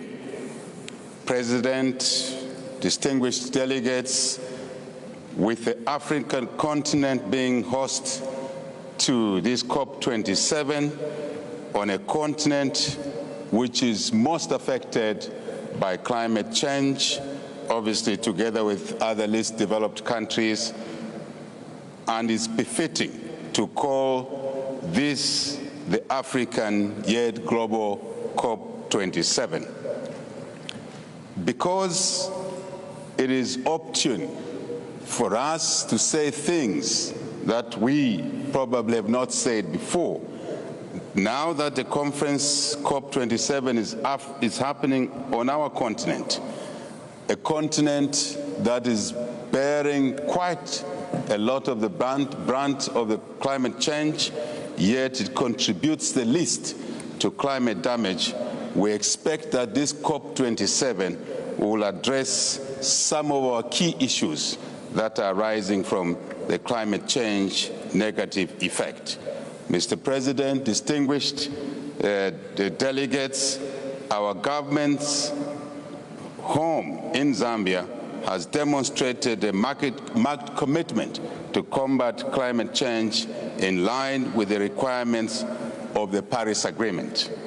However, in order for us to be able to maximize on our contributions to ameliorating the negative effects of climate change, and yet at the same time meeting our people's minimum requirements to maintain their livelihoods, we need strong and enduring international partnership and support which deliver on its commitments. I think the key word here is to deliver on our commitments, the commitments of us, of course, the commitments of our partners.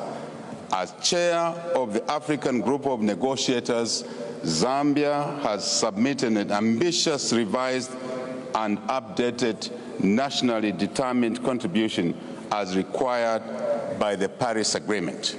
Mr. President, distinguished delegates, climate change adaptation remains a top priority for all of us without exception. Therefore, we expect that COP27 will deliver a milestone outcome in advancing the work program of the global goal on adaptation that we adopted in COP26 last year in Glasgow. Mr. President, distinguished delegates, while we continue to urge for the world to increase its commitment and, more importantly, delivery towards climate change, Zambia will continue to do what it's able to do in its own right, given its resource constraints. We have identified a number of mitigation actions as a means of attaining our aspirations and increasing our commitment. We continue to formulate green growth strategies which will provide a framework for transforming the country into a climate-smart green economy.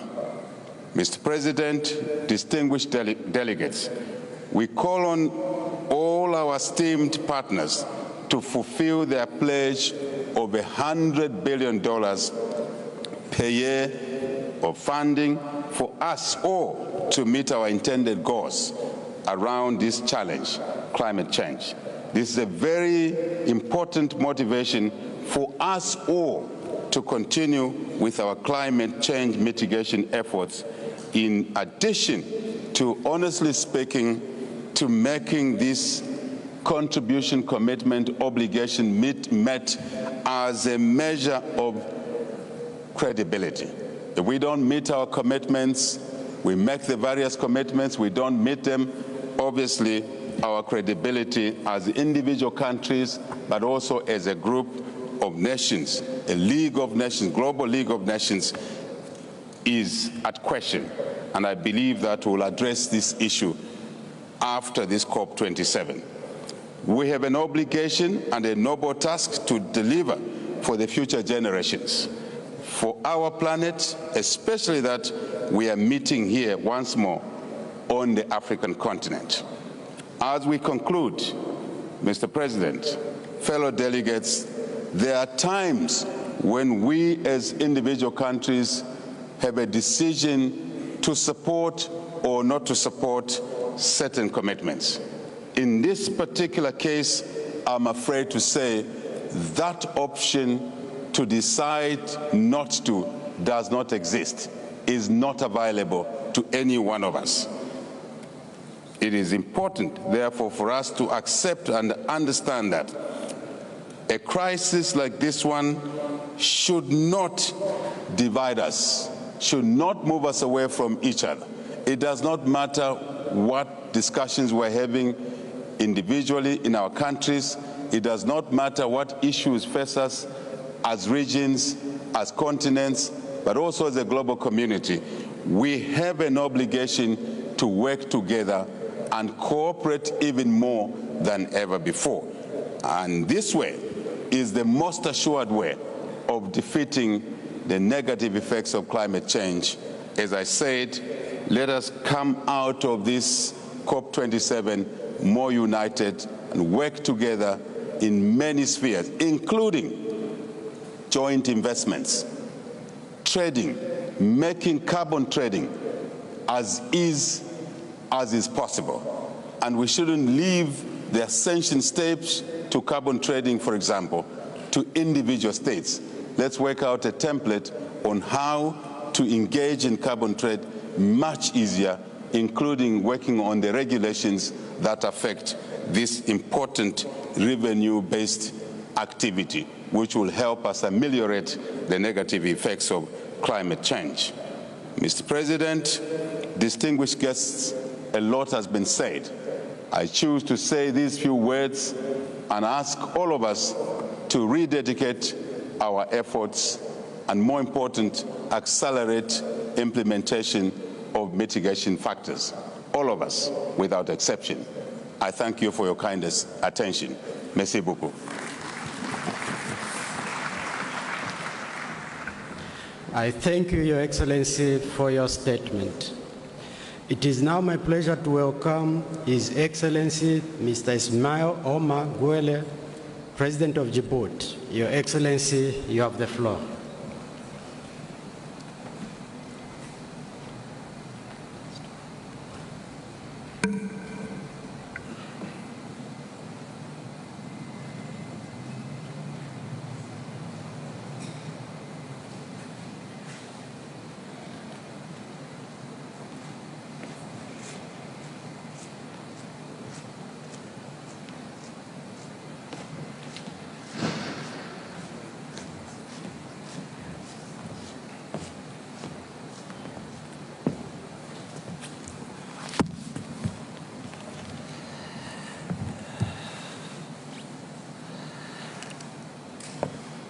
Bismillahirrahmanirrahim. Merci, Monsieur le Président.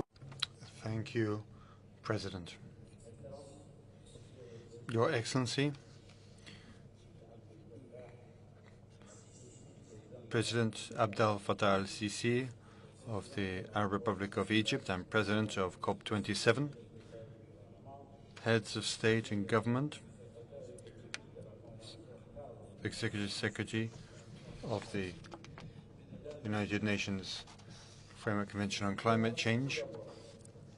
Ladies and gentlemen, at the outset, may I be permitted to thank the President of the Arab Republic of Egypt, His Excellency Abdel Fattah al-Sisi, and the people of Egypt for the warm welcome that has been reserved for us since our arrival in this beautiful city of Sharm el-Sheikh.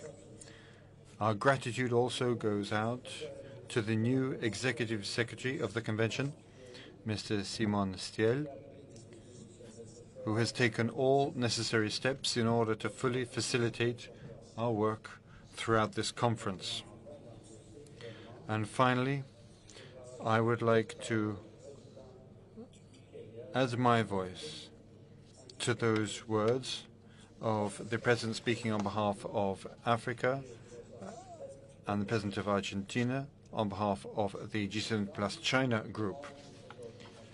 President, the world today faces a number of challenges, amongst them climate change, but also the loss of biodiversity, air pollution, pollution of water and soil.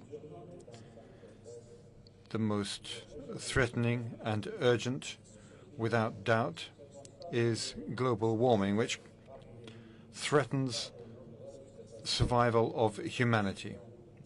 This is proven again and again by numerous catastrophes, turning our populations into victims. This is all the more a sad situation as our summits and decisions, our commitments and actions remain insufficient, lower than the level of mobilization needed. More than this, greenhouse gas emissions continue to be increasingly emitted with horrific consequences. Africa made only a marginal contribution to global warming. However, it is fundamentally affected by this phenomenon. As concerns the Republic of Djibouti, by its geographical location in its intertropical arid environment, Djibouti is particularly vulnerable to the risks created by climate change, such as floods, droughts, and rising sea levels. These risks lead to rarefied water resources, soil erosion, and damage to infrastructure. The impacts of these risks are particularly harmful for the water, agriculture, and public health sectors of my country. And this is why we have implemented a water supply project connecting Ethiopia with Djibouti and a desalination project for seawater for our capital, a key economic and demographic issue to better tackle the challenges of the climate and to ensure greater resilience of the urban population, ensuring that they have safe access to water. Djibouti has built a number of different dams in order to protect our population and our infrastructure from floods. In our national determined contributions, Djibouti assumed the obligation to reduce its CO2 emissions by 40% by 2030 compared to the reference scenario. To do this, we have put into place an electrical interconnection network with Ethiopia, which has allowed us to annually reduce by more than 150 kilotons CO2 emissions of our country, and we have initiated a number of geothermic, wind and solar energy projects in order to significantly reduce our greenhouse gas emissions. As another part of our contribution to the fight against climate change, just over a week ago, Djibouti organized a global summit on research into the climate, which has allowed researchers from various countries to exchange on issues related to climate change. It is in this spirit that we created a regional observatory on climate change, which will allow African researchers to contribute to our better understanding of the collapse of our climate. Given the numerous non-binding commitments, Mr. President, we are not surprised of the lack of progress achieved. This is why we recall that as the COP27 adopts binding decisions recognizing the needs and actual specific circumstances of Africa, more progress will be achieved. We call for access to additional predictable funding. This is fundamental to implement actions for mitigation and adaptation. Therefore, we urge developed countries to comply with their commitments to mobilize $100 billion every year. Finally, we demand that 50% of this funding be dedicated to adaptation. It is time to move from words to action by reducing drastically greenhouse gas emissions and mobilizing the funds that are needed to shore up the resilience of populations as they face climate change. I thank you for your kind attention. I thank you, Your Excellency, for your statement. It's now my pleasure to welcome His Excellency Mr. Bazoum Mohamed, President of Niger. Your Excellency, you have the floor.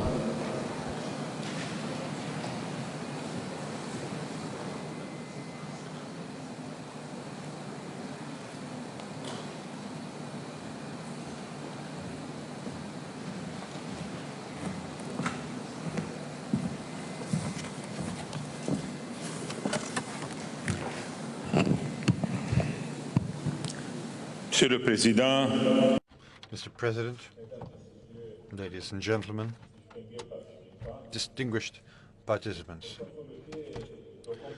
to consolidate what we agreed in Glasgow, the Intergovernmental Panel on Climate Change published 2 reports this year. In these reports, they warn us that current commitments for reductions of greenhouse gas emissions will lead, between now and the end of the century, global warming 2 times greater than that as set forth in the Paris agreements. It is this warning that means that to avoid catastrophic, predictable loss and damage, it is urgent that we accelerate our reductions of greenhouse gas emissions whilst also respecting justice and equality. We know that Africa is the continent most vulnerable on our planet. It is therefore of imperative importance that COP27 rises to this occasion on the climate and places specific attention on those local specific needs. And the concerns of the African continent are as follows. 1, the definition of a new collective quantified goal for climate funding that takes into account the needs of developing countries. 2, a clear definition of the mechanisms that will be used by developed countries in order that they comply with their commitment to annually double adaptation funds between now and 2025. 3rd, handling loss and damage through the establishment of a governance body with precise funding arrangements. 4, the commitment of key emitter countries to reduce their greenhouse gas emissions to stay at 1.5 degrees. 5, a fair, inclusive and equitable energy transition. Such a transition should allow Africa to enjoy its energy resources, notably fossil fuels, a sine qua non precondition for facilitating its sustainable development and eradicating poverty in Africa. Ladies and gentlemen, within Africa, the Sahel is certainly the region that presents the greatest vulnerability and deserves a separate treatment in light of the specific challenges it faces. This includes security, climate, migratory, health, food, and demographic challenges. We can never say this enough, The violence that is ravaging the Sahel today is deeply linked to the climate disaster suffered by this region. And this is why Niger welcomes regional initiatives which have been taken to mitigate the impacts of climate change, such as the Great Green Wall and the Climate Commission for the Sahel region. These initiatives aim at contributing to greater food security and preserving biodiversity, as well as preserving the natural capital, which will allow a better adaptation and greater resilience of both populations and ecosystems. Niger welcomes the creation of the Sahel Climate Fund, an innovative, adapted fund to fund actions on the climate for regular, consistent technical support for the stakeholders in the region of the Sahel who have difficulty gaining access to resources from multilateral mechanisms due to the complex procedures. The first 5-year funding cycle should mobilize $2 billion, contributing to the Great Green Wall initiative through actions which promote, inter alia, increasing food security, developing the potential for renewable energy, as well as human capital and development for green jobs. The promises of funding for adaptation from one conference after another are vitally important. Between conception and implementation, there is a gap, many a slip betwixt cup and lip. And this is why we need to define clear rules urgently for the implementation of the obligations that have been assumed. Thank you. Thank you, Your Excellency. It is my pleasure to welcome His Excellency Mr. Milo Djukanovic, President of Montenegro.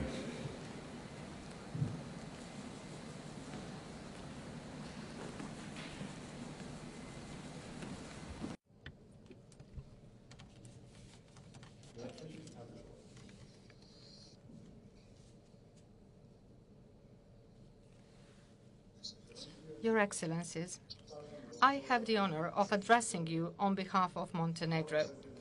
I would like to express gratitude to President El-Sisi and the Egyptian government for excellent organization.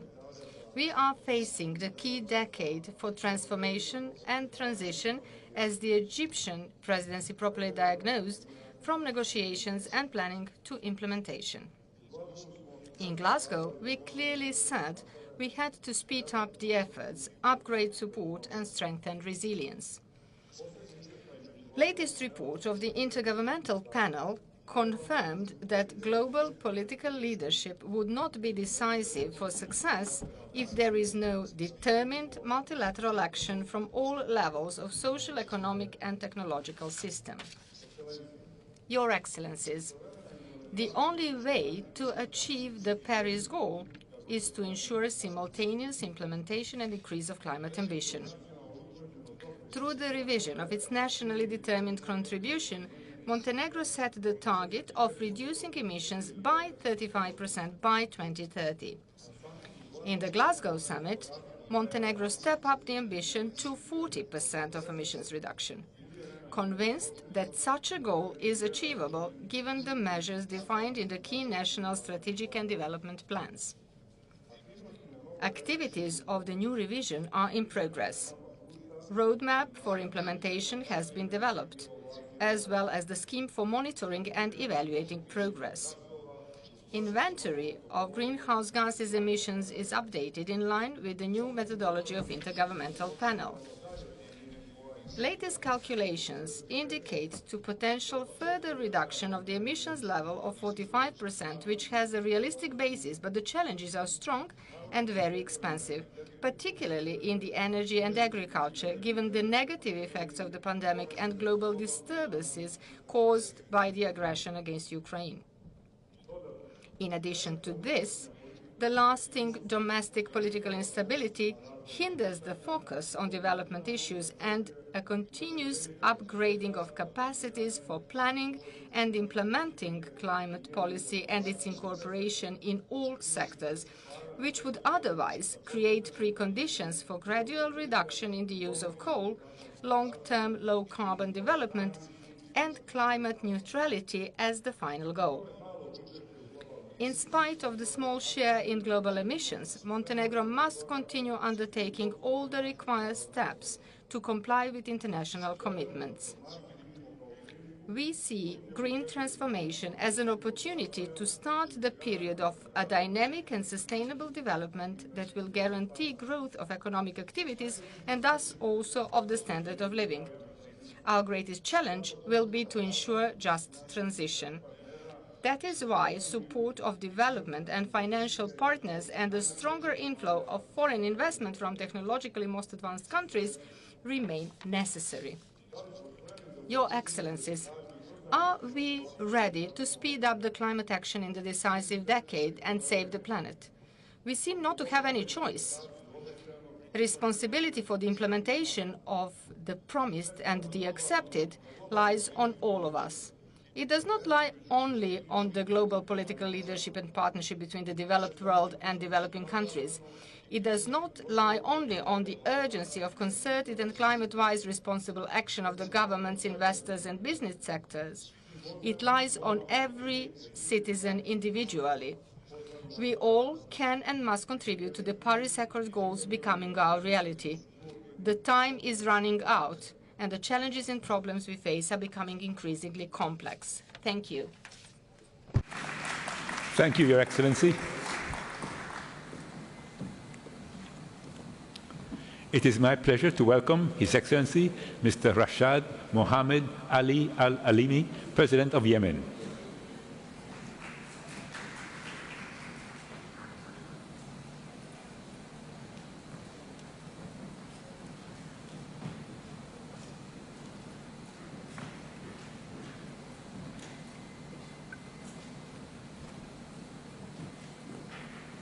Your Excellency, you have the floor.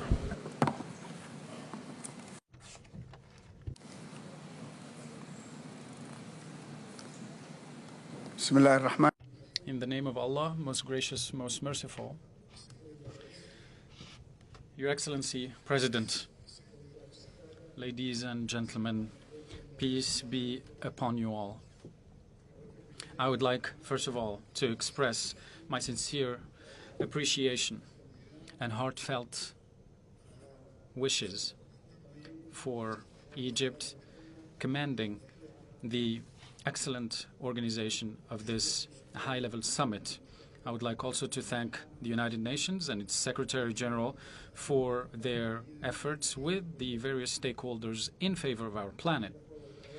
Brothers and sisters, ladies and gentlemen, our nations convene today amidst a multiplicity of challenges, from the food crisis to a record increase in temperature to wars in various parts of the world. But we are cognizant that the repercussions of climate change remains the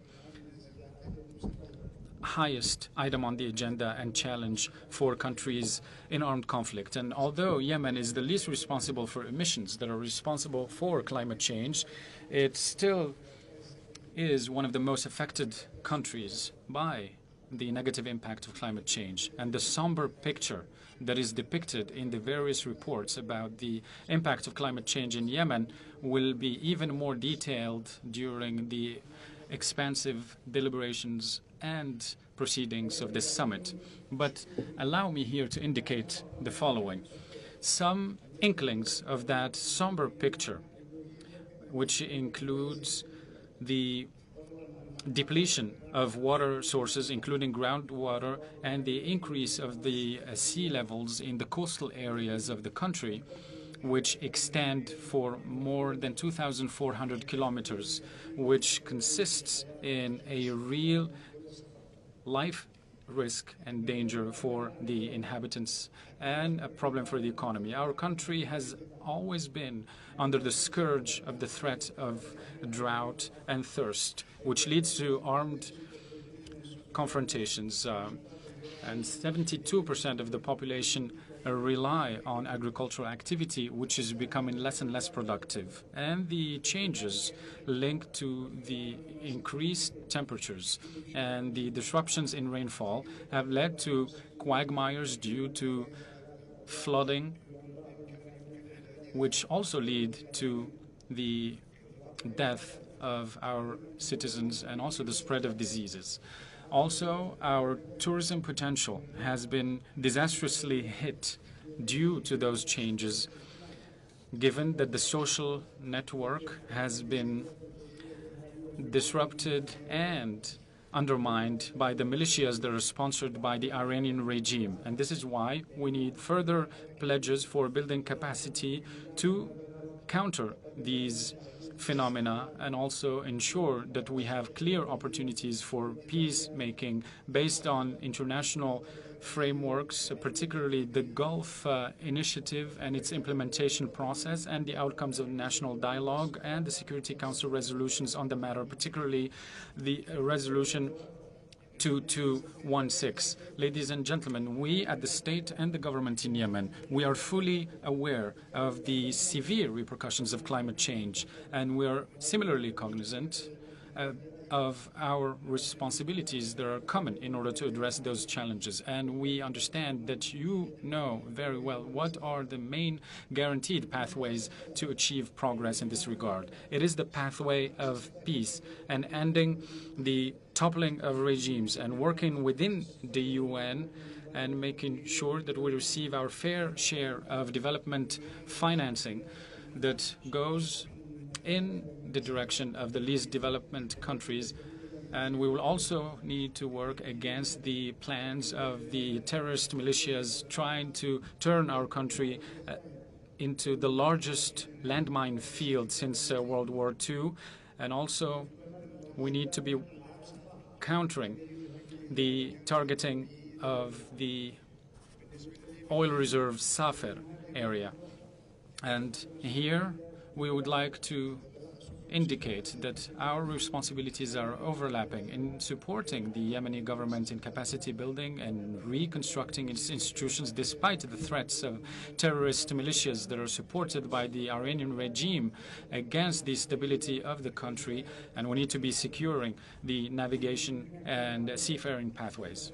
As you know, we have gone a long way in working with and in favor of peacemaking efforts in order to alleviate the suffering of our people and bring back as a constructive player in its region and the world. But the terrorist militias have always been there working against our peace efforts and undermining the stability and the navigation and sea infrastructure in Hadramaut and Shabwa and expanding their attacks across the borders in a region that is at the heart of, at the crossroads of trade routes in the world. Ladies and gentlemen, the decisions that you will make during the next 2 weeks will have a serious impact on the lives of Yemenis who've lost about $126 billion, which is the equivalent of 50% of its GDP over the past 8 years. This is in addition to the increasingly crowded camps for persons who have seen their lives destroyed by the ongoing situation. We'd like to commend the support of Saudi Arabia and the United Arab Emirates for their appreciated efforts in alleviating this disaster and making sure that there isn't a full collapse of our institutions, such institutions that are working with you in trying to alleviate the effects of climate change at every level. We'd like to also reiterate on this occasion our appreciation for regional and global initiatives in this regard, particularly the Middle East Green Initiative that has been announced by the brotherly Kingdom of Saudi Arabia in order to reach record reductions of carbon emissions. We also support the Adaptation and Resilience Initiative launched by Egypt. Ladies and gentlemen, the human civilization knows Yemen and is now called upon by Yemen to respond to the calls of our mothers and our fathers and our people who look forward to a bright future and for our civilization to be protected from efforts to destroy it. And this is why I am here with you, trying to ask you for a fast mechanism to rebuild Yemen and its infrastructure and protect its biodiversity and its environmental resources and bring back life to its ecosystems. We would like to thank you again, brother President of Egypt, Abdel Fattah el-Sisi, and we look forward to this summit coming away with constructive solutions and resolutions. And we express our support of the presidency of Egypt in this COP27. And we also look forward to the support of the United Arab Emirates, to our support to the UAE in its organization of COP28. And we also reiterate our support for the Egyptian president's call for working together to end the war in Ukraine. We support that call because we know what is war and what are the severe repercussions of war and conflict wherever we may be. Thank you, and peace be upon you. Thank you, Your Excellency.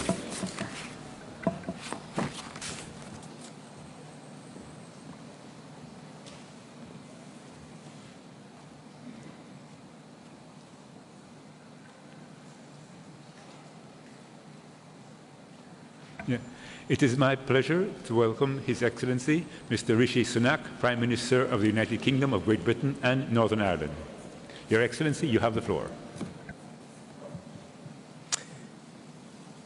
When Her late Majesty Queen Elizabeth II addressed COP26 last year, she reflected how history has shown that when nations come together in common cause, there is always room for hope.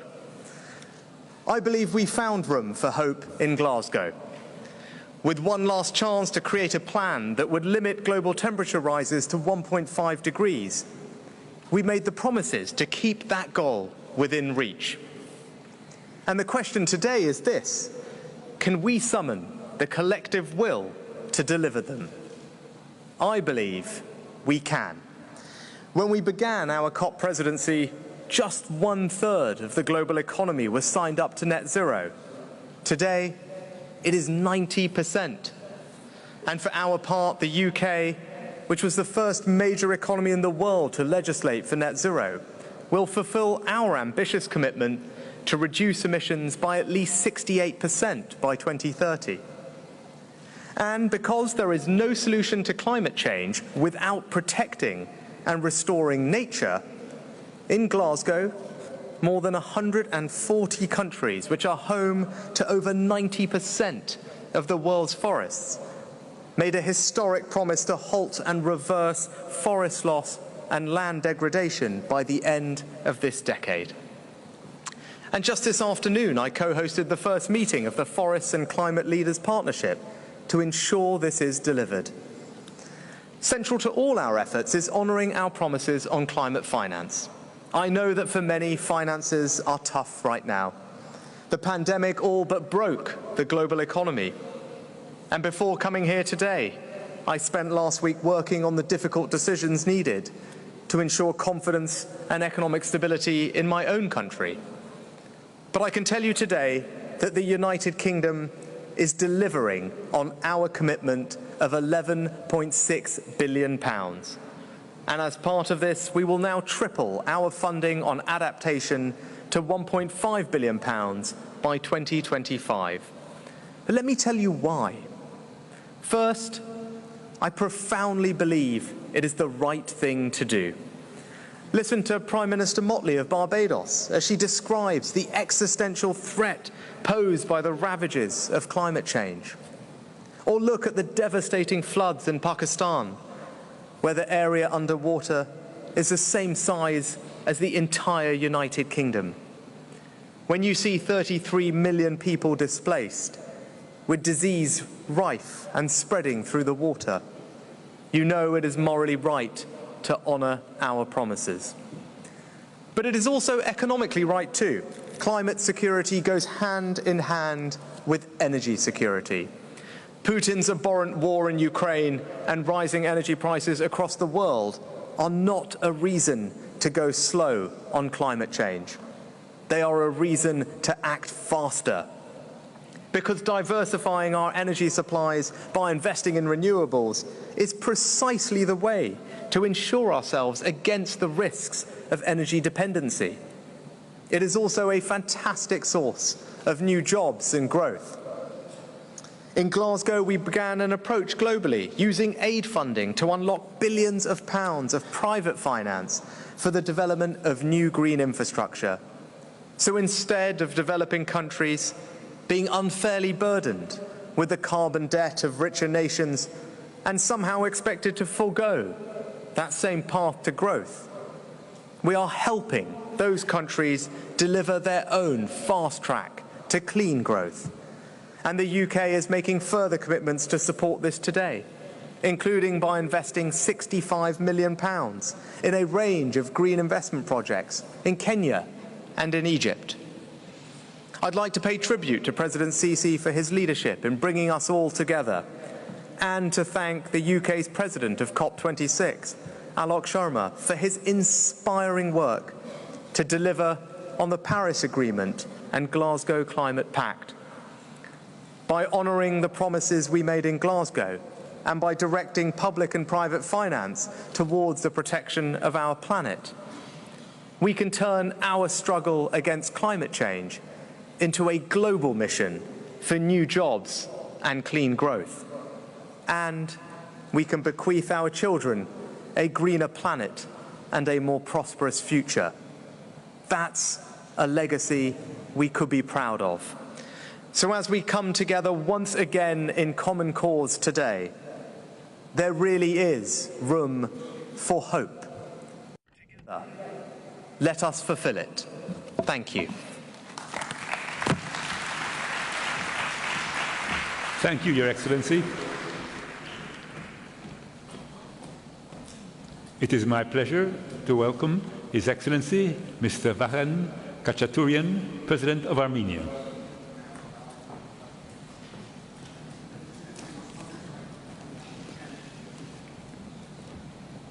Your Excellency, you have the floor.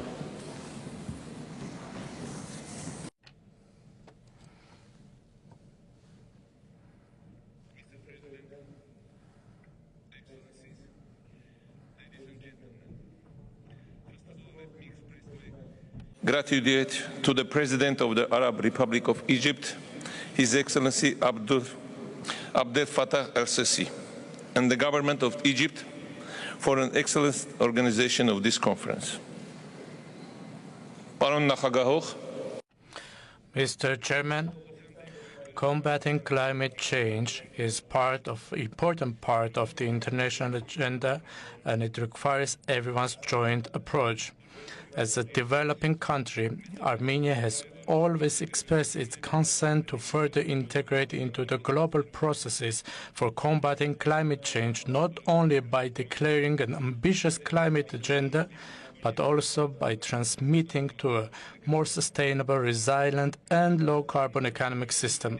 Climate change is happening even faster than it was estimated before, from most advanced to the less developed countries, to small islands, to mountainous landlocked countries like Armenia. All the humanity is not only witnessing this change, but is also impacted by it. Ecosystems are at risk, water resources are running out, floods, storms, forest fires, cases of heat and drought are becoming more frequent. With its vulnerable mountainous ecosystem, Armenia has already faced the negative consequences of climate change. Our country has recorded 1.3 degree increase of average temperature and 9% decrease of precipitation, making it one of the most vulnerable countries to climate change in Eastern Europe and Central Asia. Mr. Chairman, we are well aware of the environment and the negative impact of wars on ecosystems and the environment. The impact of wars on ecosystems is different and depends on the duration of the war and the types of weapons that are being used. Unfortunately, recently Armenia faced such a challenge. On 13th of September, Armenia was attacked by Azerbaijan. The target was the sovereign territory of the Republic of Armenia, the eastern and southeastern cities, densely populated cities of Armenia, including the city of Jermuk, which is known to be a touristic city, were heavily shelled. Military activities in these regions were paralleled by also using drones and heavy weaponry, and it caused tangible damages to the environment, including the shelling of Gechut water reservoir that could have human costs.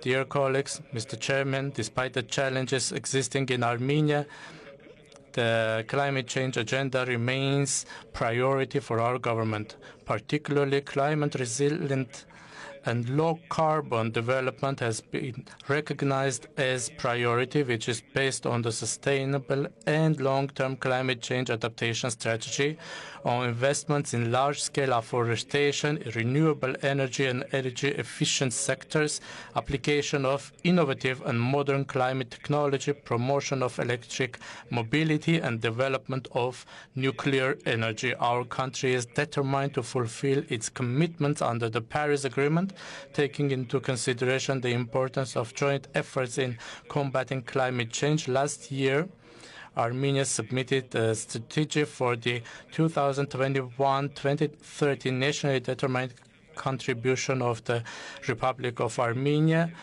for setting a new target for mitigating climate change at the level of the whole economy, which means 40% reduction in greenhouse gas emissions by 2030. In this regard, innovative solutions, including Debt for Climate initiative, are of importance in a world where accumulated state debt deters most developing countries from receiving climate-related funds. We welcome the progress for establishing international rules under Article 6 of the Paris Agreement, the positive, although fragile achievements we had in Glasgow 1 year ago, and we expect equal and fair participation of developing countries to promote full transition of the economies of states to sustainable and carbon-neutral development. Mr. Chairman, I would like to say that if we work together, we are sufficiently strong for making change. So let's fight together for sustainable development and new green era where nature and humanity coexist in harmony. Thank you very much.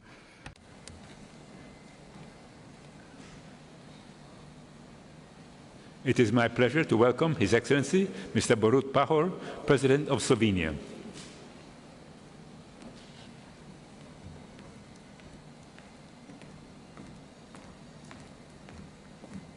Your Excellency, you have the floor. Thank you, Mr. President. Ladies and gentlemen, I could not wish for a better platform from which to address the world for my very last time in the capacity of the President of the Republic of Slovenia. I express my sincere gratitude to Egypt for its hospitality and for its tireless efforts to make COP27 a success.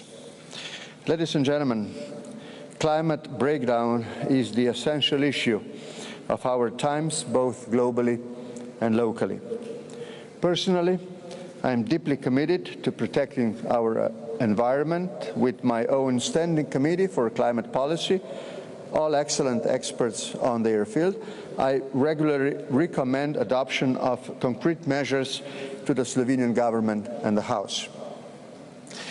Colleagues and friends, the decade we live in is the critical one for stepping up climate action. Full implementation of the Paris Agreement and the Glasgow Climate Pact are our way forward in staying on track with the 1.5 Celsius goal.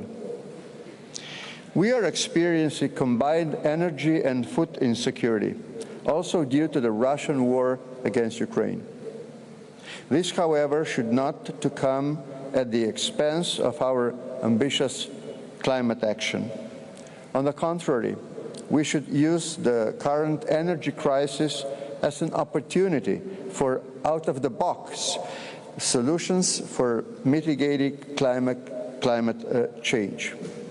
I reiterate Slovenia's ambition to reach climate neutrality by 2050 at the latest.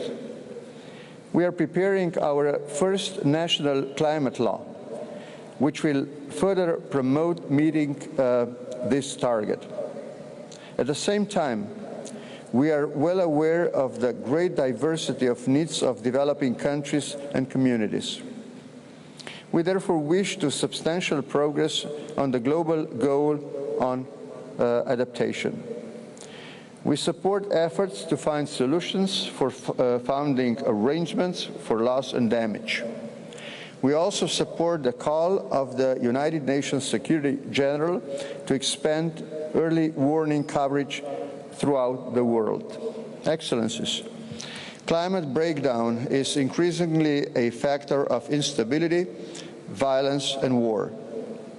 As a candidate for a non-permanent seat of the United Nations Security Council for the period of 2045-2025, Slovenia aims for integration climate action into prevention, peaceful building, and peacemaking. We are committed to solidarity. This year, we doubled our climate finance through multilateral channels in support for the least developed states and small islands developing states.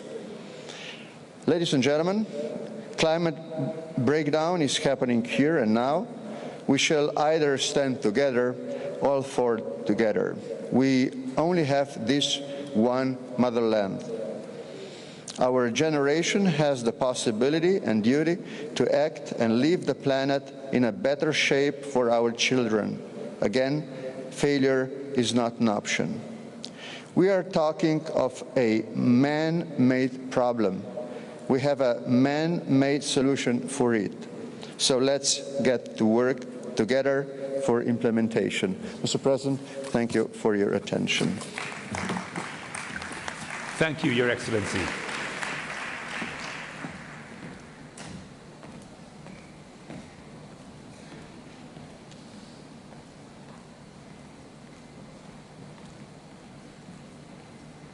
It is my pleasure to welcome His Excellency, Mr. Isaac Herzog, President of Israel.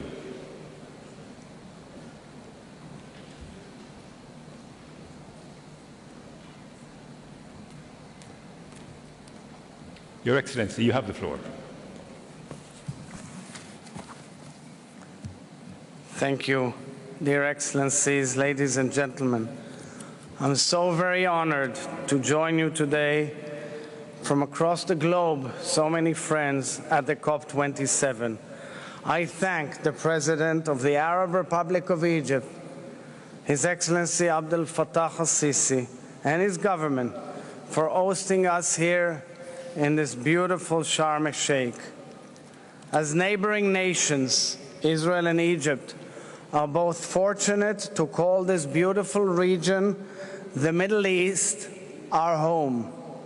However, this home we all love is also a global hotspot for climate change, with studies forecasting imminent severe consequences of our region. The Middle East is on the brink of catastrophe, and you could have heard it in the speeches of my predecessors.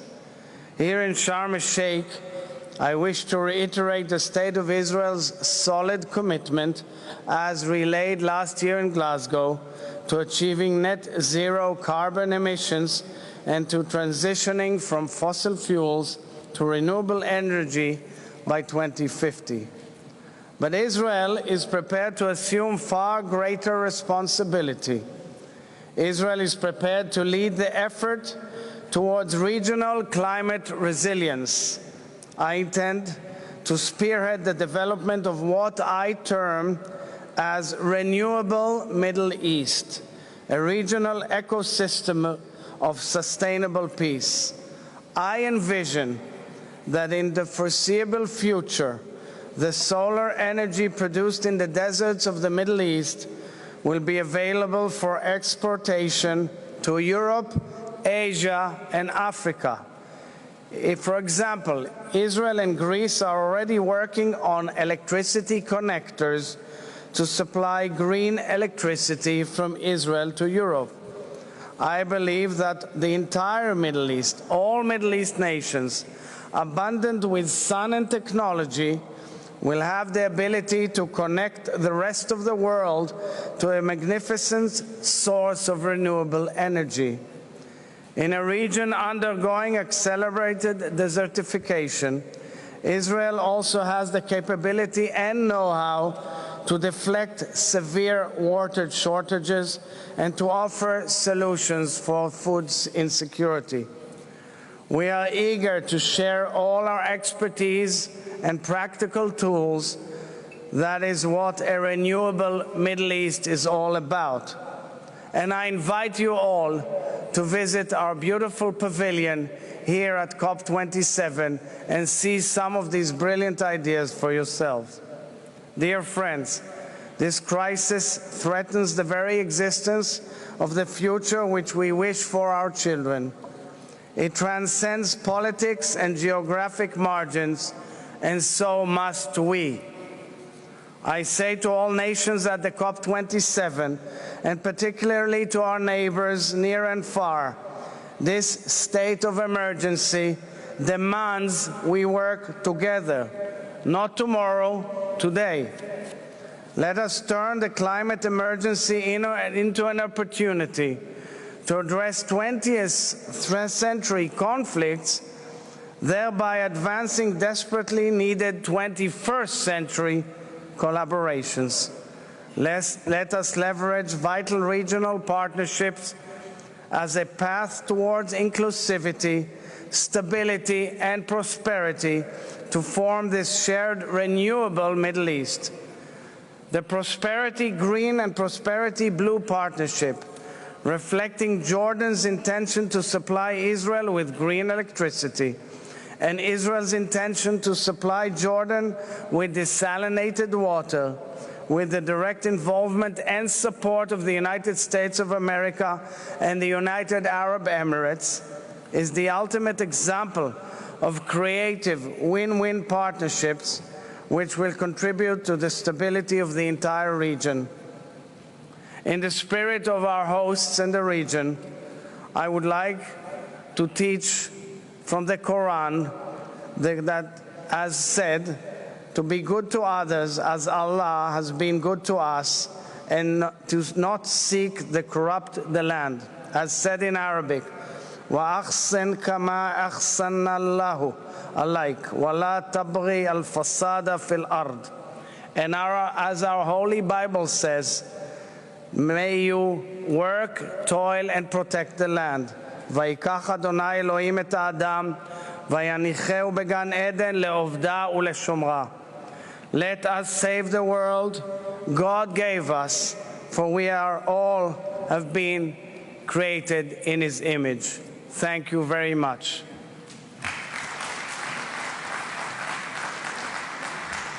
Thank you, Your Excellency.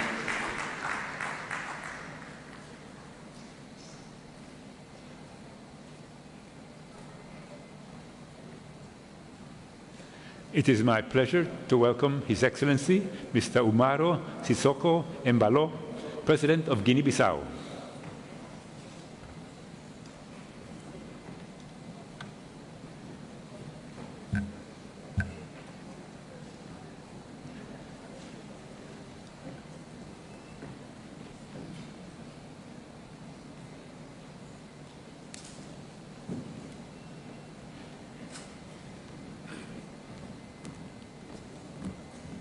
Your Excellency, you have the floor. Thank you.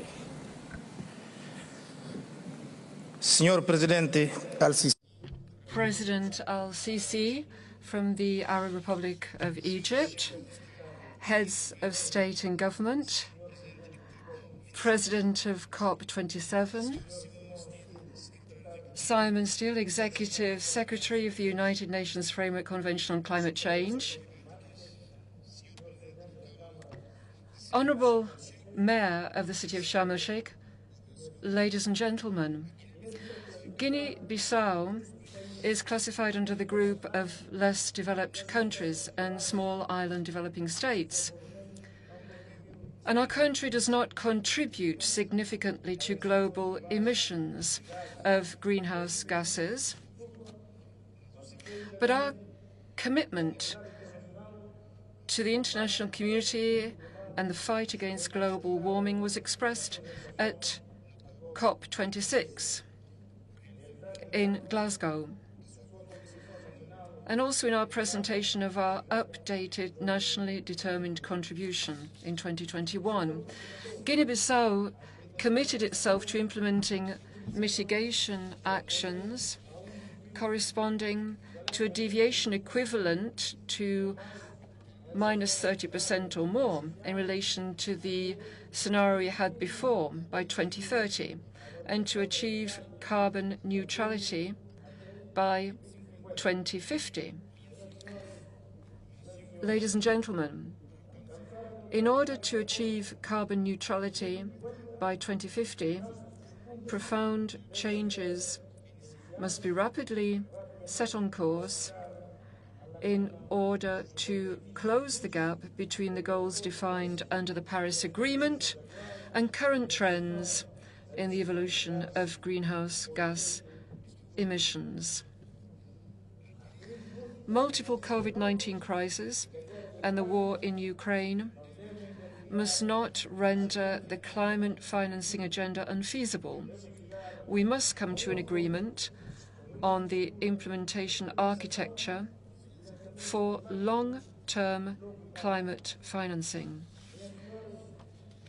Ladies and gentlemen, with the new global challenges, we must increase our ambition related to mitigation of greenhouse gases, and we need to promote the other two pillars, namely financing and adaptation, in order to achieve the ambitious goals of the Paris Agreement on the new climate regime and the Agenda 2030 of the United Nations.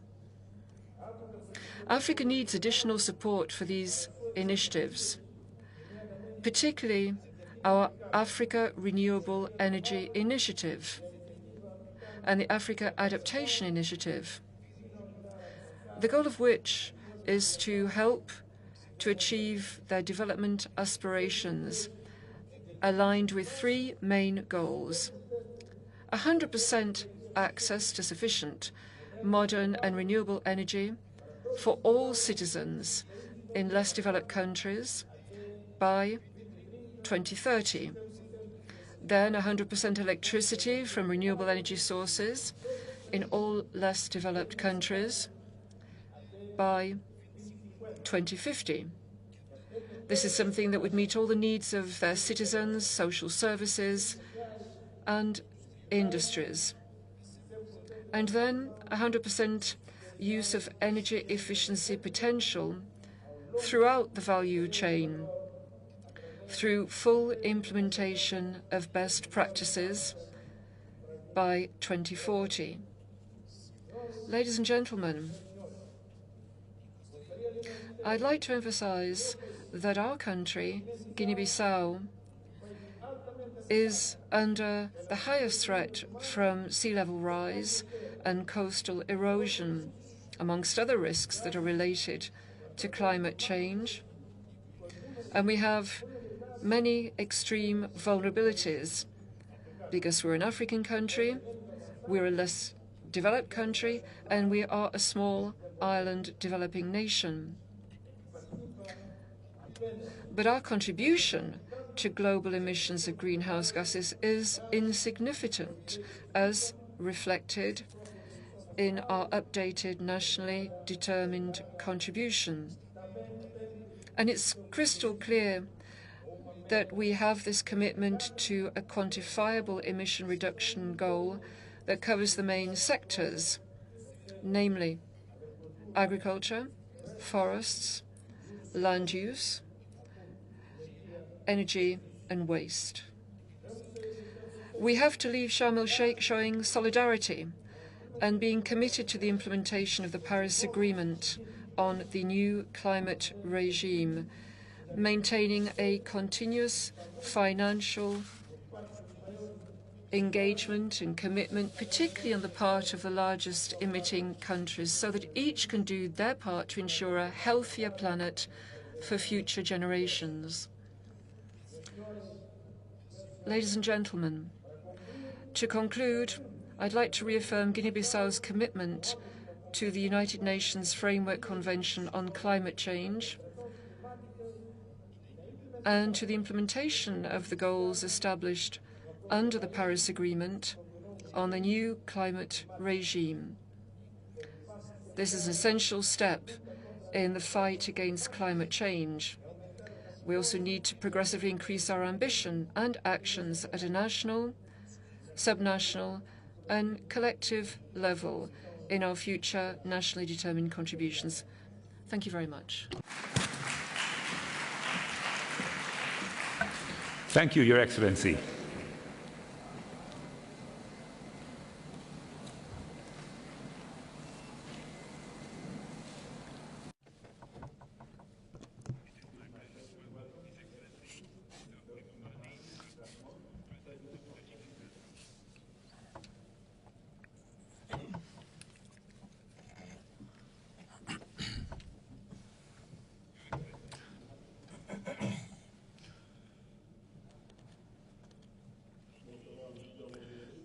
Mr. Chairman, ladies and gentlemen, I at the onset would like to express profound gratitude and deep appreciation to the government of the Arab Republic of Egypt for excellent conditions in organizing our today's conference.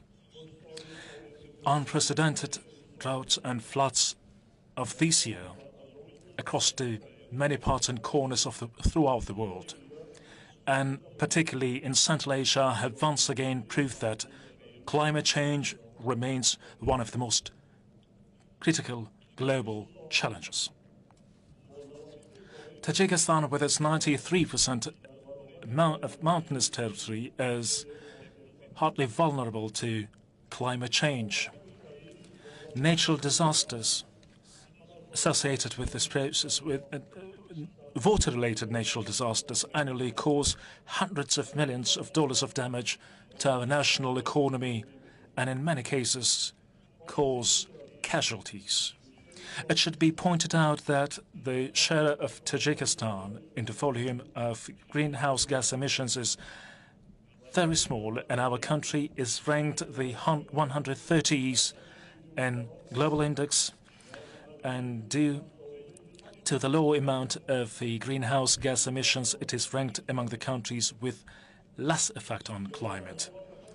Over 98% of electricity in Tajikistan generated from renewable resources, green energy, particularly energy we consume is generated in hydroelectric power stations, and according to this indicator, we are ranked the 6th in the world on green energy production. Meanwhile, by 2050, we intend to increase our share and the implementation of the zero-waste strategy through the development of a green energy principle.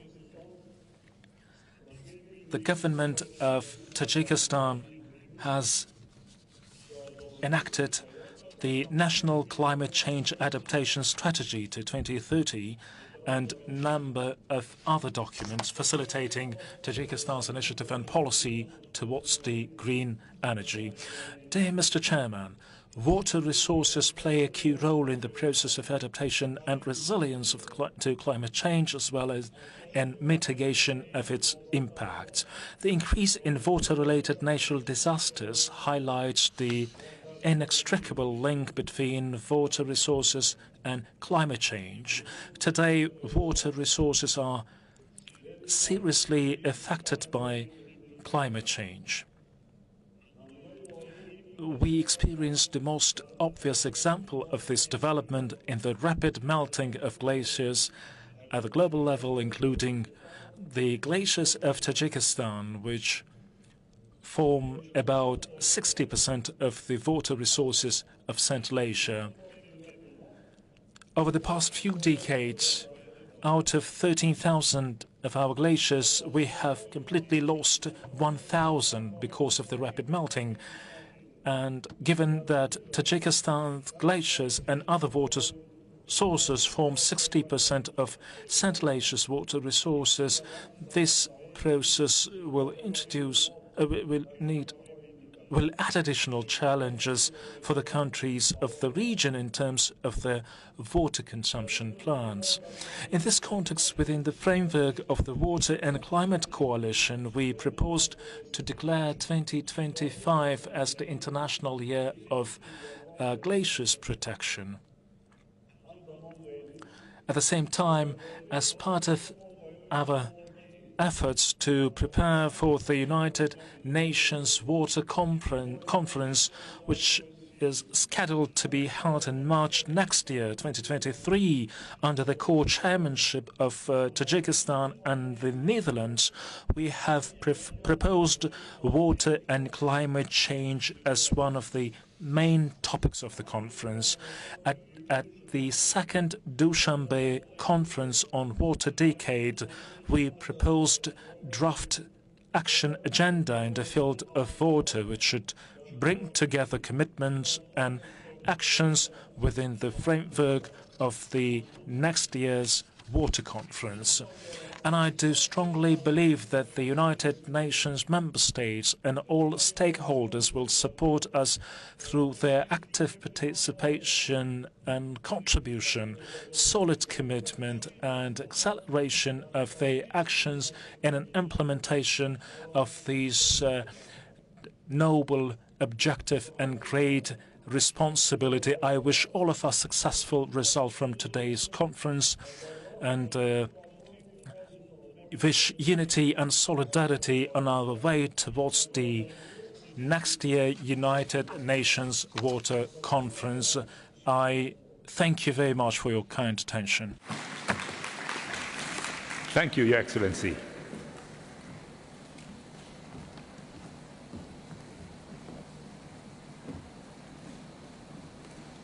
It is my pleasure to welcome His Excellency Mr. Pedro Sánchez Pérez Castejón, President of the Government of Spain.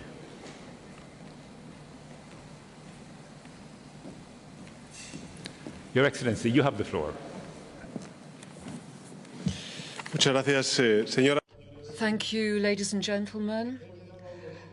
A point has been reached in history when we must shape our acts with care for their environmental consequences. Through ignorance or indifference, we can do massive, irreversible harm to the earth on which our life and well-being depends. These words are in the final statement of the first Earth Summit 50 years ago in Stockholm. And I think we should be startled at its relevance. 5 decades on, the world is still moving towards what the Secretary General, Antonio Guterres, called a climate abyss, despite the clear diagnosis we're getting from science. Ignorance or indifference was what was mentioned in the Stockholm Declaration. The former could be used perhaps sometime as an excuse. Indifference, however, will not acquit us in the court of posterity. How can you be indifferent in the face of the tragedy that we've seen in countries such as Bangladesh, with rivers bursting their banks, millions displaced?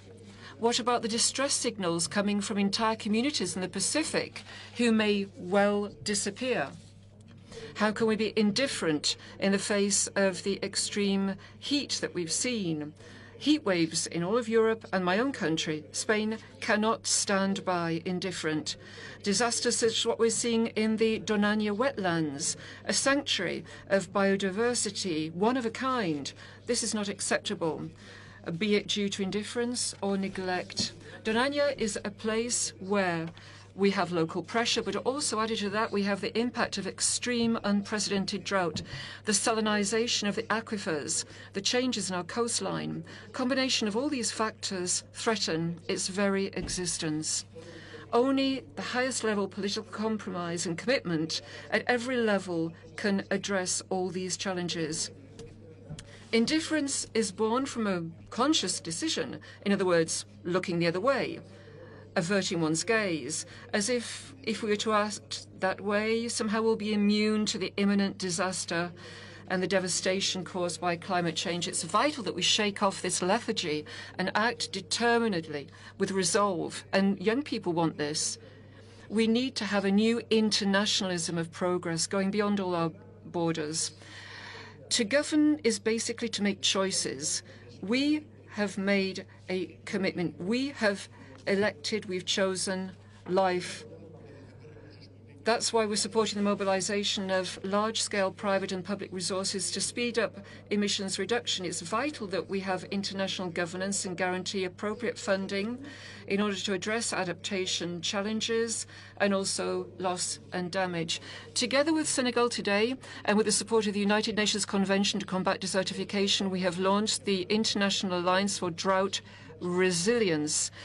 Spain will be contributing €5 million for it to become operational. We've also committed €3 million for the systematic observation facility of the WMO, thus supporting a UN Secretary General initiative. We'll also be contributing €2 million to the Santiago Network, scaling up our contribution to the Adaptation Fund with additional €20 million. In addition to that, we are working to comply with what was pledged.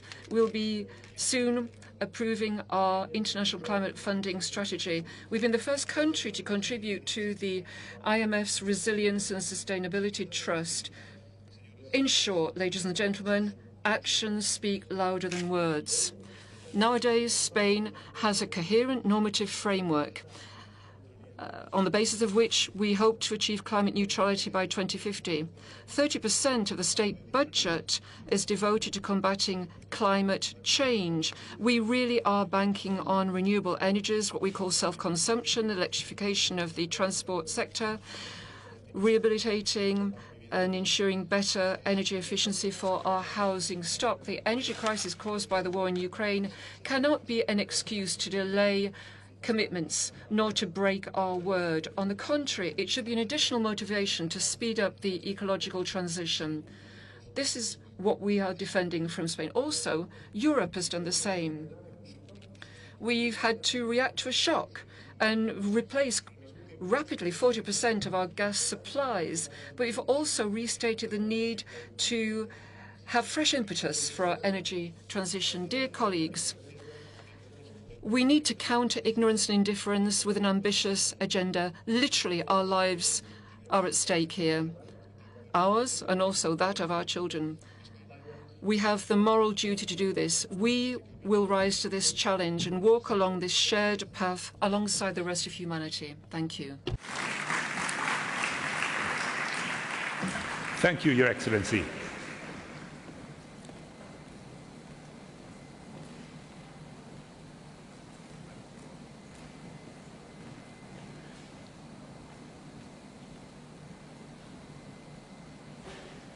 It is my pleasure to welcome His Excellency Mr. Maruf Amin, Vice President of Indonesia.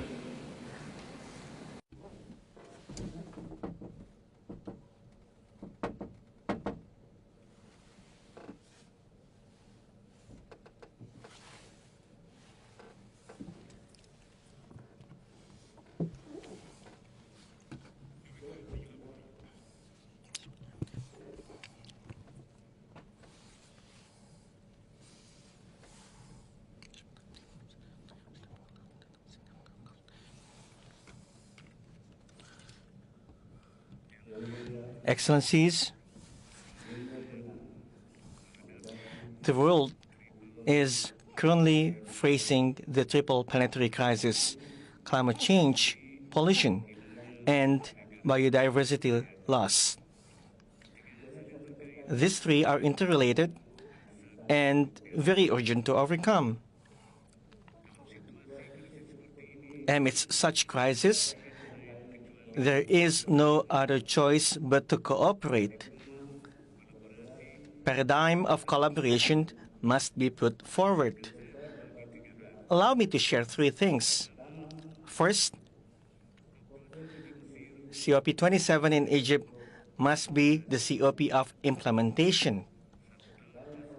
1 year after Glasgow, there has been no significant global progress.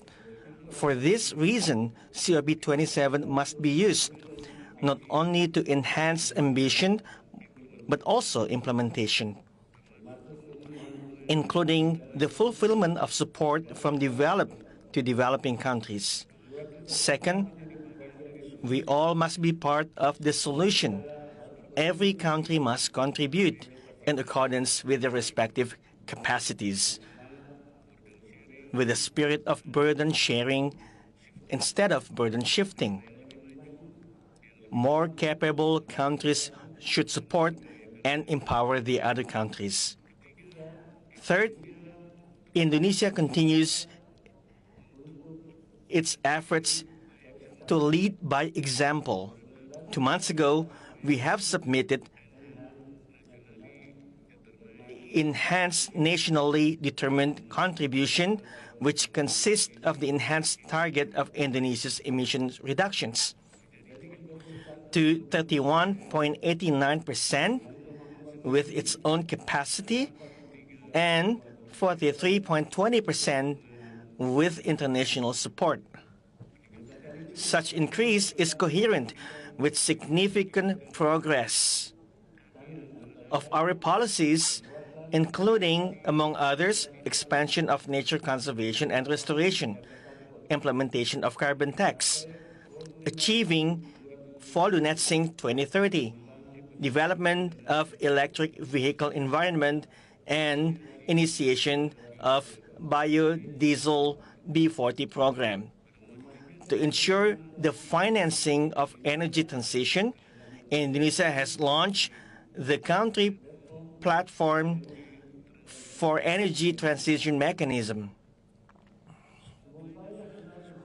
All of these national efforts needs to be complemented by clear international supports, including the establishment of an effective and equitable carbon market, investment for energy transition, and financing for climate action. As the G20 presidency, Indonesia continues to push for green recovery, as well as strong and inclusive climate action. In the future, through the ASEAN chairmanship in 2023, Indonesia will continue to pay attention on strengthening climate action. Excellencies, we must take concrete actions and strengthen collaboration based on dialogue and trust to create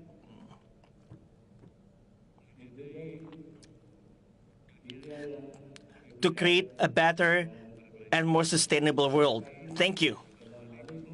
May peace and blessings of the Almighty be upon you all. Thank you. Thank you, Your Excellency.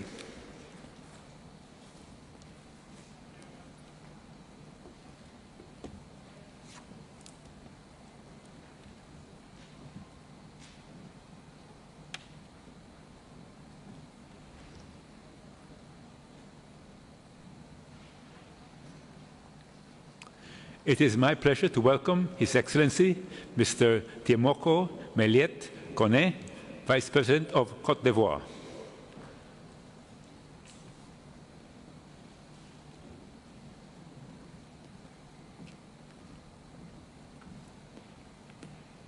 Your Excellency, you have the floor.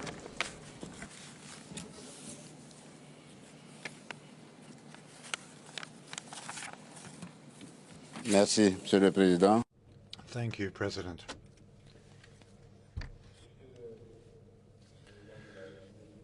President of the Arab Republic of Egypt, Your Excellencies, Presidents, Vice Presidents, Heads of Government, Executive Secretary of the United Nations Framework Convention on Climate Change, President of the COP27. It is a particular pleasure for me to address to you the greetings of His Excellency Mr. Alassane Ouattara, President of the Republic of Côte d'Ivoire, as well as his warm wishes for success for our work. Your Excellencies, ladies and gentlemen, my country, Côte d'Ivoire, has decided to scale up its climate ambitions through our new national determined contributions in order to work fully to preserve our planet. Côte d'Ivoire thus intends to reduce its GHG emissions by 30.41% by 2030 and bring the level of forest coverage, currently at 10%, to 20% by 2030. In addition, we are accelerating our energy transition and have the ambition of bringing it to a point where renewable energy will be at 45% of the energy mix, notably thanks to natural gas, hydroelectric power, solar energy, and biomass. Your Excellencies, ladies and gentlemen, the current geopolitical situation of the world brings threats everywhere, threatening our very fight against climate change. This energy urgency should not distract us from the critical goals in the Paris agreements on the climate. And thus, I would like to reiterate the appeal of my country to ensure that commitments to fund adaptation are respected, supporting an energy transition, in particular in Africa. Our planet is suffocating day by day, more and more. We must act. We must act fast in order to invert permanently the dramatic trajectory of global warming. I thank you for your attention to these words of my President. Thank you, Your Excellency.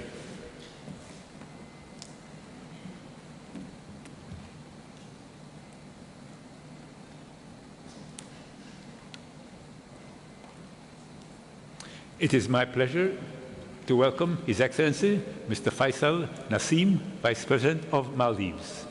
Your Excellency, you have the floor. Thank you, President.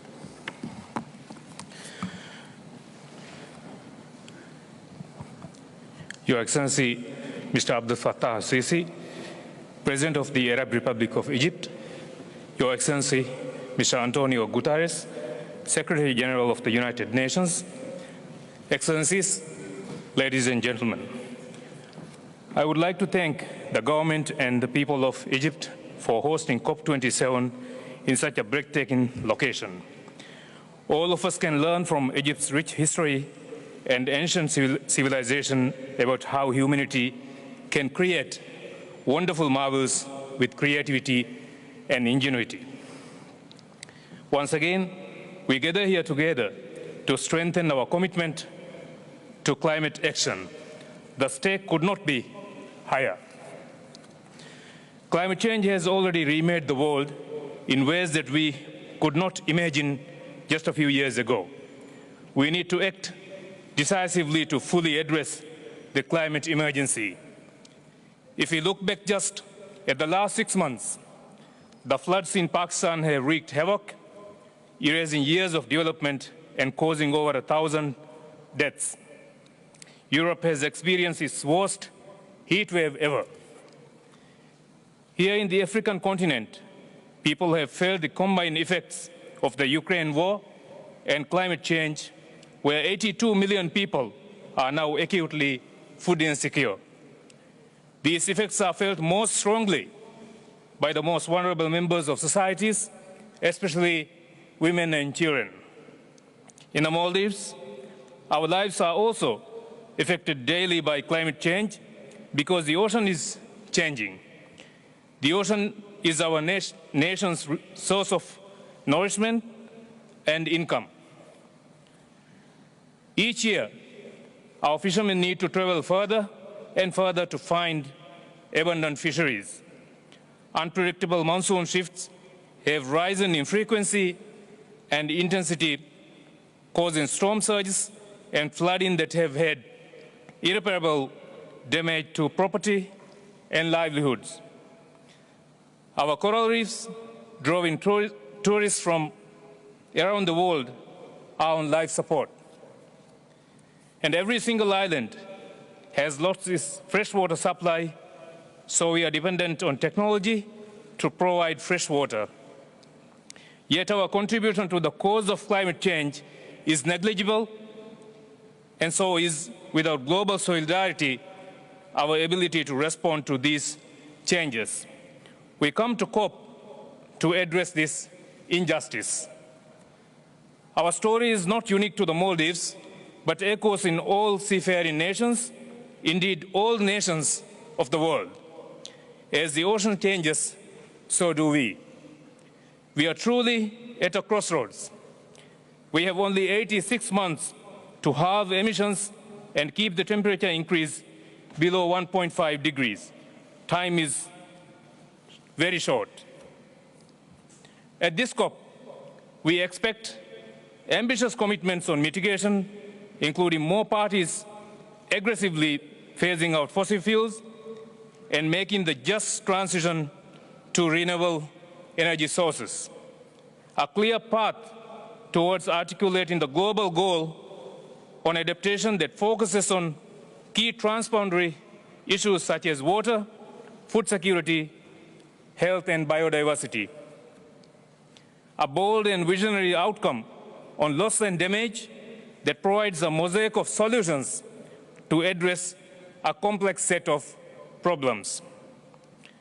To meet our collective goal of $100 billion per year in climate finance, with more than half dedicated to adaptation. To fully implement the Paris Agreement, we also need to increase ambition outside of the UNFCCC. All international financial institutions need to align their policies with the Paris Agreement. We congratulate the IMF for operationalizing the Resilience and Sustainability Trust, and also congratulate Barbados for its Bridgetown agenda. The World Bank can also play an important role by relaxing its current capital restraint to increase its lending capacity, leading the way towards a decarbonized world. Excellencies, climate change is remaking the world. It's our responsibility and why we have gathered here to ensure that the remade world is equitable, just, and allows all of us to live well. I thank you. Thank you, Your Excellency. It is my pleasure to welcome His Excellency, Mr. Badara A. Diouf, Vice President of Gambia. Your Excellency, you have the floor.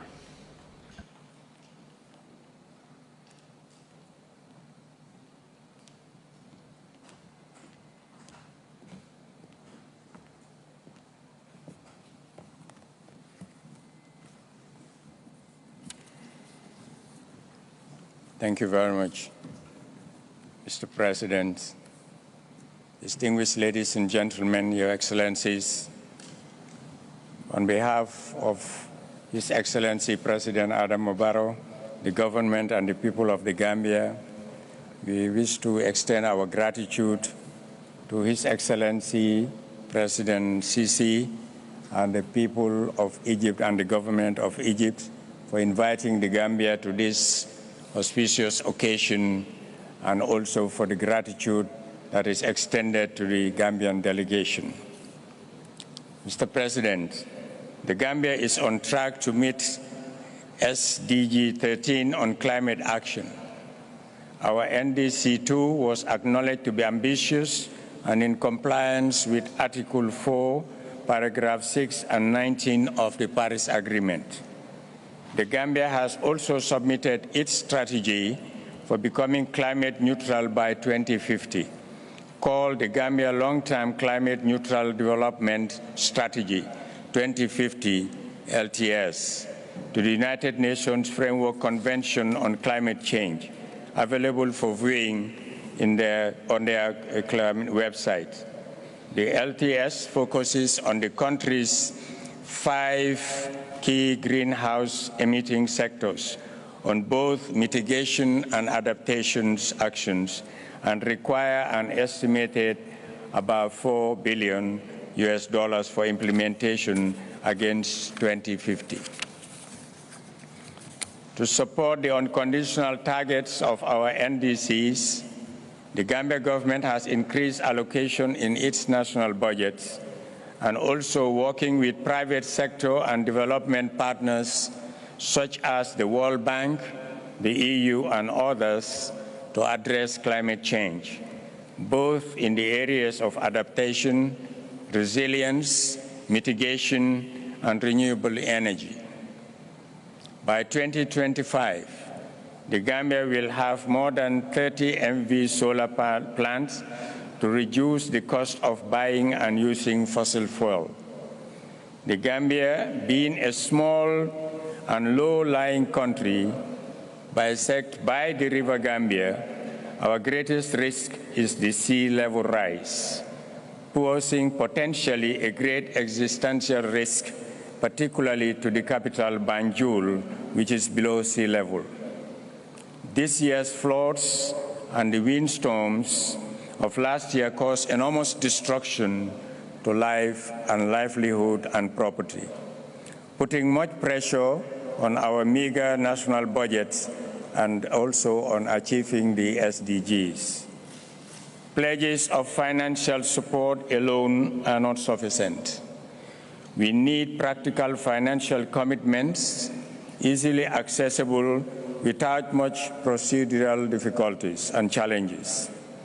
Like many LDCs, the Gambia's negligible contribution to global emission of greenhouse gas is less than 0.01%, but took a lead to respond to the global call for action to prepare an ambitious NDC2, meeting the Paris Agreement's temperature goal of 1.50 Celsius. This is a clear indication of the highest level of political will and commitment. We join others to call on developed countries to make good on their promise on climate financing. Developed nations that have contributed more to the accumulation of greenhouse gas emissions should take a lead responsibility to finance the climate crisis with reference to the Paris Agreement and Article 2. We now need committed actions for urgent implementation to make here in Sharm el-Sheikh. Mr. President, I would like to draw on the moral of 2 stories that we have. One is that there were 2 sets of groups of people, some of them very lean and hungry looking, with arms 2 meters long and spoons 2 meters long. The others are fat and healthy looking with arms 2 meters long and spoons 2 meters long.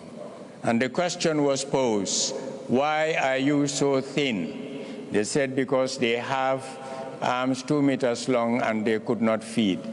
And the second group that is fat and good looking, they were asked the same question and they said they feed each other.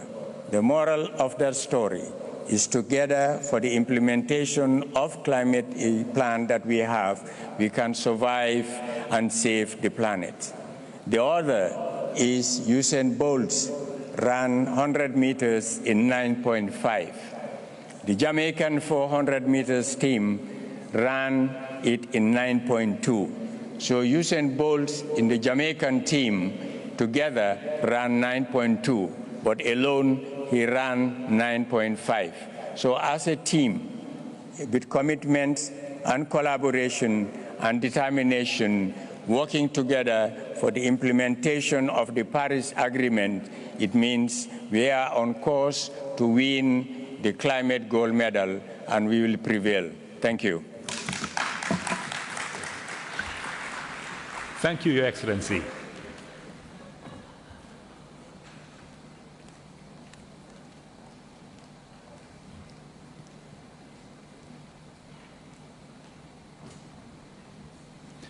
It is my pleasure to welcome Her Excellency, Ms. Esperanza Maria e Francisco da Costa, Vice President of Angola.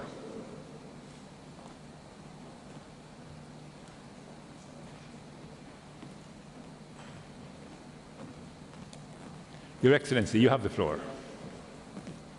Thank you, Mr. President.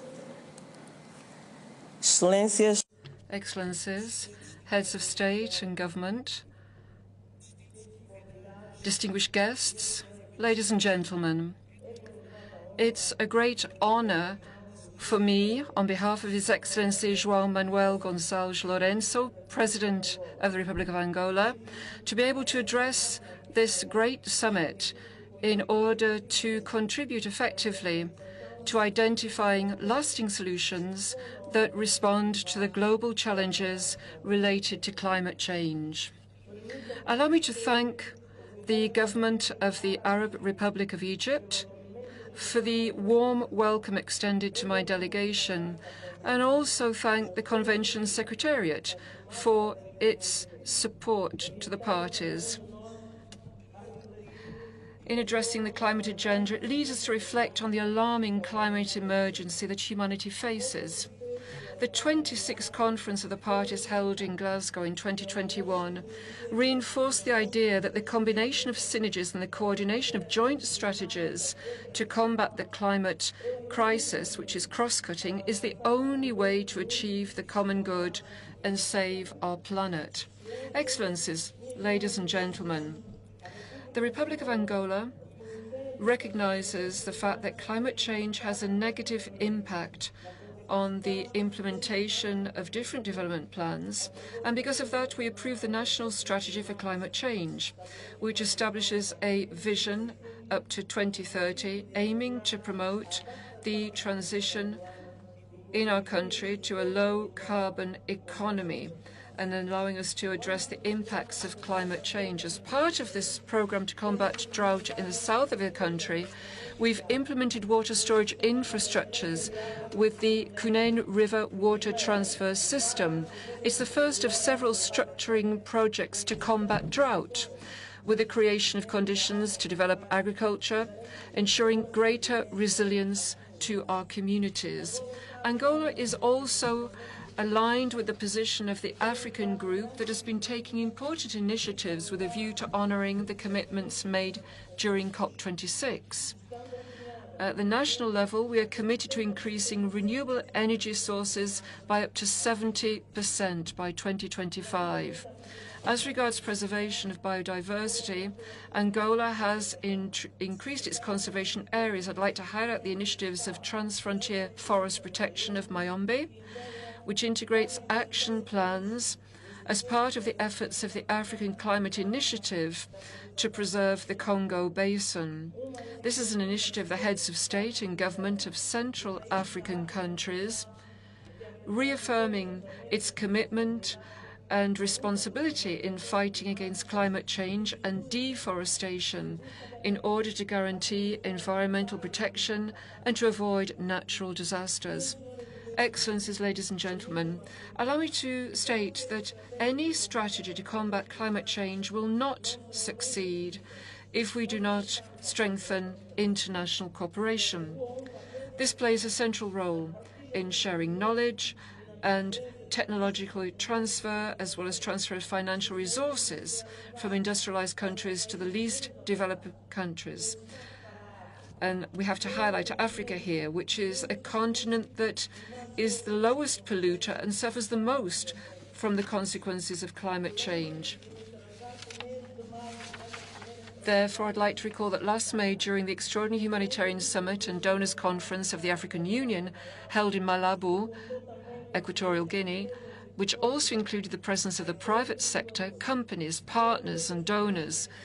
Pledges of funding were made there, budgeted at more than $100 million, aimed at combating the problems linked to climate change, as well as the humanitarian crisis in Africa. There was, however, a somewhat timid approach regarding the materialization of these promises. On the other hand, it's important to emphasize that in relation to the African continent, the creation of an early warning system and the operationalization of the African Humanitarian Agency are of extreme urgencies. They will make it possible to identify multiple dangers related to climate change, also to collect and share data to respond to the different problems related to climate change, including forced displacement of populations. Ladies and gentlemen, to conclude, we hope that during this summit, member states will make pragmatic commitments and coordinate their actions to limit carbon emissions by investing in alternative energy sources. That will guarantee the survival of our planet. Many thanks. Thank you, Your Excellency.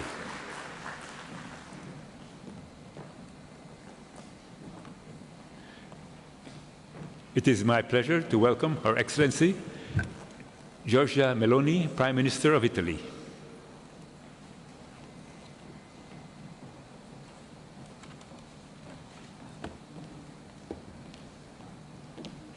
Your Excellency, you have the floor. Well, President Al-Sisi, Mr. Secretary General, dear colleagues, we are at the decisive moment in the fight against climate change. Over the last few months, we have experienced its dramatic effects throughout Europe, in Pakistan, in the Horn of Africa, and in many other regions of the planet. We are all called upon to make deeper and faster efforts to protect our planet, our common home.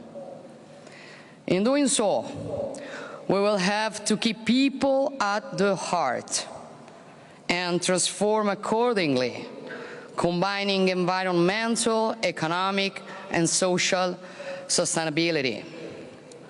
Despite a very complex international scenario, already affected by the pandemic and further disrupted by the Russian aggression against Ukraine, Italy remains strongly committed to pursuing its decarbonization pathway in full compliance with the goals of the Paris Agreement. We want to develop our energy diversification strategy in close collaboration with several African countries, with whom we have enhanced our cooperation on energy security, renewables, and youth education.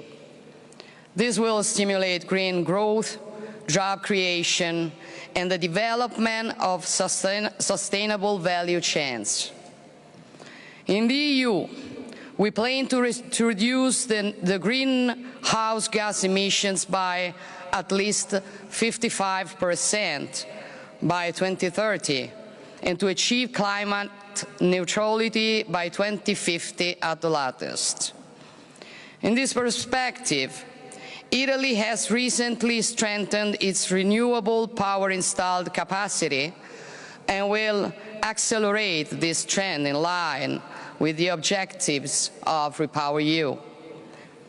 We intend to pursue a just transition to support the affected communities and leave no one behind. Last year, the Italian G20 presidency reached concrete results that paved the way for the agreements in Glasgow. As a partner of the United Kingdom for COP26, we promoted the Youth for Climate event in order to involve young generations in the decision-making processes on climate change. Italy has also significantly increased its contribution to climate finance.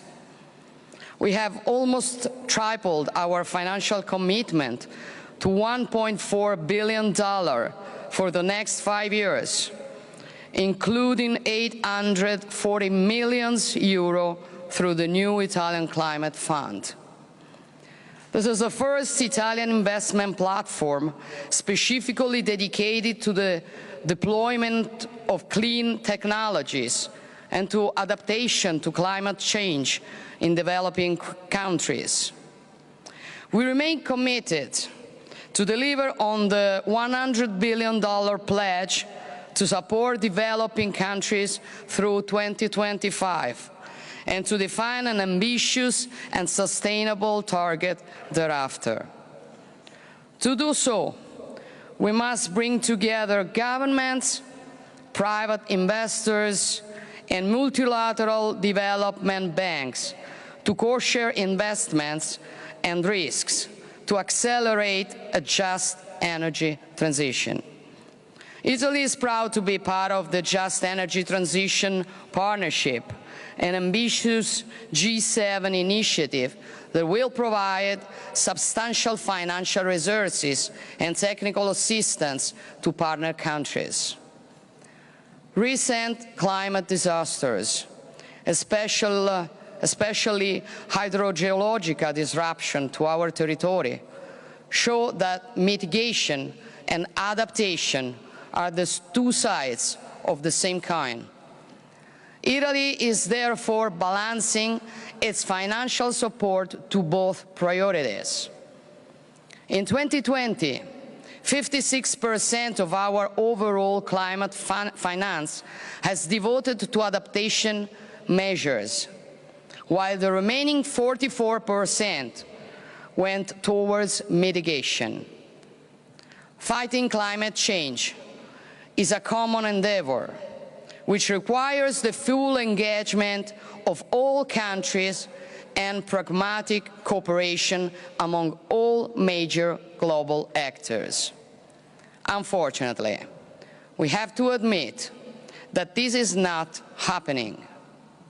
We cannot hide the fact that the nations that are most committed to these goals risk paying a price to the advantage of those that today are mostly responsible for CO2 emissions on the planet. This is paradoxical, and measures are needed to redress these imbalances.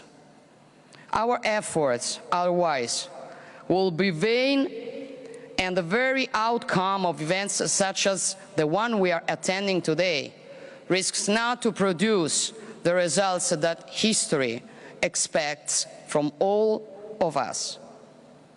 As leaders, we owe this to our future generations, since our commitment to protect the environment as part of our identity is the most vivid example of the alliance between those who are here, those who were here, and those who will come after us.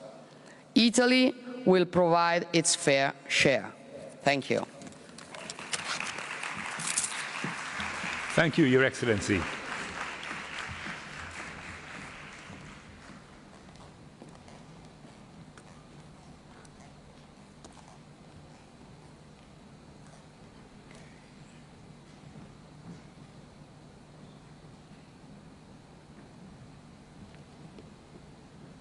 It is my pleasure to welcome His Excellency, Mr. Olaf Scholz, Chancellor of the Federal Republic of Germany.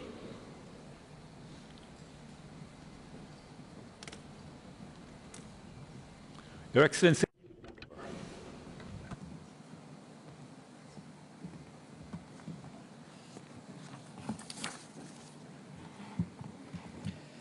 Exzellenzen.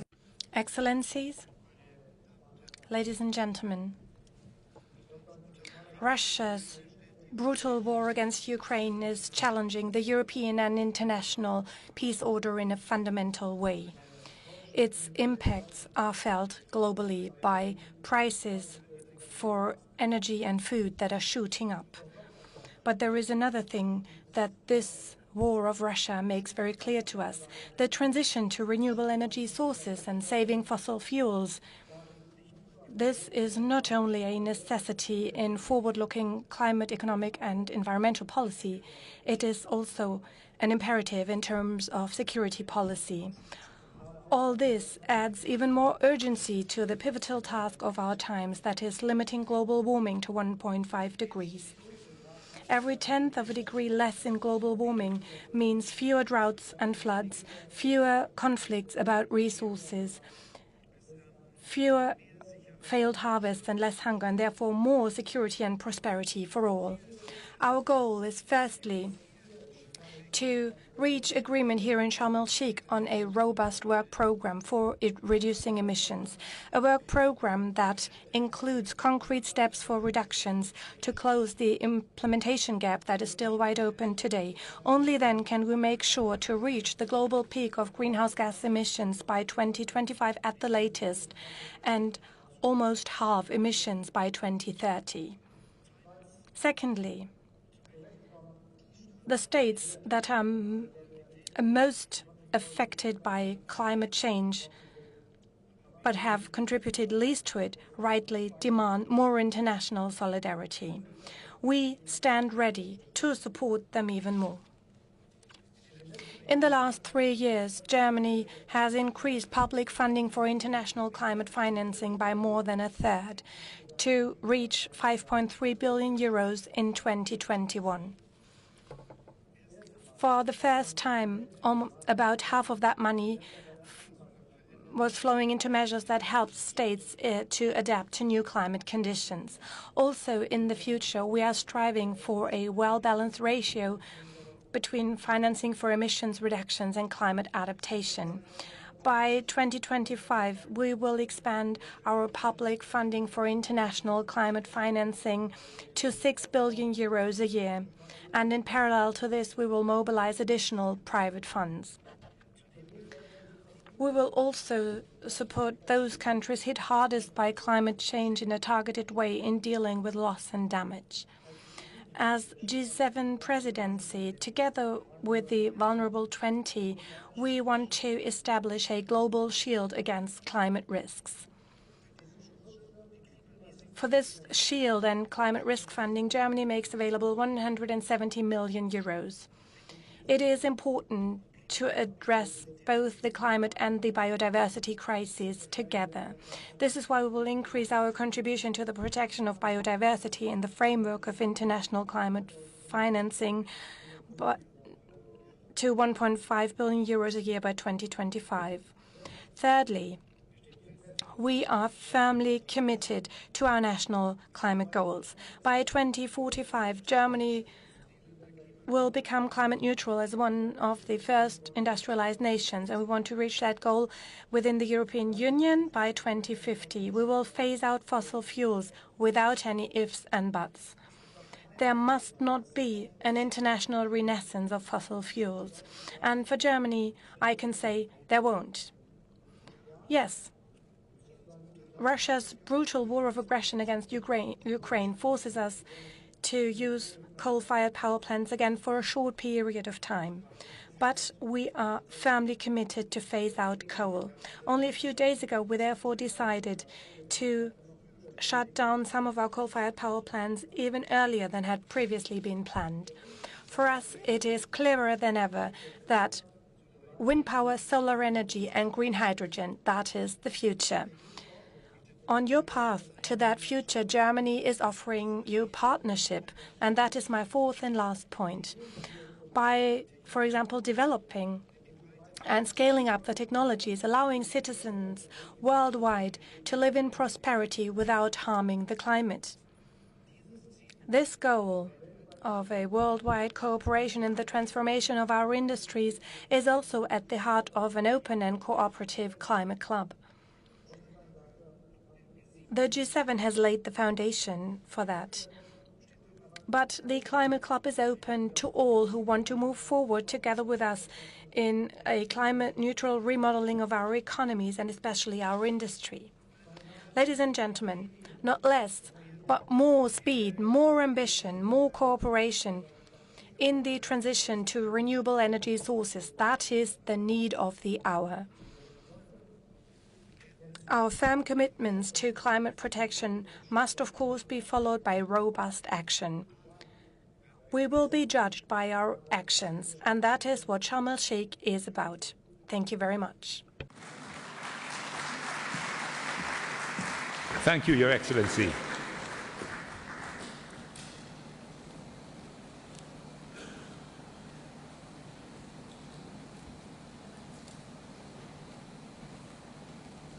It is my pleasure to welcome His Excellency Mr. Mark Rutte, Prime Minister of Netherlands.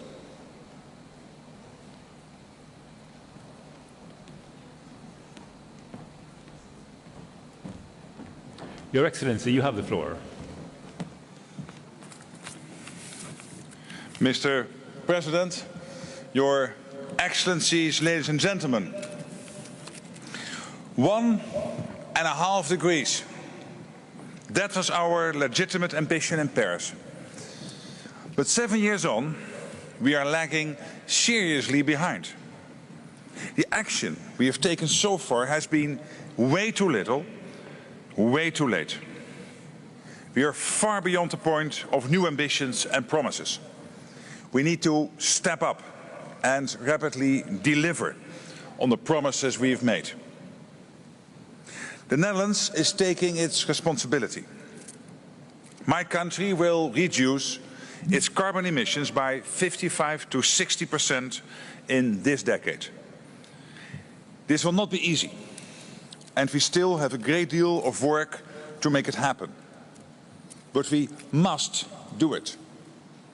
So we are investing significantly in renewable energy resources, such as hydrogen and offshore wind, both at home and abroad. And at the same time, we are helping others. Vulnerable countries are rightly concerned about loss and damage caused by other countries' emissions. That's certainly the reality for our African friends and partners. To them I say, I hear your call for greater solidarity. The African continent is on the front line of a climate emergency it did not create. An emergency that has fueled food insecurity this year, made even worse by Russia's unprovoked aggression against Ukraine.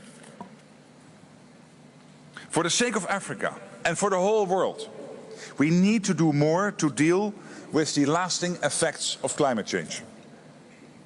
Those effects can't be undone, even with our best efforts. To boost our resilience, we need to adapt now. Of course, all this requires money. So the Netherlands will increase its annual contribution to the $100 billion pledge to 1.8 billion euros by 2025. And as part of this increase, we will double our public finance for climate adaptation, including 100 million euros for the Africa Adaptation Acceleration Programme. All this money needs to go to those hit hardest by climate change. Ladies and gentlemen, the Kingdom of the Netherlands consists of a low-lying delta country on the North Sea and several small island states in the Caribbean.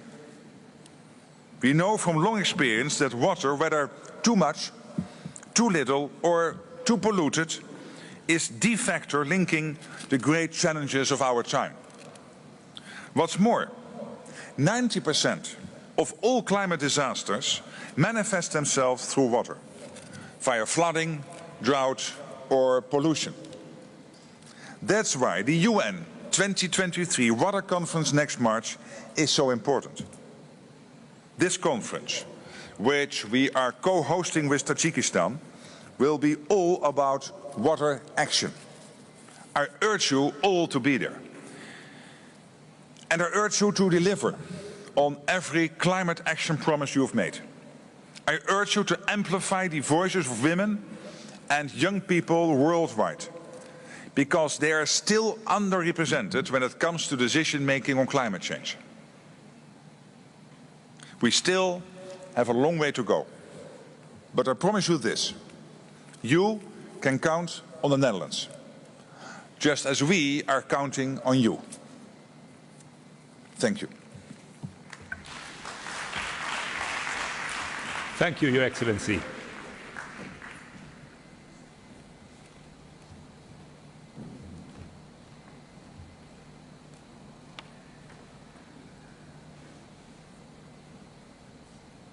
It is my pleasure to welcome His Excellency, Mr. Ulf Kristersson, Prime Minister of Sweden.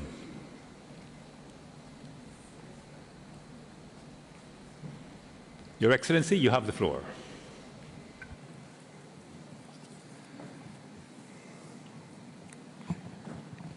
Dear Secretary General, Mr. President, ladies and gentlemen, I would like to start by reaffirming Kazakhstan's solid and continued commitment to the goals and objectives of the Paris Agreement. As you know, our country has set out the ambitious target of achieving net zero by 2060. As part of this, we are planning to adopt our first ever low-carbon development strategy by the end of this year. This will mark a historic moment, the first time a country in Central Asia has laid out such an ambitious document. This strategy will update our nationally determined contributions. In it, we will pledge to achieve an unconditional 15% reduction of our carbon emissions by 2030. We have also set a conditional target of 25% that relies on the possibility of additional support from international partners. Currently, green energy represents 3% of Kazakhstan's total energy supply. We have set a target of increasing our renewable energy supply to 15%.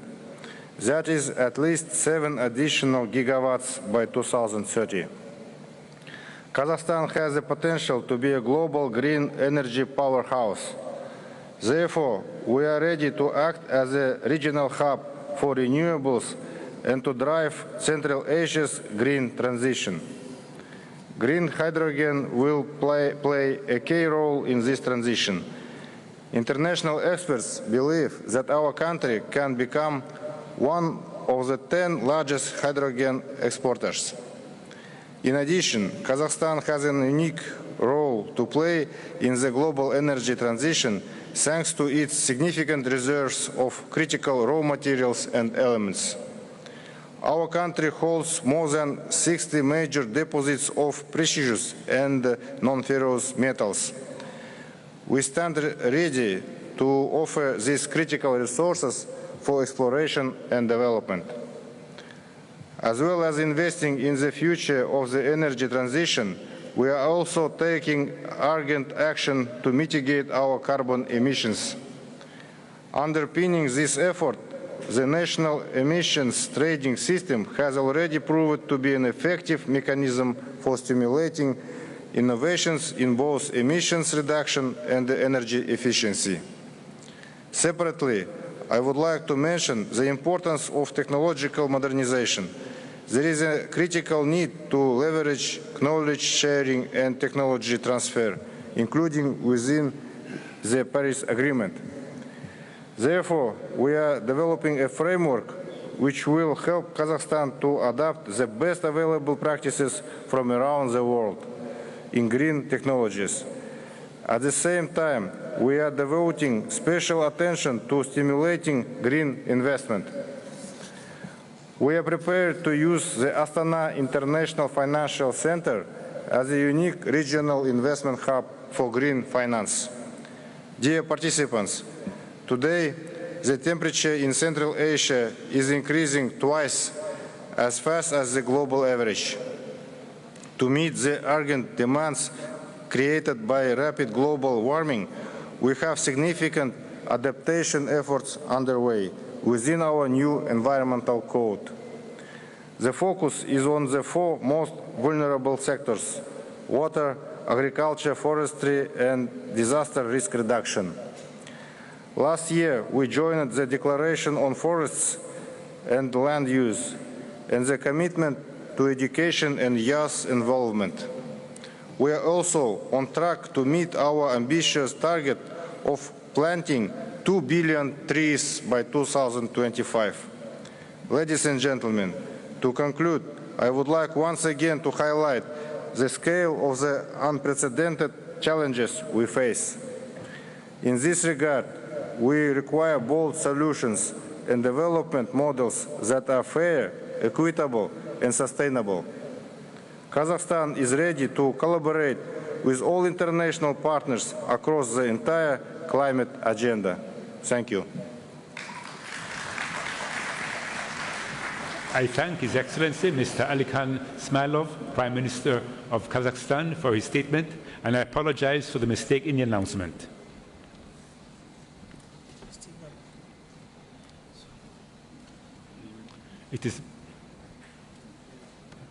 It is my pleasure to welcome Her Excellency Ms. Sanna Marin, Prime Minister of Finland. Your Excellency, you have the floor.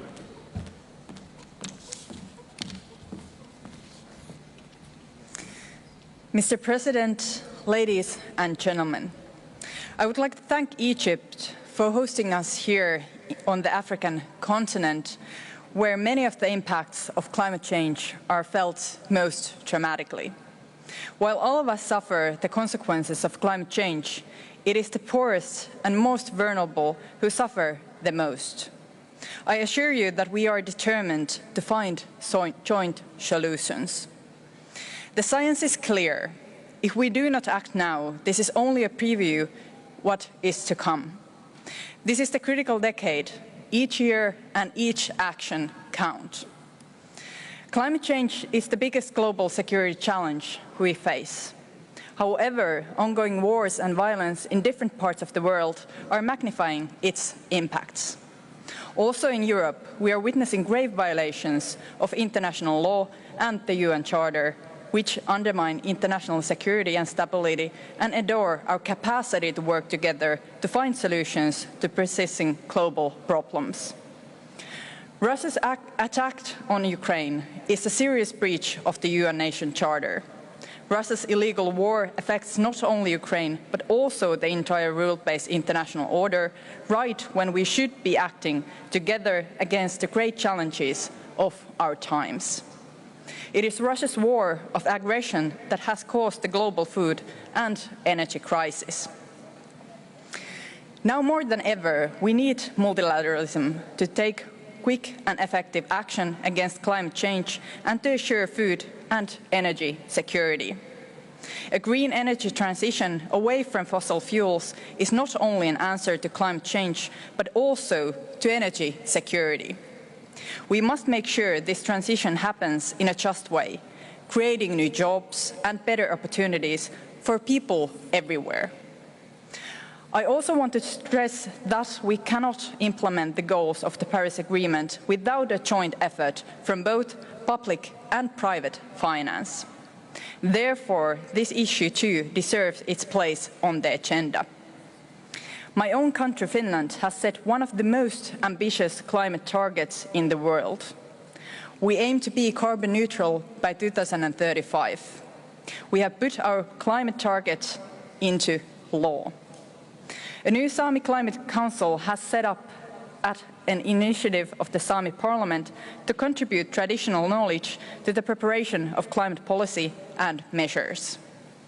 Finland has also been vocal in involving women and youth in climate policy making. It is crucial that all groups, including people with disabilities, are able to participate equally in the international climate fora. Finland and the European Union are doing their part to deliver climate finance. Finland is particularly doubling its climate finance for developing countries and taking concrete steps as part of the champion group on adaptation finance to double the share of global adaptation financing. As a co-chair of the Coalition of Finance Ministers for Climate Action, we have promoted the integration of finance and biodiversity action into national budgeting. Mr. President, we all agree that what we need to do now is implementation. The longer we wait, the more it will cost. So let us ensure together that this COP is one that delivers real progress in all areas. A COP that keeps the 1.5-degree target alive. Thank you so much.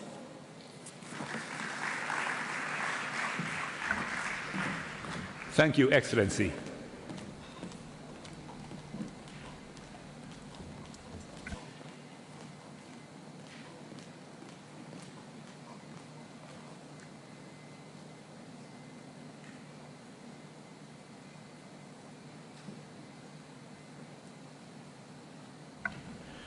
Distinguished heads of state and government, delegates, honored guests, this brings us to the end of our national statements for today.